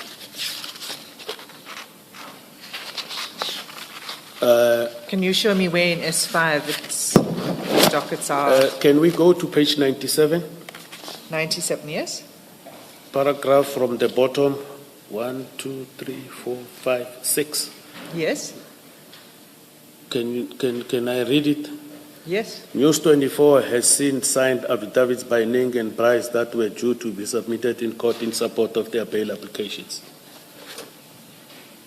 That is now, it reminded me that I think it was there when I sent it, because these people, they just posted these things there. I did send it. It is not actually a police docket. It is affidavits with attachments that they were going to submit in the High Court. Thank you, Commissioners. The affidavit, if you want to call it that, is not in this S5. This is a news report where News 24 is saying that they have seen affidavits. They don't post those affidavits in this article. They don't link to it, for example. The question is, where did you find it? That's my question, but it's not in S5. I'm saying, in relation to this document here, already these affidavits, News 24 has seen it. And then I believe that I got it from the News 24, and if not, it should be a WhatsApp. So, but this was already there. It is not a docket, a police docket that I have sent to Mr. Madlanga. It is not a police docket. It's affidavits in a complaint. It's affidavits and attachments. Yes. You will realize when you look into that documents, there's also correspondences between Mr. Nangi's attorneys and the NPA, of which we don't have that in our case docket that we have been investigating of the Kwatukuza case. This is Gauteng, Kwatukuza is KZN. Okay, I'm not sure what question you're answering. I'm saying to you, where did you get the affidavit that you shared? You said you got it at S5. S5 is a report from News 24 where they say they've seen affidavits and they are reporting on the contents, but they don't make those affidavits available. So you couldn't have got it from here. So my question is, where did you get it? I said either here or over WhatsApp from somebody. Then I also said my problem is with my gadgets, because I don't want to make something that I cannot substantiate. But what I want to say, this is my response, Commissioners. And your purpose for sharing it with Mr. Madlanga, I hear you say that, why did you need to share the contents of that affidavit? Because the article itself provides the information you wanted to convey to him. Isn't that so? I shared with him, and I indicated yesterday to sensitize him that there is this person in his area where he's staying that was arrested for kidnapping, extortion, and then he was released. He must just be careful, him and the wife and the children. He must just be careful and take more precaution on that. That is the reason why I sent it to him. That's why you say, if you say, why have you sent it? I've already indicated this yesterday. Yes, you could have sent him the media report, but you didn't send him that. You sent him the affidavits. Why didn't you send him the media report? I don't know. I don't have an answer why I never sent him the media reports. But these documents are documents that they utilize to file in the Department of Justice and Constitutional Development to institute civil claims against the police. Okay. So it comes back again to this question of your role and your possession, sharing these kind of documents with members of the public. Even if it were, and we don't know that it was, as you say, circulating in the public domain, because you have not been able to show us that, why do you become part of the circulation and distribution process? Shouldn't you, in your position, refrain again from that conduct? I don't think sensitizing a person about an individual who's residing within the same vicinity, it has to do with the office that I'm holding. That it was just a fair sensitization of Mr. Madlanga in relation to that individual and the things that this person was arrested for. Yeah, I hear what you're saying, but I'm saying you could have done that by sending him the media report and not sharing the affidavits with all of those annexures, some of which are very sensitive. That's the distinction I'm making. Do you understand? Do you understand the distinction? I hear what you are saying. You say, why I never sent them only the newspaper clip. Yes, because the newspaper clip would have served the function of sensitizing him. I believe by then the decision that I've taken is to send him whatever I was having. Right. Not necessarily to distinguish that I must send this or this. I sent him whatever I was having. General, sorry, just look at page 65 again. I'm looking at it, Commissioner. Do you see that it's a police document and it has a sub-stamp on it? On the left, I've indicated that it's got a stamp of the SAPS. So this is a subs document. But on top, Commissioner, it is written, South African Police Services and Department of Justice and Constitutional Development.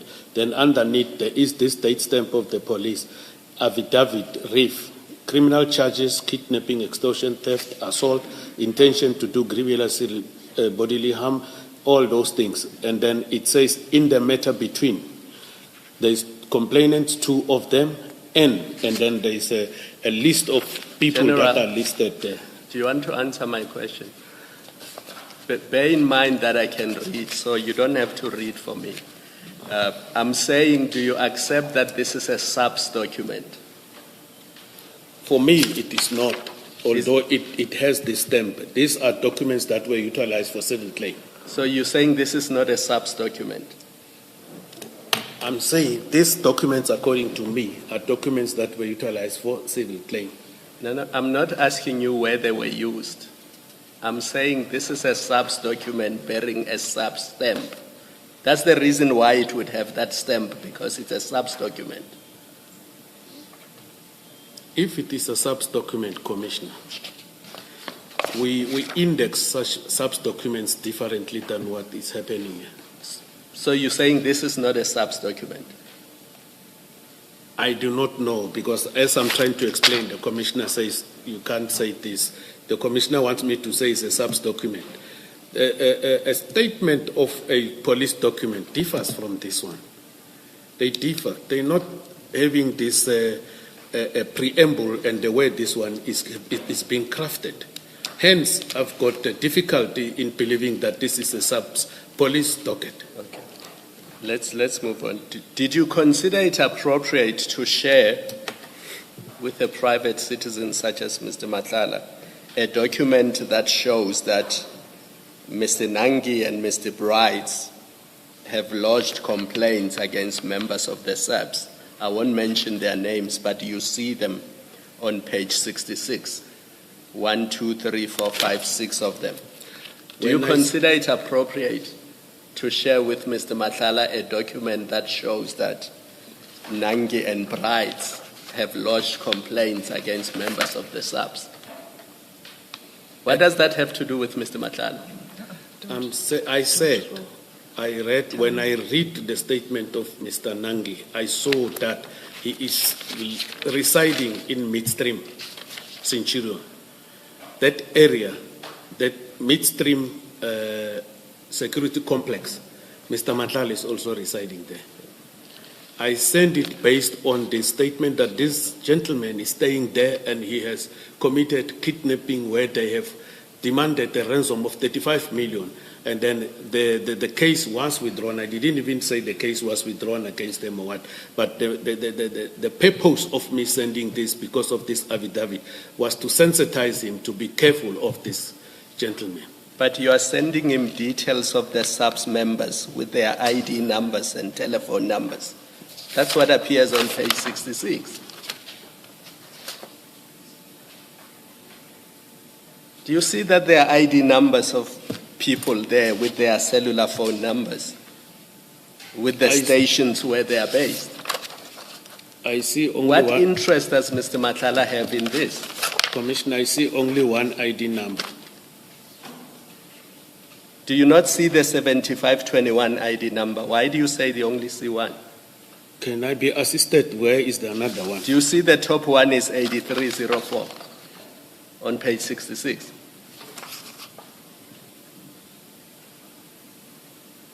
I see now. Yes. I see now. Commissioner, if I can respond, when I read this affidavit, I never read the entire file. I read this affidavit and then I sent it. I'm going to try to save time. The point is simply this. If all you wanted to do was to warn Mr. Matlala about this person who lives in the midstream estate, the newspaper article does that. There was no need for you to send SAPS documents that has details of SAPS officers to Mr. Matlala, because that has got nothing to do with Mr. Matlala. I hear you, Commissioner. So it was wrong to do that. Maybe it's a fault that I've done. I didn't read the entire thing to see what exactly is inside, so that maybe I must be selective to say, let me send only this one. General, did you have reason to believe that Mr. Matlala doesn't know that Mr. Nengi lives in that estate with him, that is his neighbor? Because I understand you to say that you saw from these documents that Mr. Nengi lives in midstream and you wanted to warn your friend. Did you have reason to believe that he doesn't know that he lives in midstream? What I believe, Commissioner, is that this man is dangerous. The issue of me believing that he didn't know or knew, no, it never pitched up. What pitched up in my mind was the mere fact of the crimes that this man was picked up for, arrested for. So you just wanted to warn him what? What were you warning him of? There is this guy who's committing kidnapping for a ransom, residing in that security complex. Yeah, exactly my question. You say you wanted to warn him that this person who has now had charges relating to kidnapping withdrawn against him, you wanted to tell him that he lives in that complex. And that's exactly my question. Why did you think Mr. Matlala doesn't know that? That this man lives in that complex? It is because we never talked about this person before this date, before that. And then I only sent him this thing to say there is this person. He might have known, but he might have not told me. But the purpose of me informing him was to sensitize him to be careful. Because well, you have talked about Mr. Nangi, because in the meeting with General Mkwanazi already, Mr. Nangi's name, according to your statement, did come up. my statement, Commissioner. Assist me with the paragraph. Where you tell us what happened in the apartment, you tell us that General Mkwanazi said to Mr. Matala, I will assist you if you can get Mr. Nangi. No? Am I remembering your evidence wrong? That's not in paragraph 64. Sorry? It's not in the statement, I believe. It's in other parts of the record. Is it in other parts of the record? Okay. I will leave it. No, hold on. Let me look at my 64. Oh, okay. Yes. I'm going to leave it. I do apologize. I didn't mean to mislead you about this. But I think to still make the point, and Ms. Hassim, stop me if I'm anticipating a line that you are going to explore. In the ad hoc committee transcripts that you have, Mr. Matala does say that his child and Mr. Nangi's child go to the same school. They live in the same complex, which suggests that Mr. Matala knew that Mr. Nangi lives in the same complex. That's why I asked the question, why did you have reason to think he doesn't know that Mr. Nangi lives in that complex with him? Thanks, Commissioner. I said he might have known him, or he might not have known him. However, I sent this to sensitize him about this person who did this type of a crime, Commissioner. Okay. And I think yesterday you said part of your job as a police is also to prevent crime or something. That's part of your justification why you did this. Did you warn anyone else about Mr. Nangi's release as a police officer, or you preferred your friend over everyone else and didn't bother to tell the residents of Midstream that there is this man in your midst? Be careful. After his release, we informed the what is this team? There is a team a national team that is dealing with the kidnappings, where you have crime intelligence and some other police officials, even some of the hawks. So we informed crime intelligence because they were part and parcel of who assisted us when we arrested this Mr. Nangi. So your answer is you did not inform anyone else of the residents of Midstream.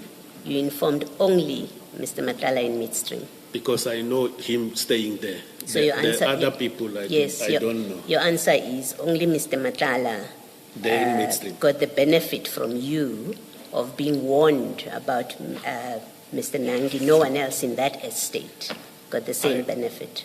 Commissioner, I only know Mr. Madlanga. Yes. No. Your answer is yes or no, General. Not a question of a benefit. I inform him because I know he's staying there and I only know him. Yes, so you informed only Mr. Matala. Can you give me a yes or no answer, in please? That complex, yes, because I know only him. Thank you. Thanks. And just to be clear, you sent it to him to warn him because these individuals were released. Is that why you wanted to warn him that they were released, or that Mr. Nangi was released? I didn't say that, Commissioner.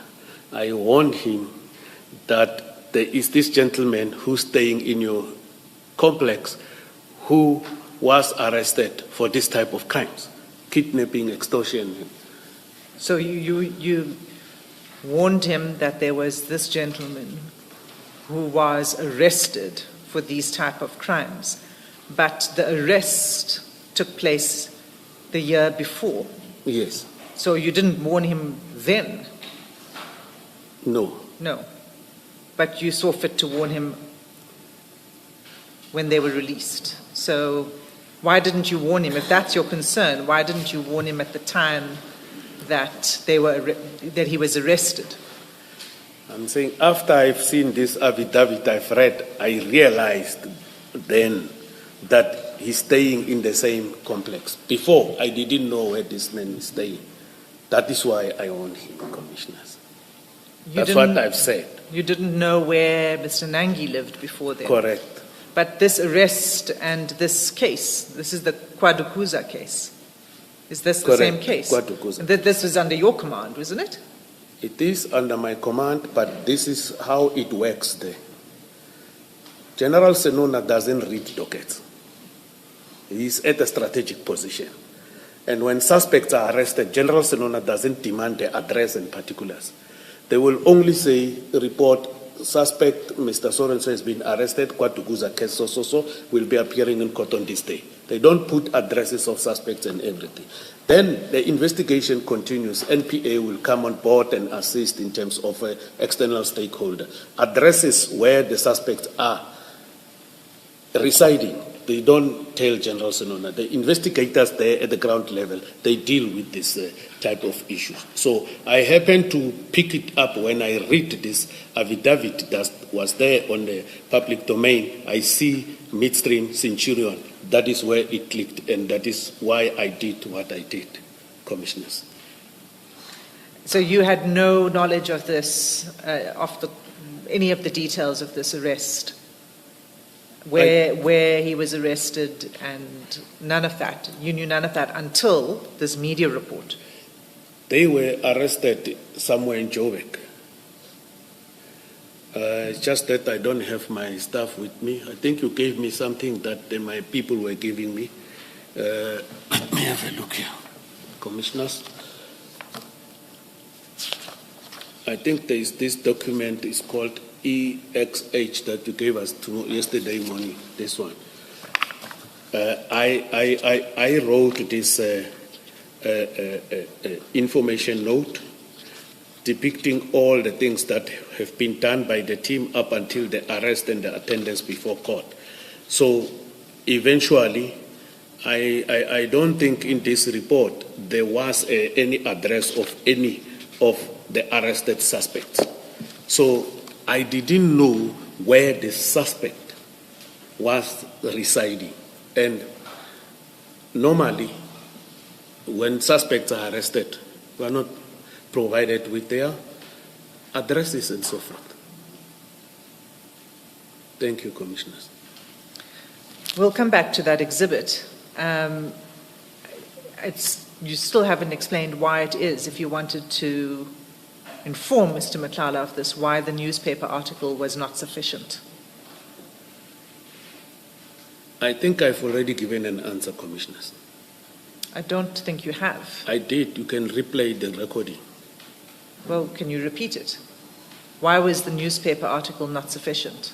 Why did you need to send all of these? I said at that point. Police docket. Oh, sorry. Apologies. You can answer now.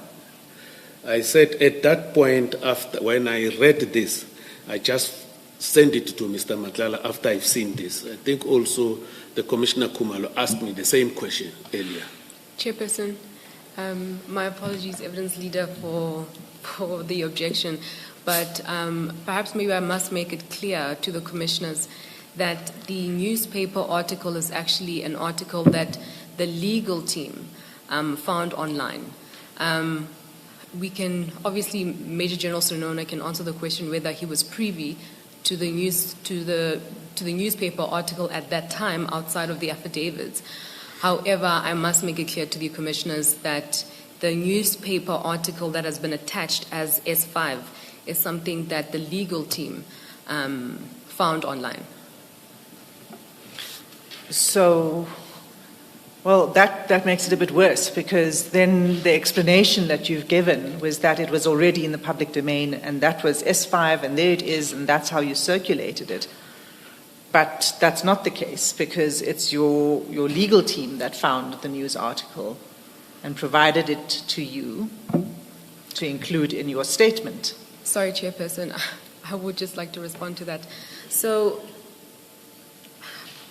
now I'm perhaps trying to see how constrained I am, just to explain to the commissioners. Yeah, the problem is that the objection also gave evidential material to the witness.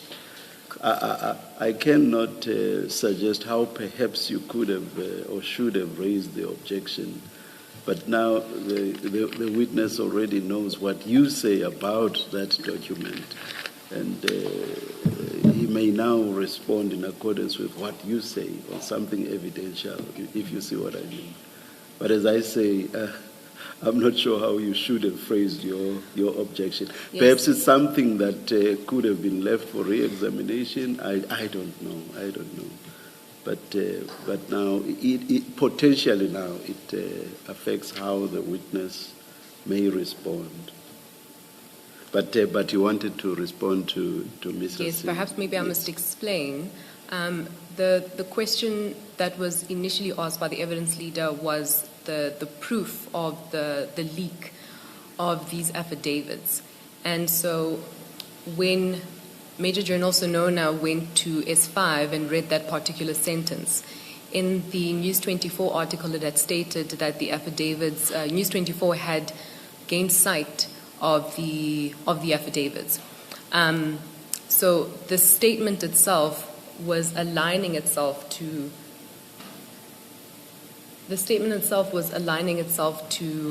what was, the News 24 article was aligning itself to what has been said in the statement. And I was merely just directing Major General Senona as to the proof in relation to that particular statement, which can be found in S5. Regarding, I think, the issue now, which is it's providing some sort of an evidential response which might be against Major General Senona. My statement was purely just that, to say that S5 is evidence of what he has already stated in his statement. It was purely that. At this stage, I'm by no means suggesting that what you've said may be against the general. I was just making an observation at this stage. Yeah.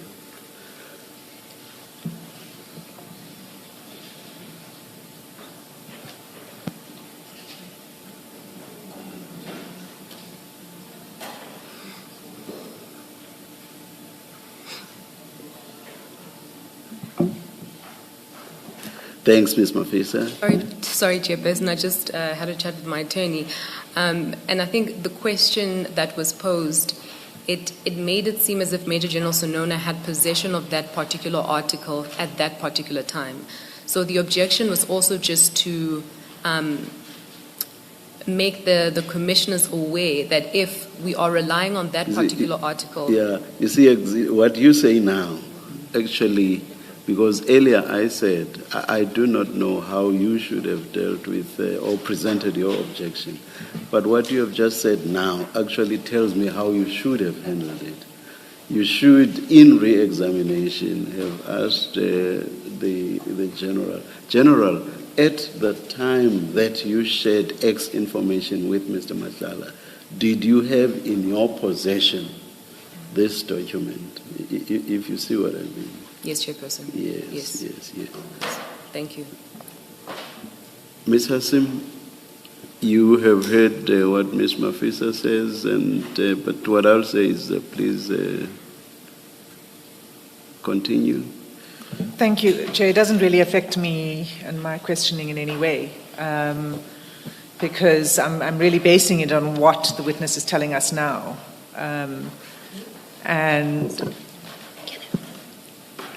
I just wanted to clarify something with him arising from this discussion so that I know what the position is. Yes. General, you've heard Ms. Mafisa. Now, at paragraph 74 of your statement, and that's what we have always accepted until Ms. Mafisa's intervention, as your evidence. Your evidence is the affidavit of Mr. Nangi had been leaked to the media as of 10 March when I forwarded same to Mr. Madlanga. I attach here to a News 24 article evidencing the aforesaid being that the affidavit has been leaked to the media, marked Annexure S5. I therefore deny the allegation that I may have leaked sensitive and or confidential and or classified information. Can I just clarify this in the light of this, that you are not saying to us that you saw this article which is S5, on the day that it came out. You're not saying that. Because I've understood, so far I had understood your evidence to be that.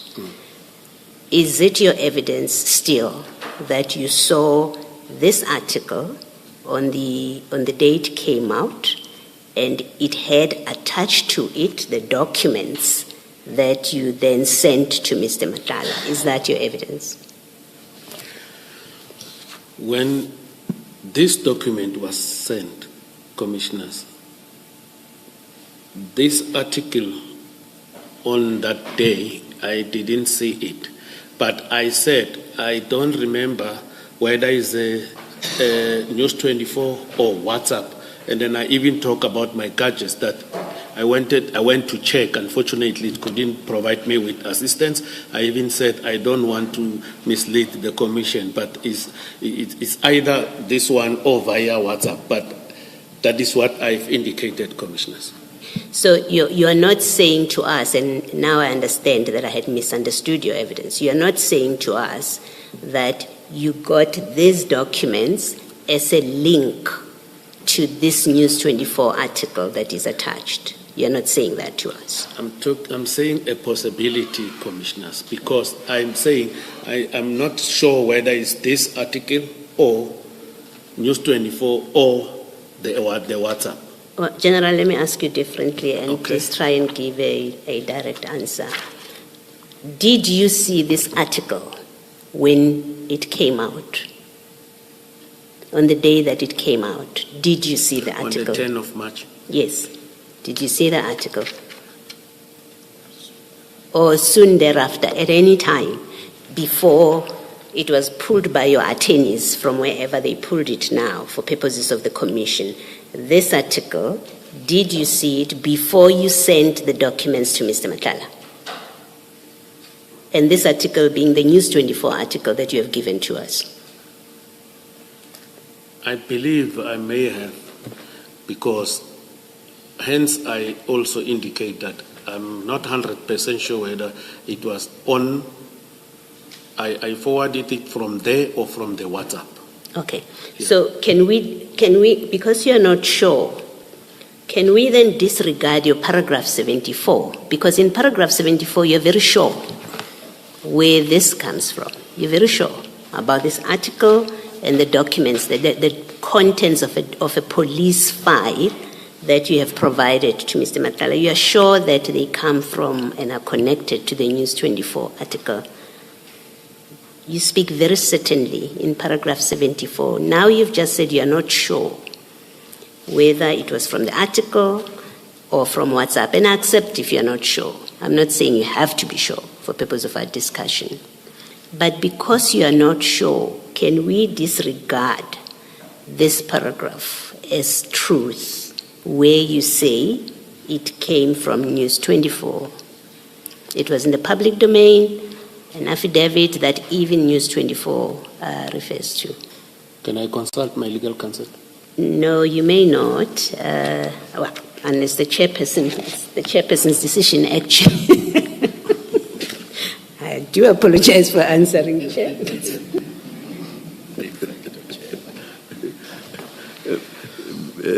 General, you see, at this stage, you are being asked probing questions, and to seek advice is a bit problematic, because we do not know now whether you want assistance with the answer that you should give in response to the question. That is a bit problematic. As I've indicated earlier, even if I can't consult my counsel, it's okay. But I wouldn't want us to disregard this. But there is that possibility, Commissioners, because indeed my counsel asked me these questions. I told them the very same thing I'm telling the Commission, and then they assisted me to go draw this thing. But I may have seen it and sent it. So I wouldn't want to disregard this. Once that thing comes, that is where I draw my conclusion that definitely this is the thing. But now I'm saying when the advocate is asking me that also there is this WhatsApp thing and this News 24, I consulted with my gadget, but I couldn't even pick it up there, hence the legal counsel assisted me. So I wouldn't want us to disregard it, commissioners. Thank you. Thank you, General. Thanks. General, do you agree that that article does not attach the affidavits that you attached? Do you agree that the article, this 10 March News 24 article, doesn't contain, what it says, they've seen affidavits, but they don't actually provide a link to the affidavits? Do you accept that? As it stands on the file now, it doesn't look like it has attachments, but there now.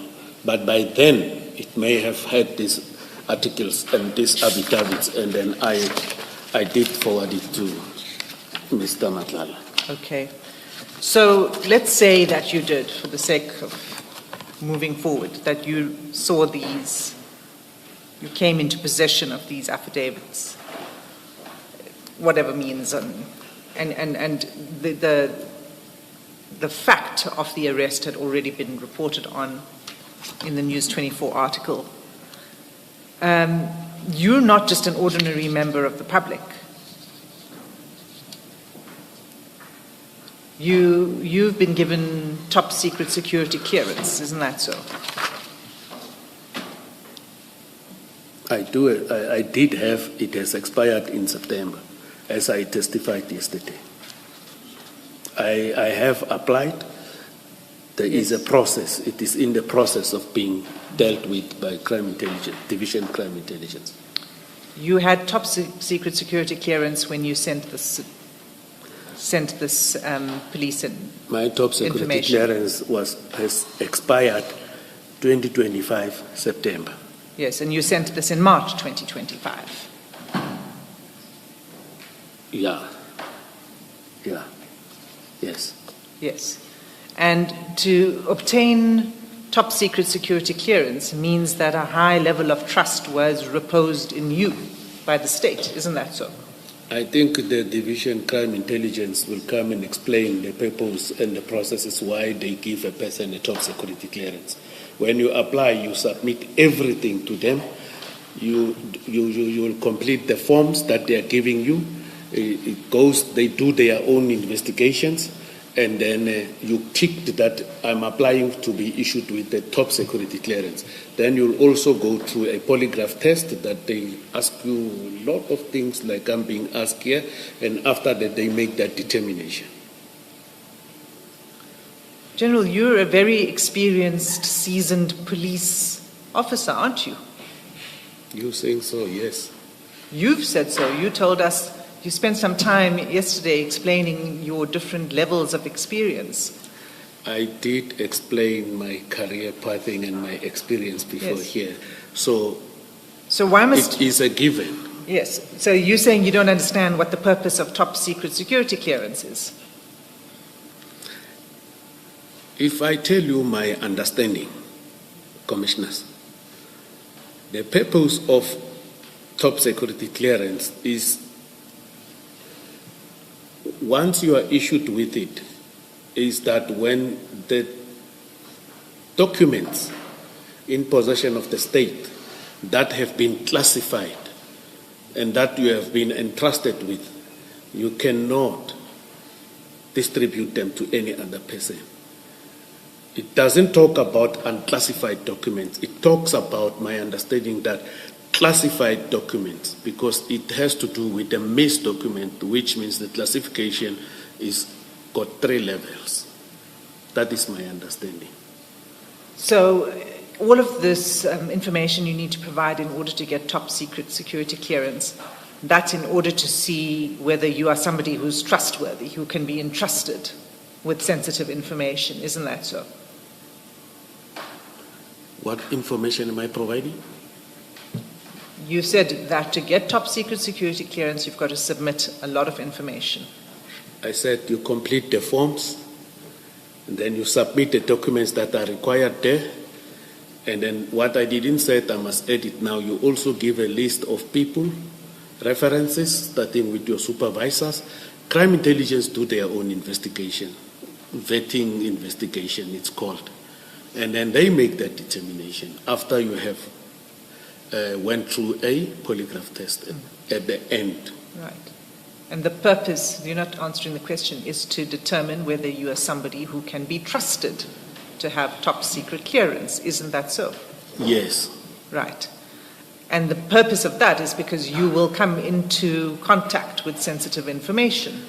Classified information. Well, whether you're a trustworthy person or not depends on how you handle sensitive information that comes into your possession. Isn't that so? Classified information, Commissioner. Classified, but Correct. not confidential. So if you were to distribute confidential information as a top secret security cleared officer, that would be okay. Commissioner, confidential falls within classified information. The Okay. levels of classification is confidential / restricted, secret, and top secret. So if a document is not endorsed, restricted or confidential or secret or top secret, that is not a classified. It's not a classified information. And would So you, let me ask you this. When the national head of the Hawks gives a directive to the provincial heads, and it's in the form of a letter, you are perfectly entitled to share it with Mr. Madlanga and say, hey, look at what the national head says to us. You can read and enjoy it at your leisure. No, I can't. But then it doesn't have classification, so why can't you not share it? But I can't.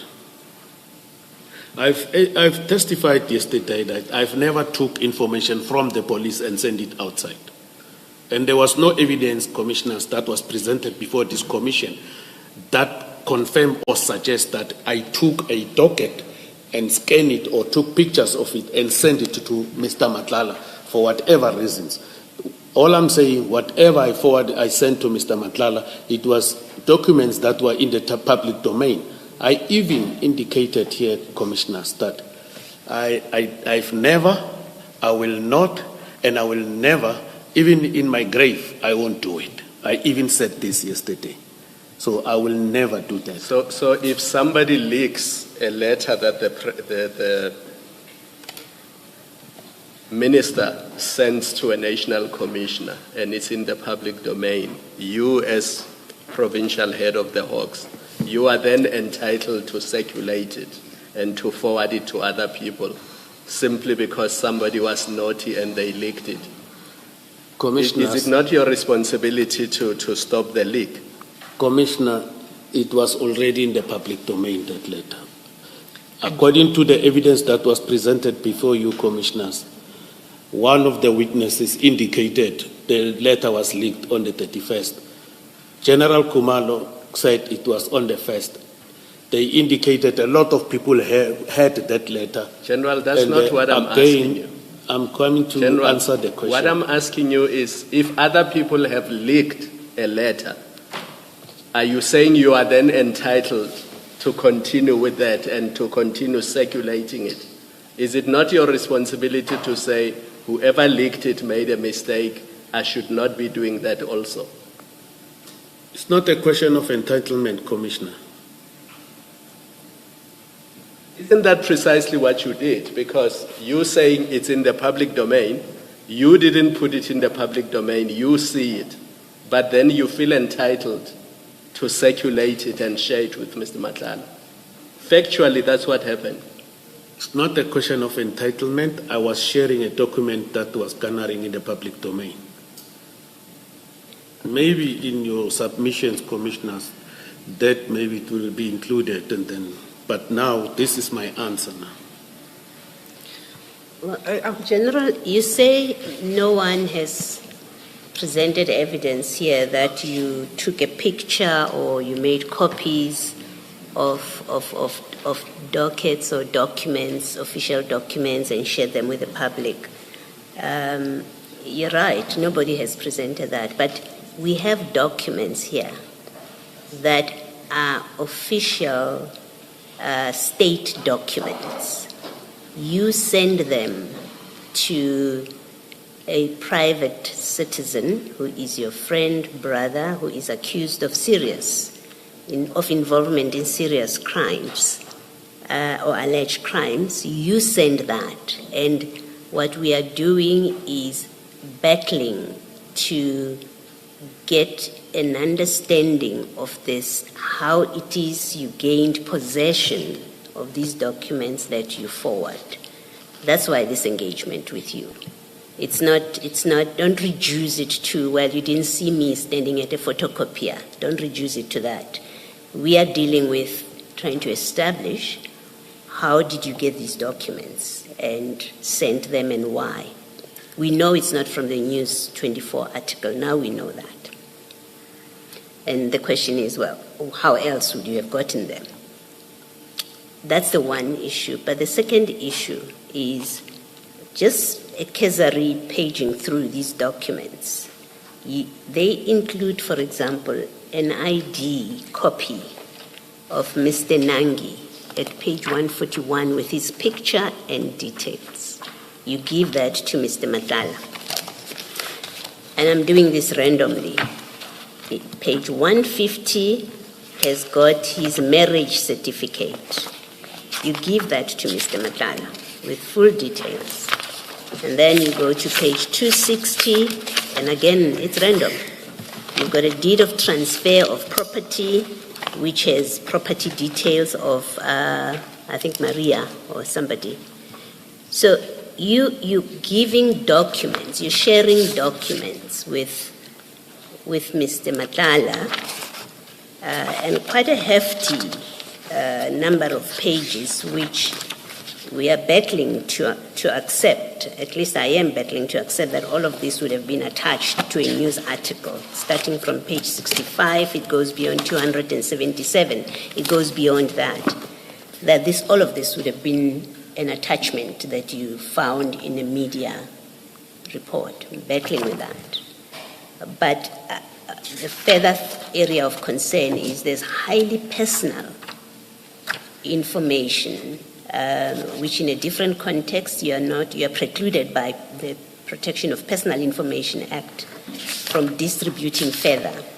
But you've shared it with Mr. Matala. Mr. Nangi's business address, somewhere you've got Ekurhuleni City bills for electricity or rates and taxes of Mr. Nangi. So you really put his personal information, and you say you didn't know whether Mr. Matala knew him and knew that he lived in the estate. So you've shared seriously personal information. You're a police officer. You've come into access to seriously personal information. You share it with a person who is accused of serious criminal conduct, and you don't seem to think, at best, there was a lack of judgment if it wasn't deliberate. You don't seem to sit there and say, well, yeah, now I see I shouldn't have done this. You're making it appear it's all benign, it was nothing. And yet again, I find it very difficult to accept that there is an innocent explanation behind you sharing this bundle. It's this big. Just to give you context, that there is a benign, innocent explanation behind you sharing all of this information of Mr. Nangi and I think Stephanie Brites, somebody, with Mr. Matala. And I think it's much more sinister than you are prepared to share with us. Do you have any comment to that? Commissioners, when I send the affidavit to Mr. Matala, I never realized that this whole other attachments here until they were presented to me by the commission. Okay. But I've now taken note the magnitude of this. I've now taken note, but I've never realized that this document is having so large documents. So I see what happened.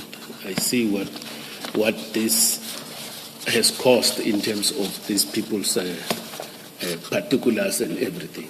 But I understand where the commissioner is coming from. Thank you, General. I'm assuming Would you- that applies only to you sharing with Mr. Madlanga personal details of DPCI officers in case of 66. You will see that the information you share, these are police officers with their personal details, with their ranks, with their telephone numbers. At least 4 of them you have shared their ID numbers with Mr. Madlanga. In circumstances where you know that DPCI is investigating Mr. Madlanga, do you now accept that that was wrong? You should not have done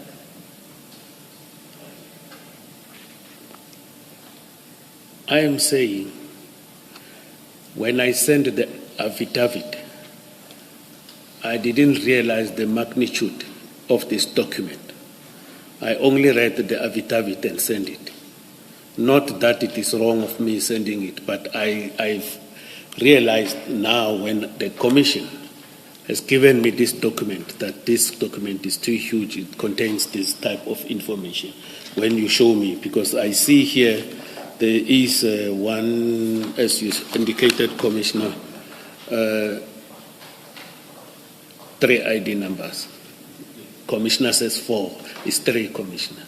No, you missed the one on the first page, but Which? I counted them. The first page, let me check, page 60. No, you don't need to go there. Remember, my focus was details of police officers. At least 2 of them are directorate of biological head officers. On page 66. So look at the last colonel and their name. You'll see that they are with DPCI, KZN. Correct. And then the second one is the captain. You'll see that they are with DPCI, KZN. Correct, Commissioner. You see that. And then you've got subs detectives. And then you've got crime intelligence people whose ID numbers you have identified. Do you see that? I see that, Yes. Commissioner. And that is wrong. But the ID number on this page are 2.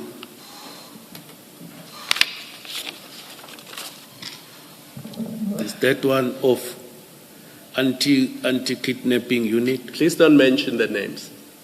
Just accept Okay. the principle that it is wrong to share with Mr. Madlanga personal details of police officers and DPCI officers. That's all I'm putting to you. Not how many ID numbers are there. We can see that there are ID numbers there. In some places, the ID numbers are not there. But you have shared personal details of your subordinates, DPCI, KZN people. You've shared details of General Mkwanazi and his office and email address. You've shared details of crime intelligence officers, including their ID numbers.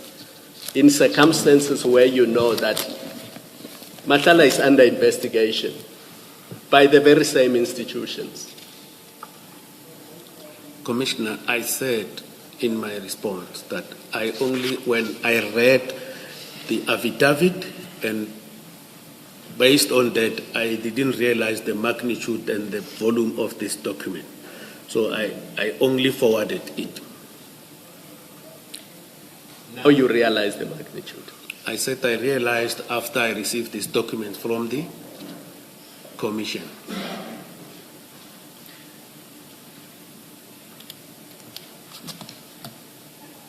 General, when you say you received this document from the commission, you accept that these are the documents that you sent. Look, I mean, we get this from you. You sent this long list of documents, right? I sent it, I agree. Okay. But I do not, Commissioner, have a capacity or in terms of the problems of my gadget to retrieve it for myself to come here.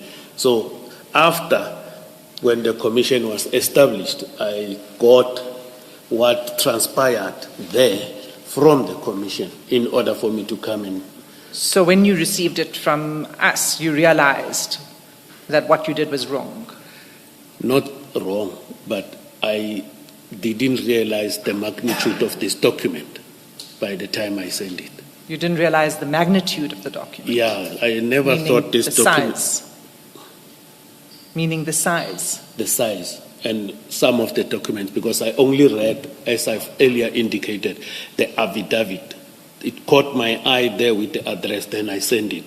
So I never realized the magnitude of this document and other documents that have been attached. But that is my response, Commissioners. But you realized when you looked at it again that what you did was wrong, because as you said to me earlier when I asked you about this, you said that there are a number of annexures to this. So you know that there were annexures to the affidavit. I wouldn't accept the part of wrongfulness from my side, but it might be an oversight for not reading the entire document before I send it. See, this is why I asked you about top secret security clearance. The commissioners intervened with where I was going, because the attachments contain a great deal of information that's confidential, that's personal. They're personal photographs in those annexures.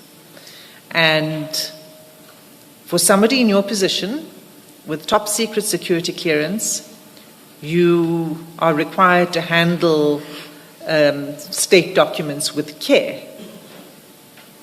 Isn't that so? The state documents with care, correct. Yes. So these documents contain information, as we've already gone through, we don't need to repeat it now, that is information that is part of a docket. It is SAP's information, including other people's personal information, and you forwarded it without looking at all of that, and that was improper.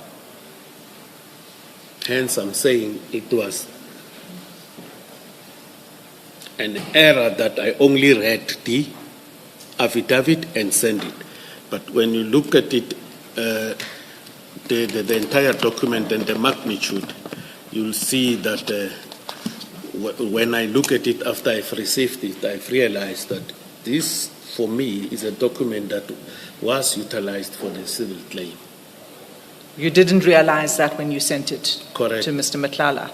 Correct. You didn't look at it, you just sent it to him?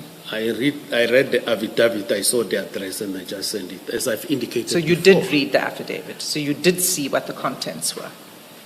You see, when I talk about reading the affidavit, first, second paragraph, I saw the address, and then I never read it fully, and then I sent it. Hence, I say it was an error on my side. But That I never read the entire document before I sent it.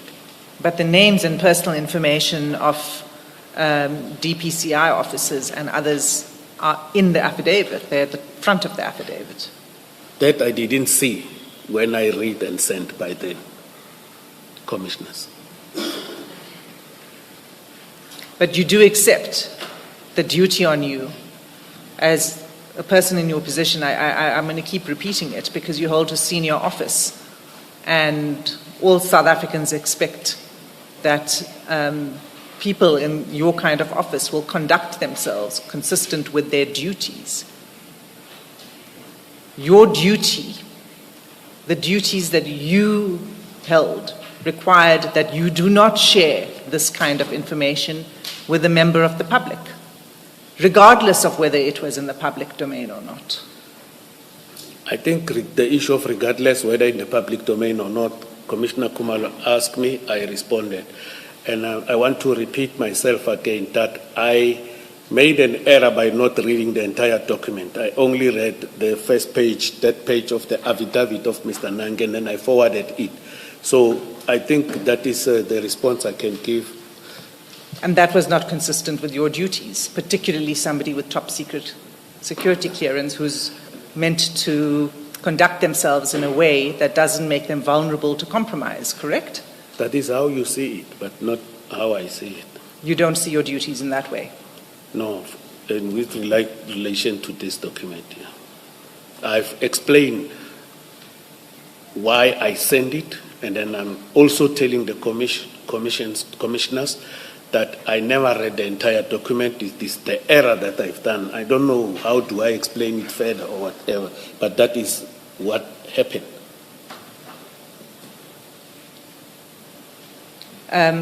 I'm not going to go any further on this, Commissioners. I'm going to move on. I think you've answered the question.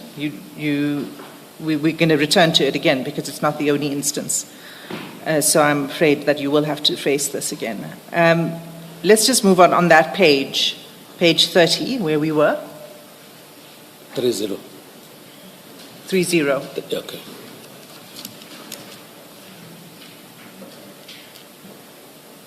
You say after you send Is that still? It's the WhatsApp conversation, Oh, yeah. Okay. file 1 of 1. Thank you. And you say 30. 30. Thank you.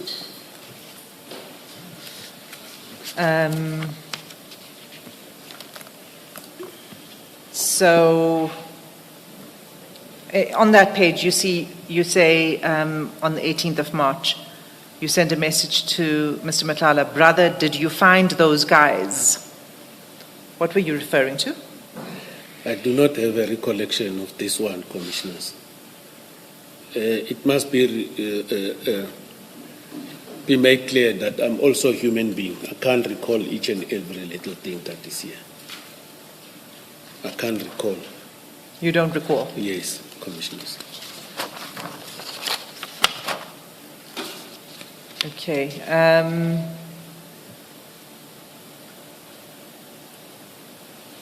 So we were on page 29. If we go to page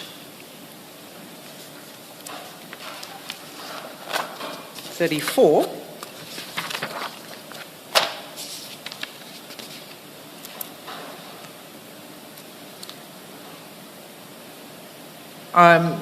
you'll see 9 April 2025 at the bottom of the page. Page 34? 34. Yes.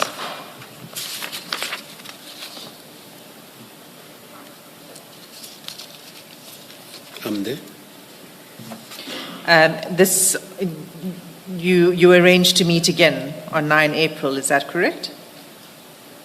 If you look at the bottom of the page, you send him a message, you say, I'm here in Emperor's Palace and we are finishing around 5 to 6.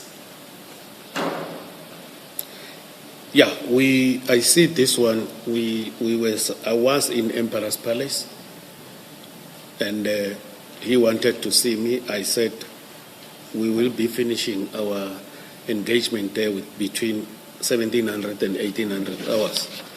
But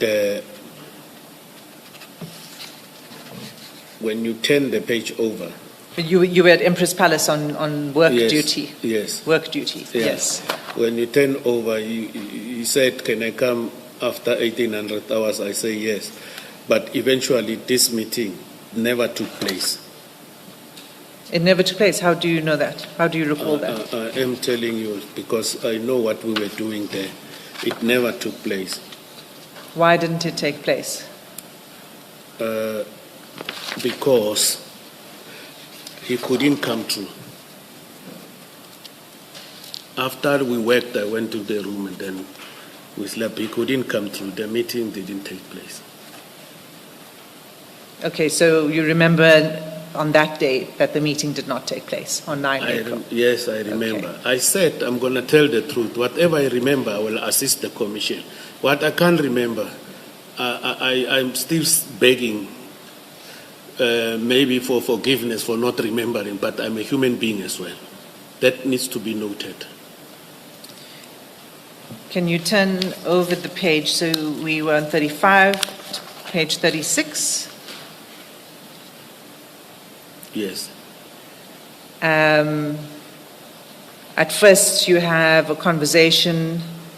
You ask him, are you coming? This is 11 April.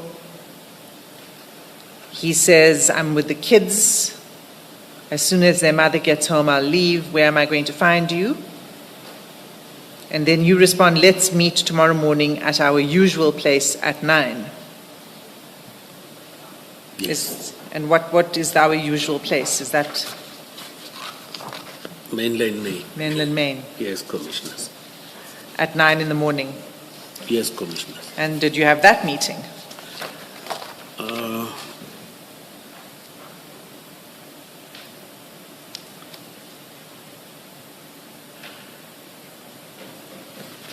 want to check properly. 11 April. What day of the week was it? Can I check?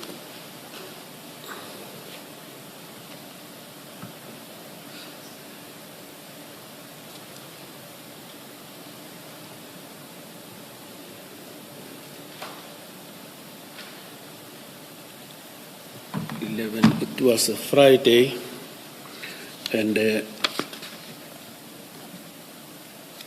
some of these things, they are just running away from me. But I believe we might have met. I believe I'm talking under correction. I believe we might have met. General, you probably, we are at page 38, Ms. Asim? Yes. 30. Is it 38 or 37? No, hold on a second. We were Well, at we 30 were 11 April. Let's meet tomorrow morning at our usual place at 9. Right, and then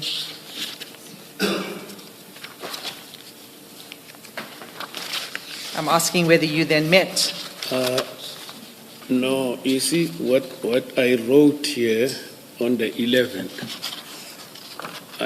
When you look at the top on page 37, Commissioners, I see there I wrote, spend time with the family. That is giving me an indication that we might not have met because there was some things that he had to meet with the family and do. I've just picked up this and then it tells me we never met because there were issues that he had to attend to, the wife and kids. No, but isn't the problem with that the WhatsApp is from the 11th, so it's the day before? If you look at the earlier WhatsApp of 1856, it says, let's meet tomorrow morning at our usual place. The next WhatsApp is a WhatsApp of the same date, and it says, spend time with the family. So it can be referring to the following day. Thank you for correcting, for highlighting that, Commissioner. I think I really appreciate. Yeah. So on the following day, it should have been the 12th. Yeah. Normally, if I leave or I arrive there, I will say I'm on my way to our usual place. But I don't see that we did talk about that. So I'm just worried to say we met or we never met. I see it's not there. Normally we say I'm going to our place. So you don't remember? I'm not 100% sure whether we met or not because immediately after that we were talking on the 13th. And then on the 13th of April, you send a message saying, I'm on our way to our place. This is at 4 o'clock in the afternoon. Yeah, the time we met. You see, as I was indicating before, it even came quicker to assist me there. Sorry, did you meet on the 13th of April? Yes, I believe so, we did meet. When did you meet on the 13th of April? Was it that afternoon? In the afternoon. And so you sent that to him at 16:01. And you say on our way to our place. Yes. So what time roughly do you think you would have arrived there?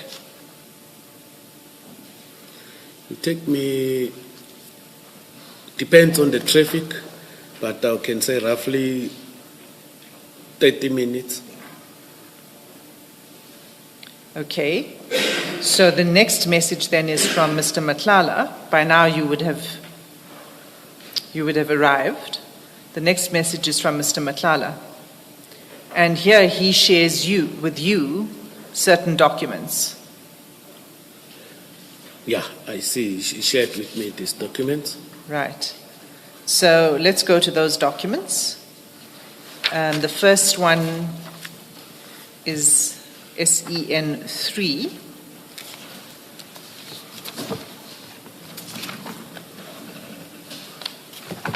And you'll find that at page 286 of the same file, the same WhatsApp file. 286.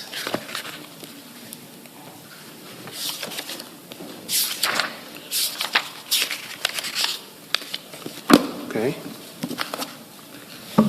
Okay. Can you identify that document that he sent you? I see the document. Yes. What is it? It's a company of, on top there it says Senzo and Tembeka.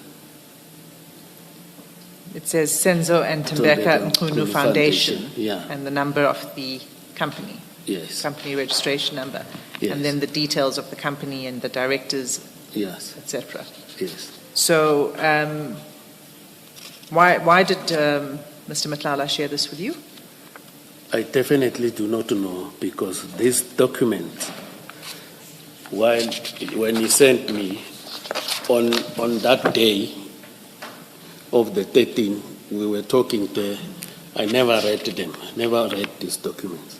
You'll see it is 1, 2, 3 documents that I didn't read, but he did send it to me. I'm going through them one by one. So let's start with the first one. Okay. You received this. You say you didn't read it. I didn't read it. Yes, because we were talking, and. So you knew what he was sending you, because by now you're in the meeting with him.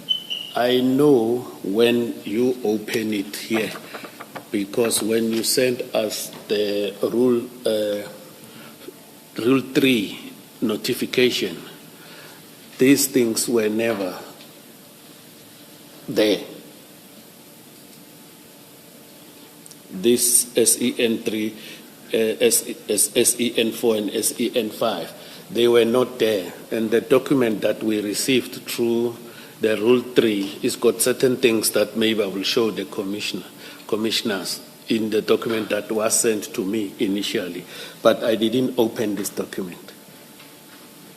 I'm not sure what you're saying. This document is a document that was sent to you on your phone, on your WhatsApp. Yes. Yes. I'm saying I didn't open it. You didn't open it I when? don't know the contents of at any point ever? You never opened this document? I never opened this document, commissioners. And this document would have been sent to you while you were in the meeting with Mr. Matlala. So he would have told you what he's sending you. It would have been part of your conversation? No. So you're in a meeting with him, and while you're in a meeting with him, he sends you documents, but you don't talk about it. Yes, I didn't open this document. We were sitting there having our talks, and then from there, I saw he sent me documents, then I left. I didn't open these documents, commissioners. And what talks were you having? This is now 13 April. 13 April, we were having our general discussion, social discussion there, and eventually, I agree, he did send this document, and for that matter, I didn't read this one. You didn't read this one, Correct. okay. But sorry, what conversation? You said you were having your discussions. What discussions? What was the purpose of your meeting? It's personal things that I don't want to disclose here. It had nothing to do with the upcoming meeting on 15 April. The issue of the upcoming meeting on 15 April, we talked about it on the 14th. But not on the 13th. You can remember that you did not discuss it on the 13th. There we were talking personal stuff that I'm not in a position to can disclose here, even in camera. Okay. But this is now 13 April, where you're very wary and you said exercising caution in relation to Mr. Matlala, correct? Caution? You said you were exercising caution in relation to Mr. Matlala because you were disturbed by what you read about him. What are you talking about? I'm lost. You earlier said you. Yeah, 5 March. It's going back to 5 March. Yes. Oh, Yeah, no, 5 okay. March is a pivotal moment in our life in this commission with you. Yeah, Because I think I've already indicated that maybe my fault was that not to terminate it instantly, as the commissioner was asking me before we break for lunch. So I still stand by my submission to the commissioner that I was doing it gradually like that. However, here we met and did that. You know, we as people, we differ how we deal with things. That's what I said. But I was hammered here that you as a head of the Hawks, you should have done instantly. So I've taken note of that seriously. So, and I believe maybe in the near future, the same kind of practice, it will never happen. I'm one person who learns when you are advised and told about issues that you should have done the other way around when they are seen as issues that are being done wrong, whereas I didn't see it as a wrong thing. So I've taken note, and it's going to help me in my further life. What I was debating with you is actually more than that. It's more than merely indicating how you ought to have behaved in this context. Correct. Yes, Correct. that's part of it. But the point was more that you were cozy with Mr. Matlala throughout, until, as you say, your arrest, and his arrest. I'm very sorry. And I put all of these texts together. I just said page 28 to page 60. Now, Advocate Hassim is taking you through all of them. And nothing, and we are now in April, and nothing indicates that this is somebody who wants to terminate communication with, or I don't know, you said you wanted to terminate the relationship, and you sort of wanted to suggest that there's a difference between terminating the relationship and terminating the communication. So look how this starts what Advocate Hassim is taking you through. You say, I'm here now, and let's meet at our usual place. And you are the one initiating that. And remember, I said when I put all of this together, 28 to 60, and I said, and some of them were actually initiated by you. And now you are basically inviting Mr. Matlala, let's go meet at our usual place. So when I say it's more than just what you refer to as advice, what I'm saying is all of this actually gives the lie to what you are suggesting, which is that you wanted to terminate the relationship or communication with Mr. Matlala. All of this gives the lie to that. Commissioners, when you look at the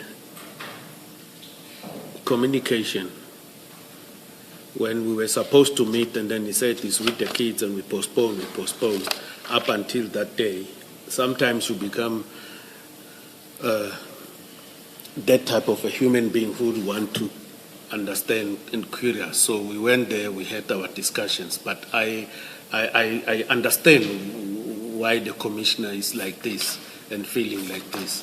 I understand that. But having said that, commissioners, I say my fault is not to terminate it with immediate effect.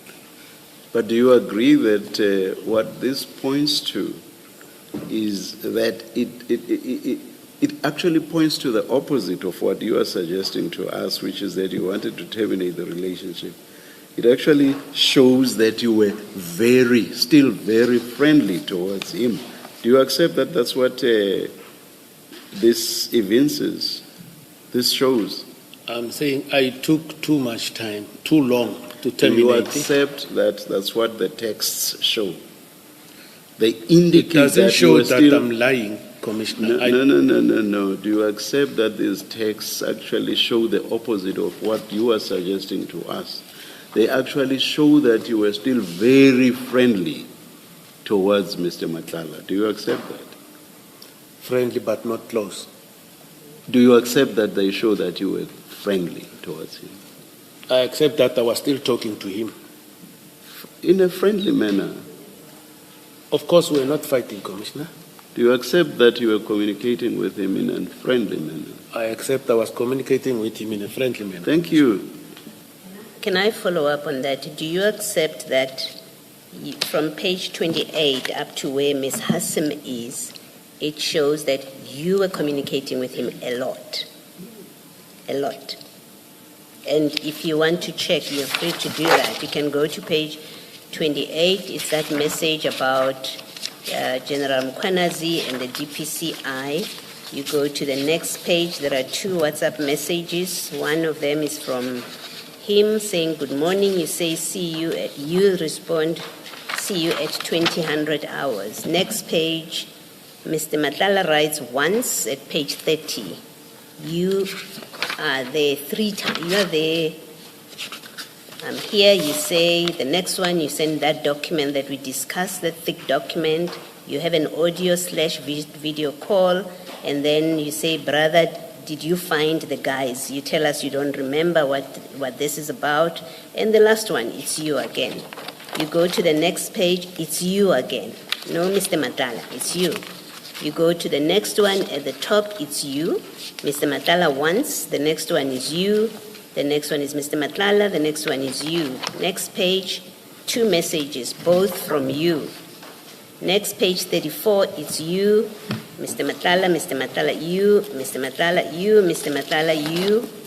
Next page, Mr. Madlanga, you, Mr. Madlanga, you, and then you again. Page 36, the same pattern. It's you, Mr. Madlanga, you, Mr. Madlanga, you, you. And the next page, it's you. And then we are at page 38. It's Mr. Madlanga twice, it's you 3 times. And then it's Mr. Madlanga twice. That's a lot. Yeah, throughout, up to where we are. You are communicating a lot with Mr. Madlanga. And you say you want to terminate the relationship. That doesn't bear it out. It shows someone who is still closely involved with Mr. Madlanga.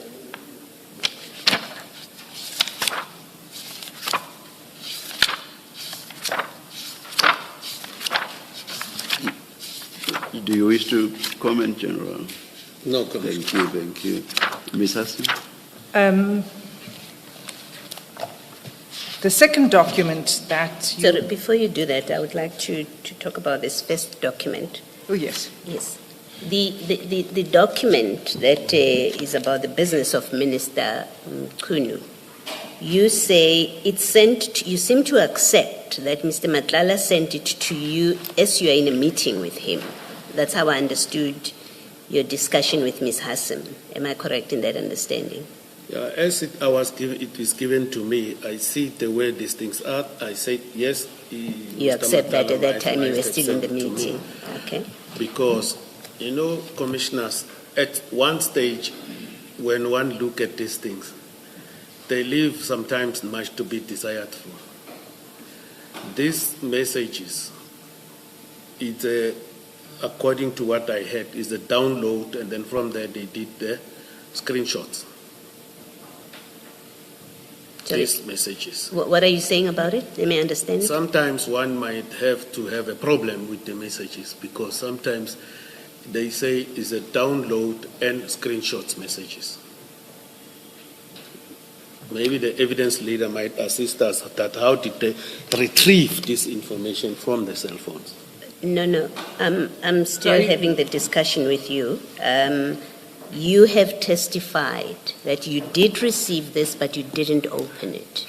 Correct. Yes, that's all I'm checking. That you were in a meeting, he sent you this, you have admitted to us that you received this, but you say, but I did not open it. Yes, Commissioner. Okay. Do you know why Mr. Matlala, as you are sitting with him in a meeting, why he would send you a document that relates to the business of Minister Mkhunu? I don't know. You don't know. I don't know. And you say you were not discussing, you're telling the commission that that document, you were not discussing anything to do with Mr. Mkhunu's business or Mr. Mkhunu when he sent that document. Correct, Commissioners. And you were not curious in that meeting what document he has sent you. I was not clear. They didn't open this document, Commissioner. You didn't open it? No. Okay. I must say, I think it's improbable that you're sitting with a person in a meeting and they send you a document and they don't say anything to you about it. There's no discussion between you where they tell you, I'm sending you this document as I'm sitting with you. I think it's very hard to believe that anything like that would happen. And you don't ask that you've just sent me something, what is it? It's really improbable. And I want to propose it did not happen that way. You knew as he sent it to you at that time what it is that he's sending to you. Do you have any comment? I didn't know, Commissioners. All right. Thank you. Ms. Hassan? Sorry, Ms. Hassan, let us take a body break, please, but we would like to see counsel. Let me not indicate what time we'll be back. We'll just get Mr. Michaels. I don't see him here. Oh, yeah, to come indicate that we are coming back. Let's adjourn and let's quickly see counsel. Let's adjourn.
It seems we are ready to resume.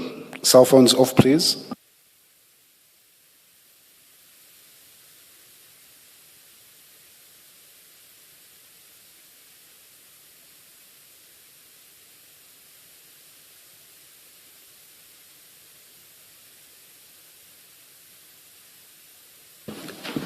As we indicated to council outside, we'll adjourn at 5 p.m.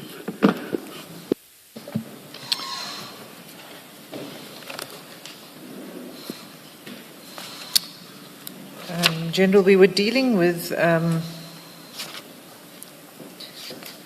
page 38, and we dealt with the first document that was shared with you that we've looked at, which was the Senzo and Tembeka Mkhunu Foundation company information. And you said that that was sent to you while you were meeting, but that you didn't look at the document. And that was sent to you at 16:32:07. So there were 3 documents that were sent immediately, all at exactly the same time, simultaneously. The second one is attached here as SEN4, and that's on page 201. Can you turn to that, please?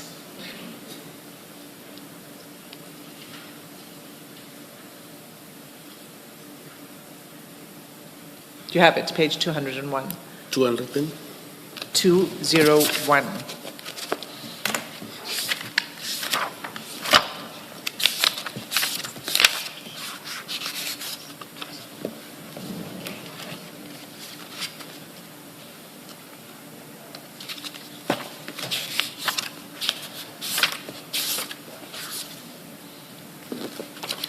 $201.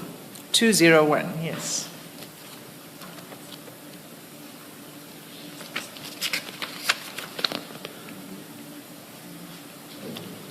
On which file? The same file. 201. Yes. Okay, I am at 201. Okay. Advocate has 201 or 291? Oh, I'm sorry. It's 291. very late in the day.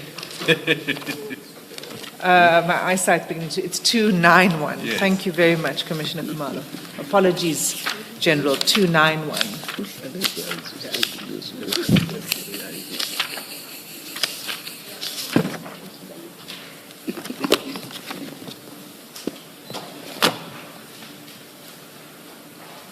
Yes, I You're see. there. Okay. Yes. So you'll see this is a document that's marked strictly confidential at the top, and it says confidential information concerning the identity of the president, and then it has information relating to President Ramaphosa. You see that? I see the document, Commissioners. So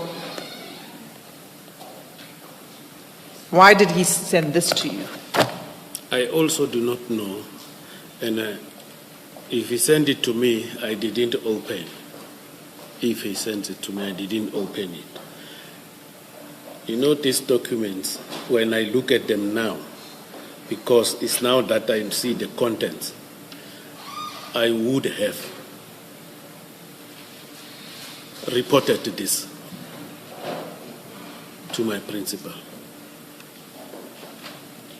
So you would have reported this to your principal? Yes, because it is unusual that a private person can have these documents. So I didn't open them.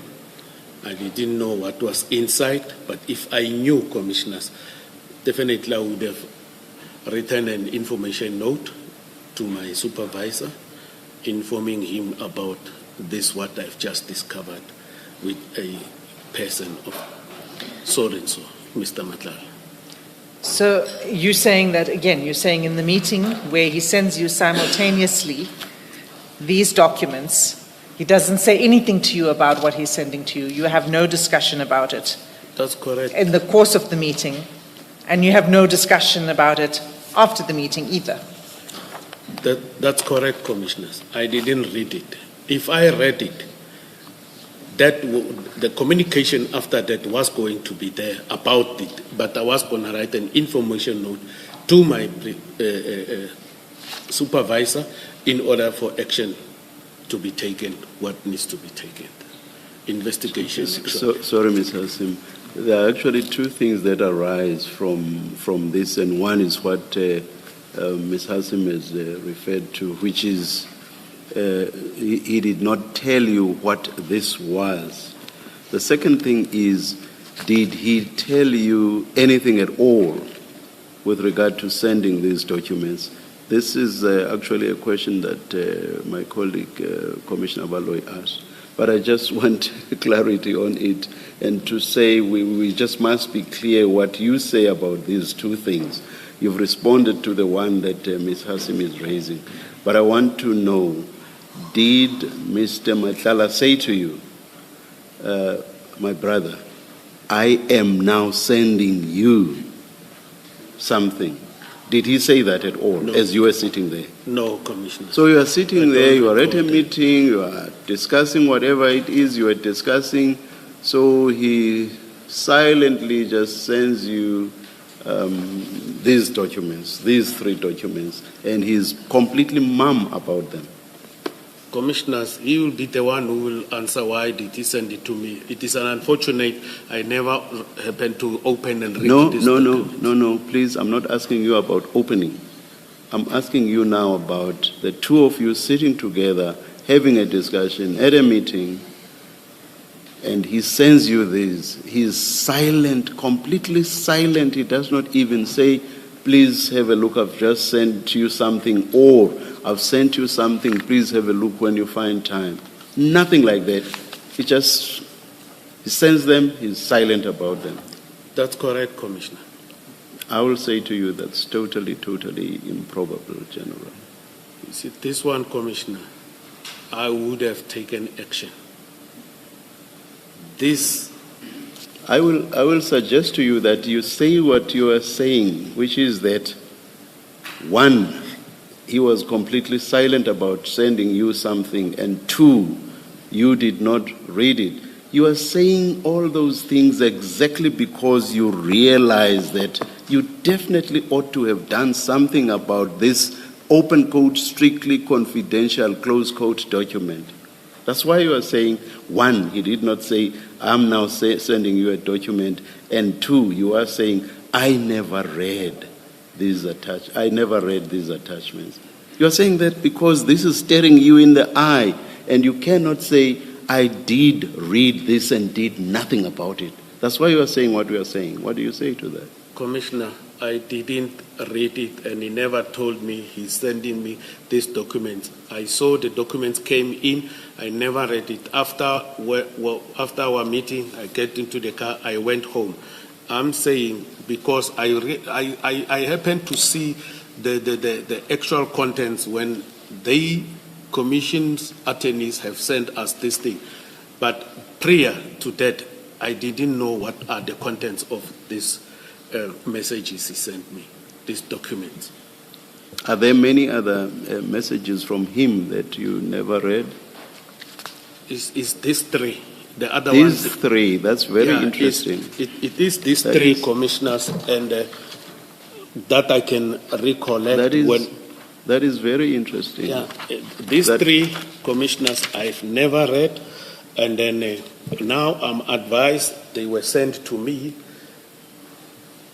but I never read it. If I read it, commissioners, I would have written a report recommending investigation. At the risk of repeating myself, it is just not the natural thing for people. You're sitting together, someone sneakily sends you a text and is mum about it. That's just, it's odd. I am not discounting, 100% discounting the possibility that some people might do that, but it is not the natural way in which people relate. When a person is sending you something and they are with you, they will say, I am now sending you X document. Please have a look. If, for example, they know it's something short, they could even say that whilst you are sitting together. Or they may say, please have a look when you have time. But one, to be silent about it, and then coincidentally you also not reading it at all. I will leave it at that. Yes, Ms. Hassan. Well, let me add another improbability to what is being put to you by the chair. It is that you don't ask him, you're sitting with him. You don't say, what have you just sent me? It's improbable that happened. And it's unbelievable that human conduct, that it's consistent with normal human conduct. You're sitting with a person in a meeting, you tell us you're not discussing anything that comes out of these, which, by the way, in their content are controversial. They are controversial. Why would he tell you about these things? What were you discussing with him? So these are not benign documents. These are documents and their content are controversial. You say, well, he sent them to me. I saw them come in, and I want to correct what you said earlier, General, when you say I'm being advised they were sent. No, your evidence is they came in as I was sitting in the meeting. I saw them and I got into my car and I left, so you received them. The further improbability that I'm adding is that you don't ask him, what have you just sent me? Unless you knew what he has sent you. That's the most reasonable explanation. You didn't ask, he didn't tell you, because you knew what it is that he's sending you. I didn't know, Commissioner. What is it that you were sending? Yes, you've said that. Thank you. Just to go back to these documents, I'm going to go to the next document and then ask further questions about this. So if the Commission just give me a little bit of space to do that. The next document is SEN 5, page 295. And it's an article. This is a media article. 295.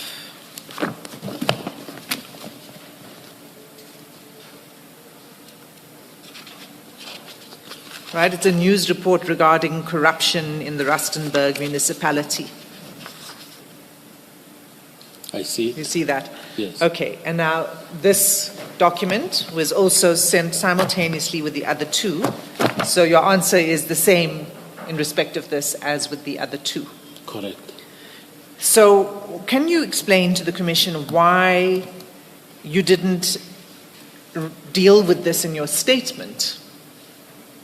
You now here, in response to the questions, you're saying that you didn't see this, and if you had seen it, you didn't open them. If you had opened them, you would have taken steps. But you don't address any of that. You don't. That evidence, that answer, that response is nowhere in your statement. Why did you not address this in your statement? It is because I didn't read them. You didn't read it even in preparation for preparation of your statement, your written statement. This you gave us after we have already submitted our statement. That's not true.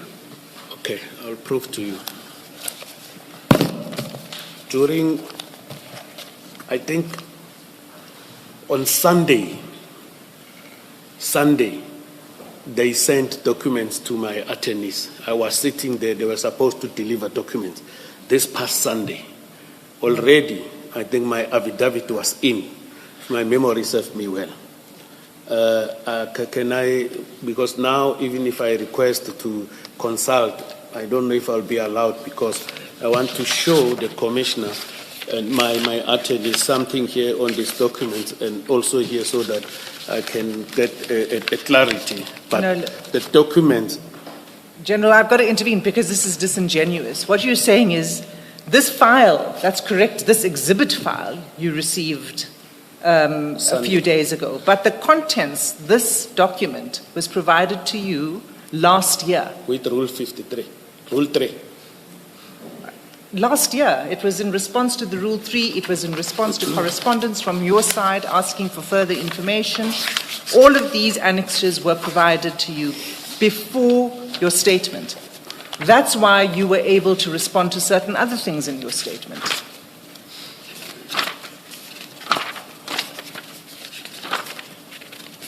If commissioners, it is it is alleged that these things were sent to me last year. These are the documents that, this document that I'm having now here is the document that was sent to me with Rule 3 last year. This one that I'm having. Because I was looking into these things, and then I'm looking for something here that I want to show the commissioners. Date is 11.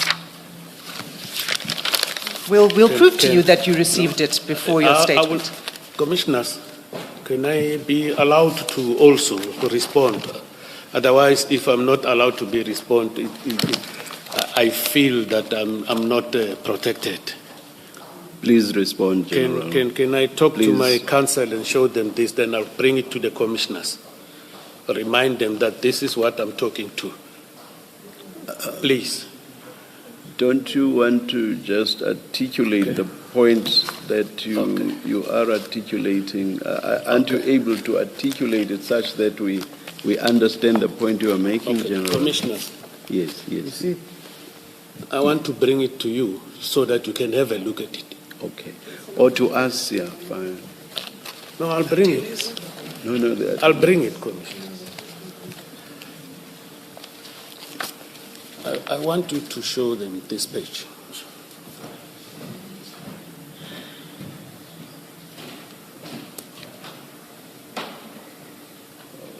Everything is redacted.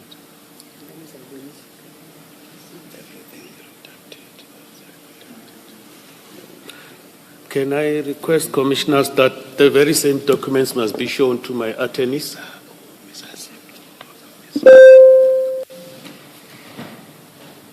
What we have observed is that that appears to have been texts, WhatsApp texts, but everything is redacted. That's what we see. I don't know whether that's what you want us to observe, General. Further, Yeah. Let's leave it there. Let Let me just state what we observed here.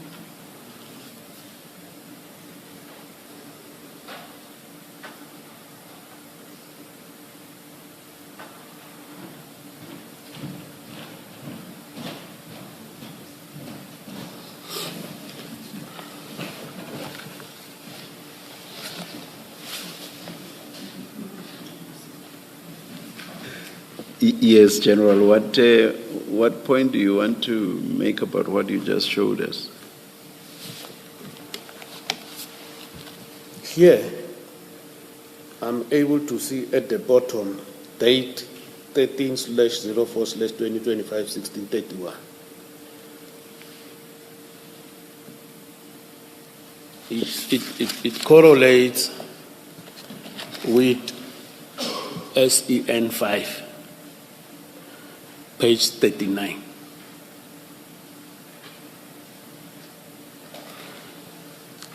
On top again, it correlates with Just before you move, please. SEN 5 is on page 295. So when you say 39, is 39 of which annexure? my apologies, commissioners. 38, sorry, not SEN 5, but on page 39 is annexure SEN 5, which is on the page that the commissioner has indicated. So in the text, are you saying we look at page 39? From 38, commissioner. 38. From 38. Okay. And then, so you say what you showed us correlates with what's on page 38? The date. Oh, And when this document goes hand in hand with this one. yeah. This is the document that the advocate says I received last year. So what you say you received was that Is this document the- yes, Commissioner. where all the texts are redacted? Not all of them. Some, the reduction is it's on the cellular phone. It was high. How do I put it? It was highlighted in black, which it prevented one to see the cellular telephone numbers. This is the document that I've received with Rule 3 of the Commission, with the allegations, with the transcripts of 3 pages of General Kumalo from the Commission, then from there I instructed my attorneys. Then the documents, these ones that are with these documents on the 200 and something, the ones that we just dealt with, these files were sent electronically. Sunday, I had to sit with my attorneys at his offices, and then we waited, and then the files never arrived because there were correspondences between the attorneys of the Commission and my attorney. Up until Monday, these files, we were promised they will come, and they never came. And these documents, this one, I think they sent an electronic one, but certain things couldn't be opened, and they promised us to send hard copies, like I'm having here, of which it didn't happen. But coming back to what I showed the Commissioner, this thing, the way it is, Commissioners, it leaves a lot to be desired for. When you download a phone, you use a software that is called XRY. You download the phone, it will tell you everything. You will see which. I don't think we need to get into that detail. I want to explain this, Commissioners. If I'm not given the opportunity to explain this, then I think whatever is happening with me, it will be totally unfair. What's the process of how this information gets extracted from the phone? I'm saying, what is the relevance of that to whatever point you want to make about what appears to be a redacted document? I'm saying this document, I suspect it has been friddled with this document. And you say that for the first time when you are being asked probing questions. You say you received that last year, and your statement, which was due when? Quite some time back, I think, and which was received. When was your statement received? Do you know? By the Commission. Ms. Hasim? It was an unsigned version was received. An unsigned version was received very late. It was due on the 16th of January. We received it on the 22nd, unsigned, yes. And a signed version on the 23rd of January. Yes. You accept the correctness of that, Ms. Mafisa? Just the detail about receipt of the statement by the Commission. Yes, the statement was sent on the 22nd, and then Chairperson, what was the second question? Maybe let's leave it. It doesn't. Yeah. What I wanted to get at is, you say, General, you received what you just showed us last year, correct? The Commission received your statement a few days back, correct? Correct, Commissioner. And your statement says nothing about what you are now, for the first time, wanting to tell us, which is that you are basically querying the contents of the texts based on the process in accordance with which texts are extracted from cell phones. So what I'm saying is, you received that last year, and you are saying that only now when you are being asked probing questions. You have not raised it in your statement, and at no other point have you raised that. Why is that so? I thought I will raise it to the Commission wasn't the earliest point when you prepared your statement? Ought you not to have raised it in your statement? Why is it that you are raising it only now? This one with these disclosures, when we submitted my statement, it was I'm not- sorry? This file with the disclosures of these messages that were sent, the disclosures, What about them? we got it on Sunday through what you call, is it Sunday, when they sent the file via email, the documents via email. And this one, I received it when I arrived here on yesterday. I'm asking you about the one that you received last year in which you say is doctored. That's what I'm asking you about. I'm not asking you about what you received recently. Why is it that in your statement you did not say last year I was given a document that purported to be texts? Actually, those purported texts are doctored. Why did you not say it at the latest in your statement?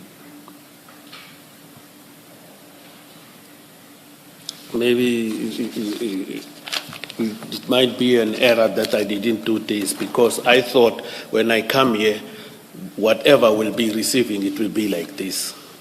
It will be the same like this. Now I see it's not the same. Here, it's opening up.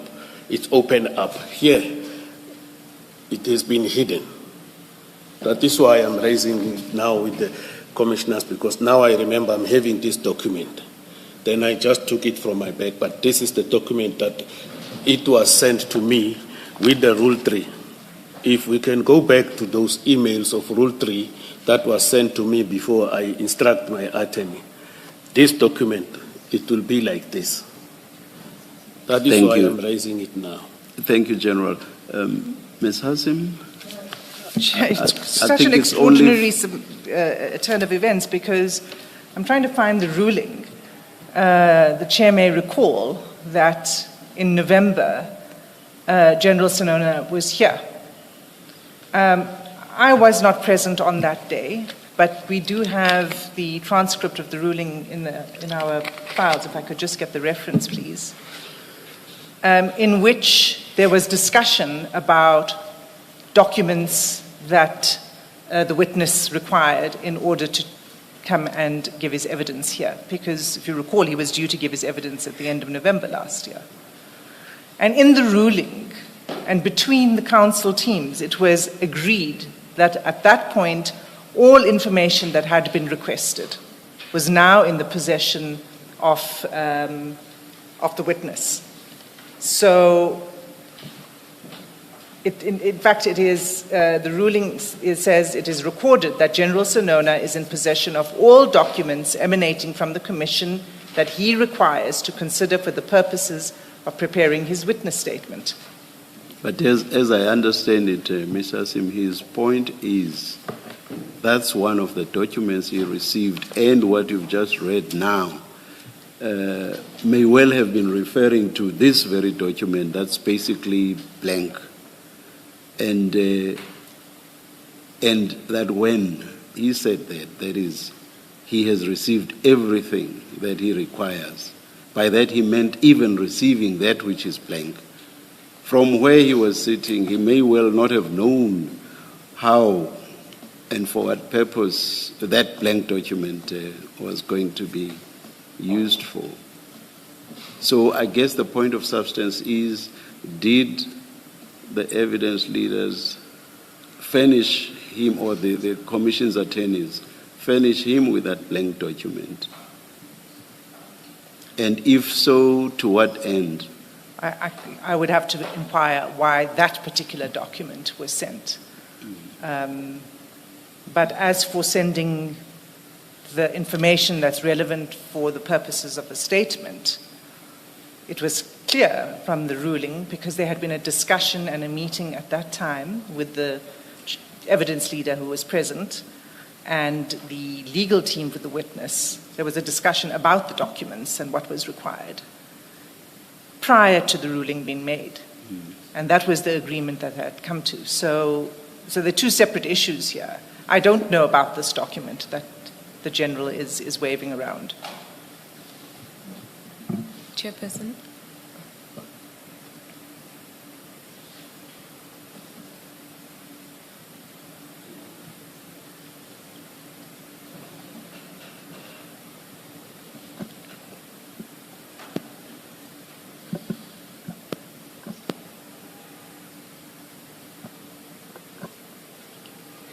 Ms. Hassan, maybe another question or another way of asking the same question of the chairperson, if it's not a different question, is whether whatever he was given, that General Senona was given in November or earlier last year, did it include these annexures? So what he's given us, it's the reduction doesn't tell you. And his complaint is, but that's what I got. It didn't have these annexures. That's how I'm understanding him. And so the question is, when material was given to him, whether electronically or in hard copy, did it include these 3 annexures? And that's a relevant question because he's being taxed on, he didn't address this in his statement. And basically what he's saying is, I couldn't have addressed it because I didn't have these annexures.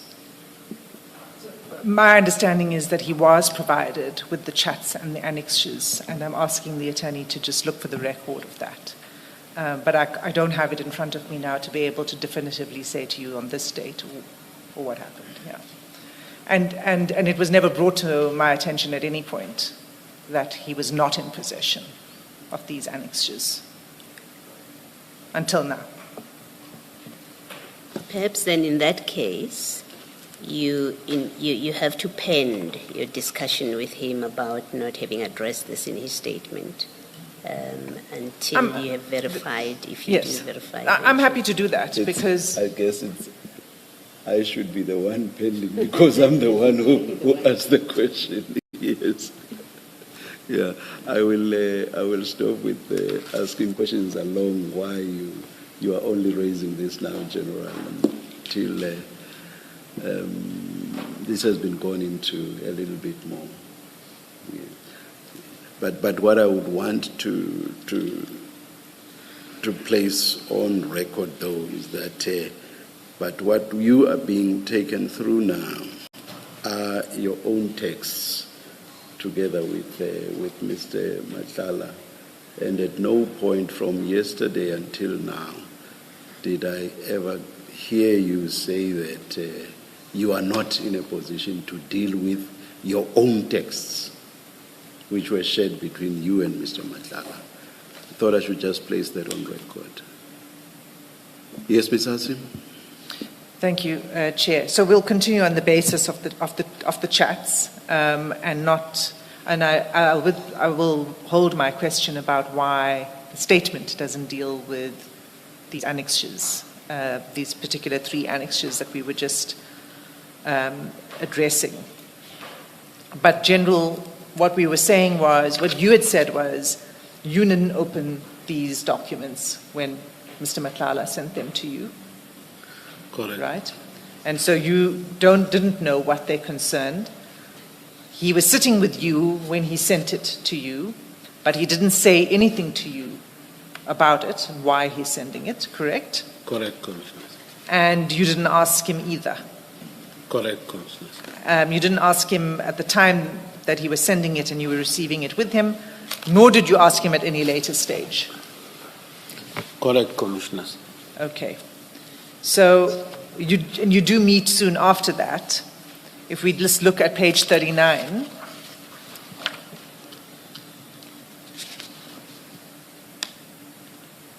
you say on the 14th of April, "Good morning, my brother. Can we please postpone our Wednesday evening meeting to Thursday? I mixed up the dates."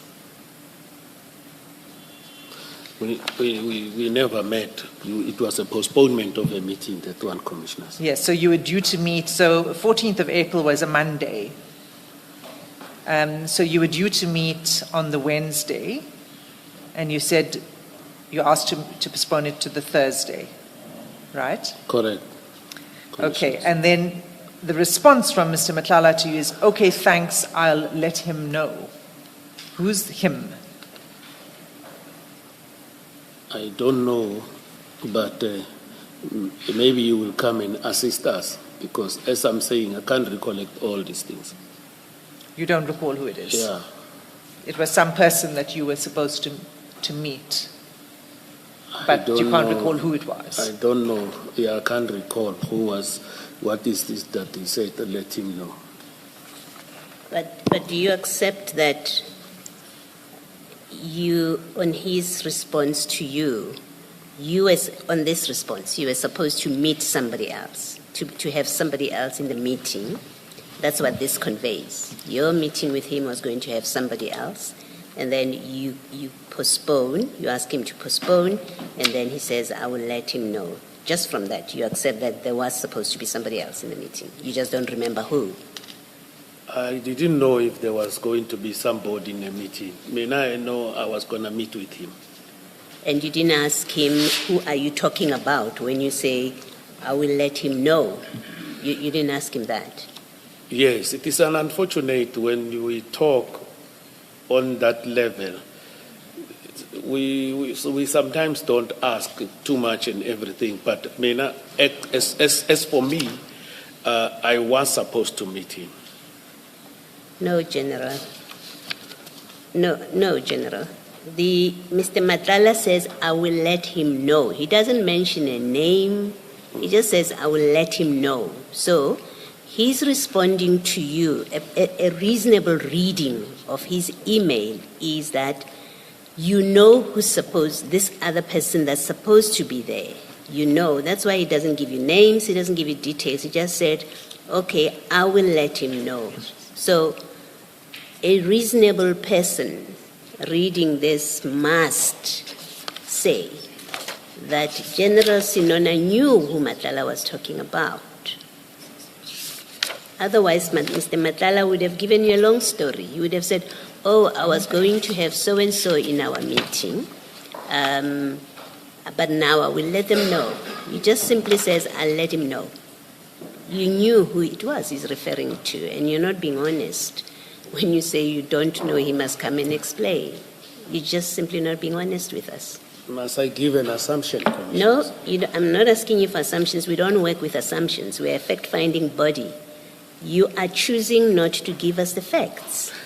And the fact is, and I'm putting to you, that the fact of this WhatsApp message from Mr. Madlanga, when he says, I will let him know, and doesn't tell you who he's talking about, the most probable and reasonable reading of this is you knew who he's talking about, and if you say to us as you do that you didn't know who he's talking about, you are not being honest.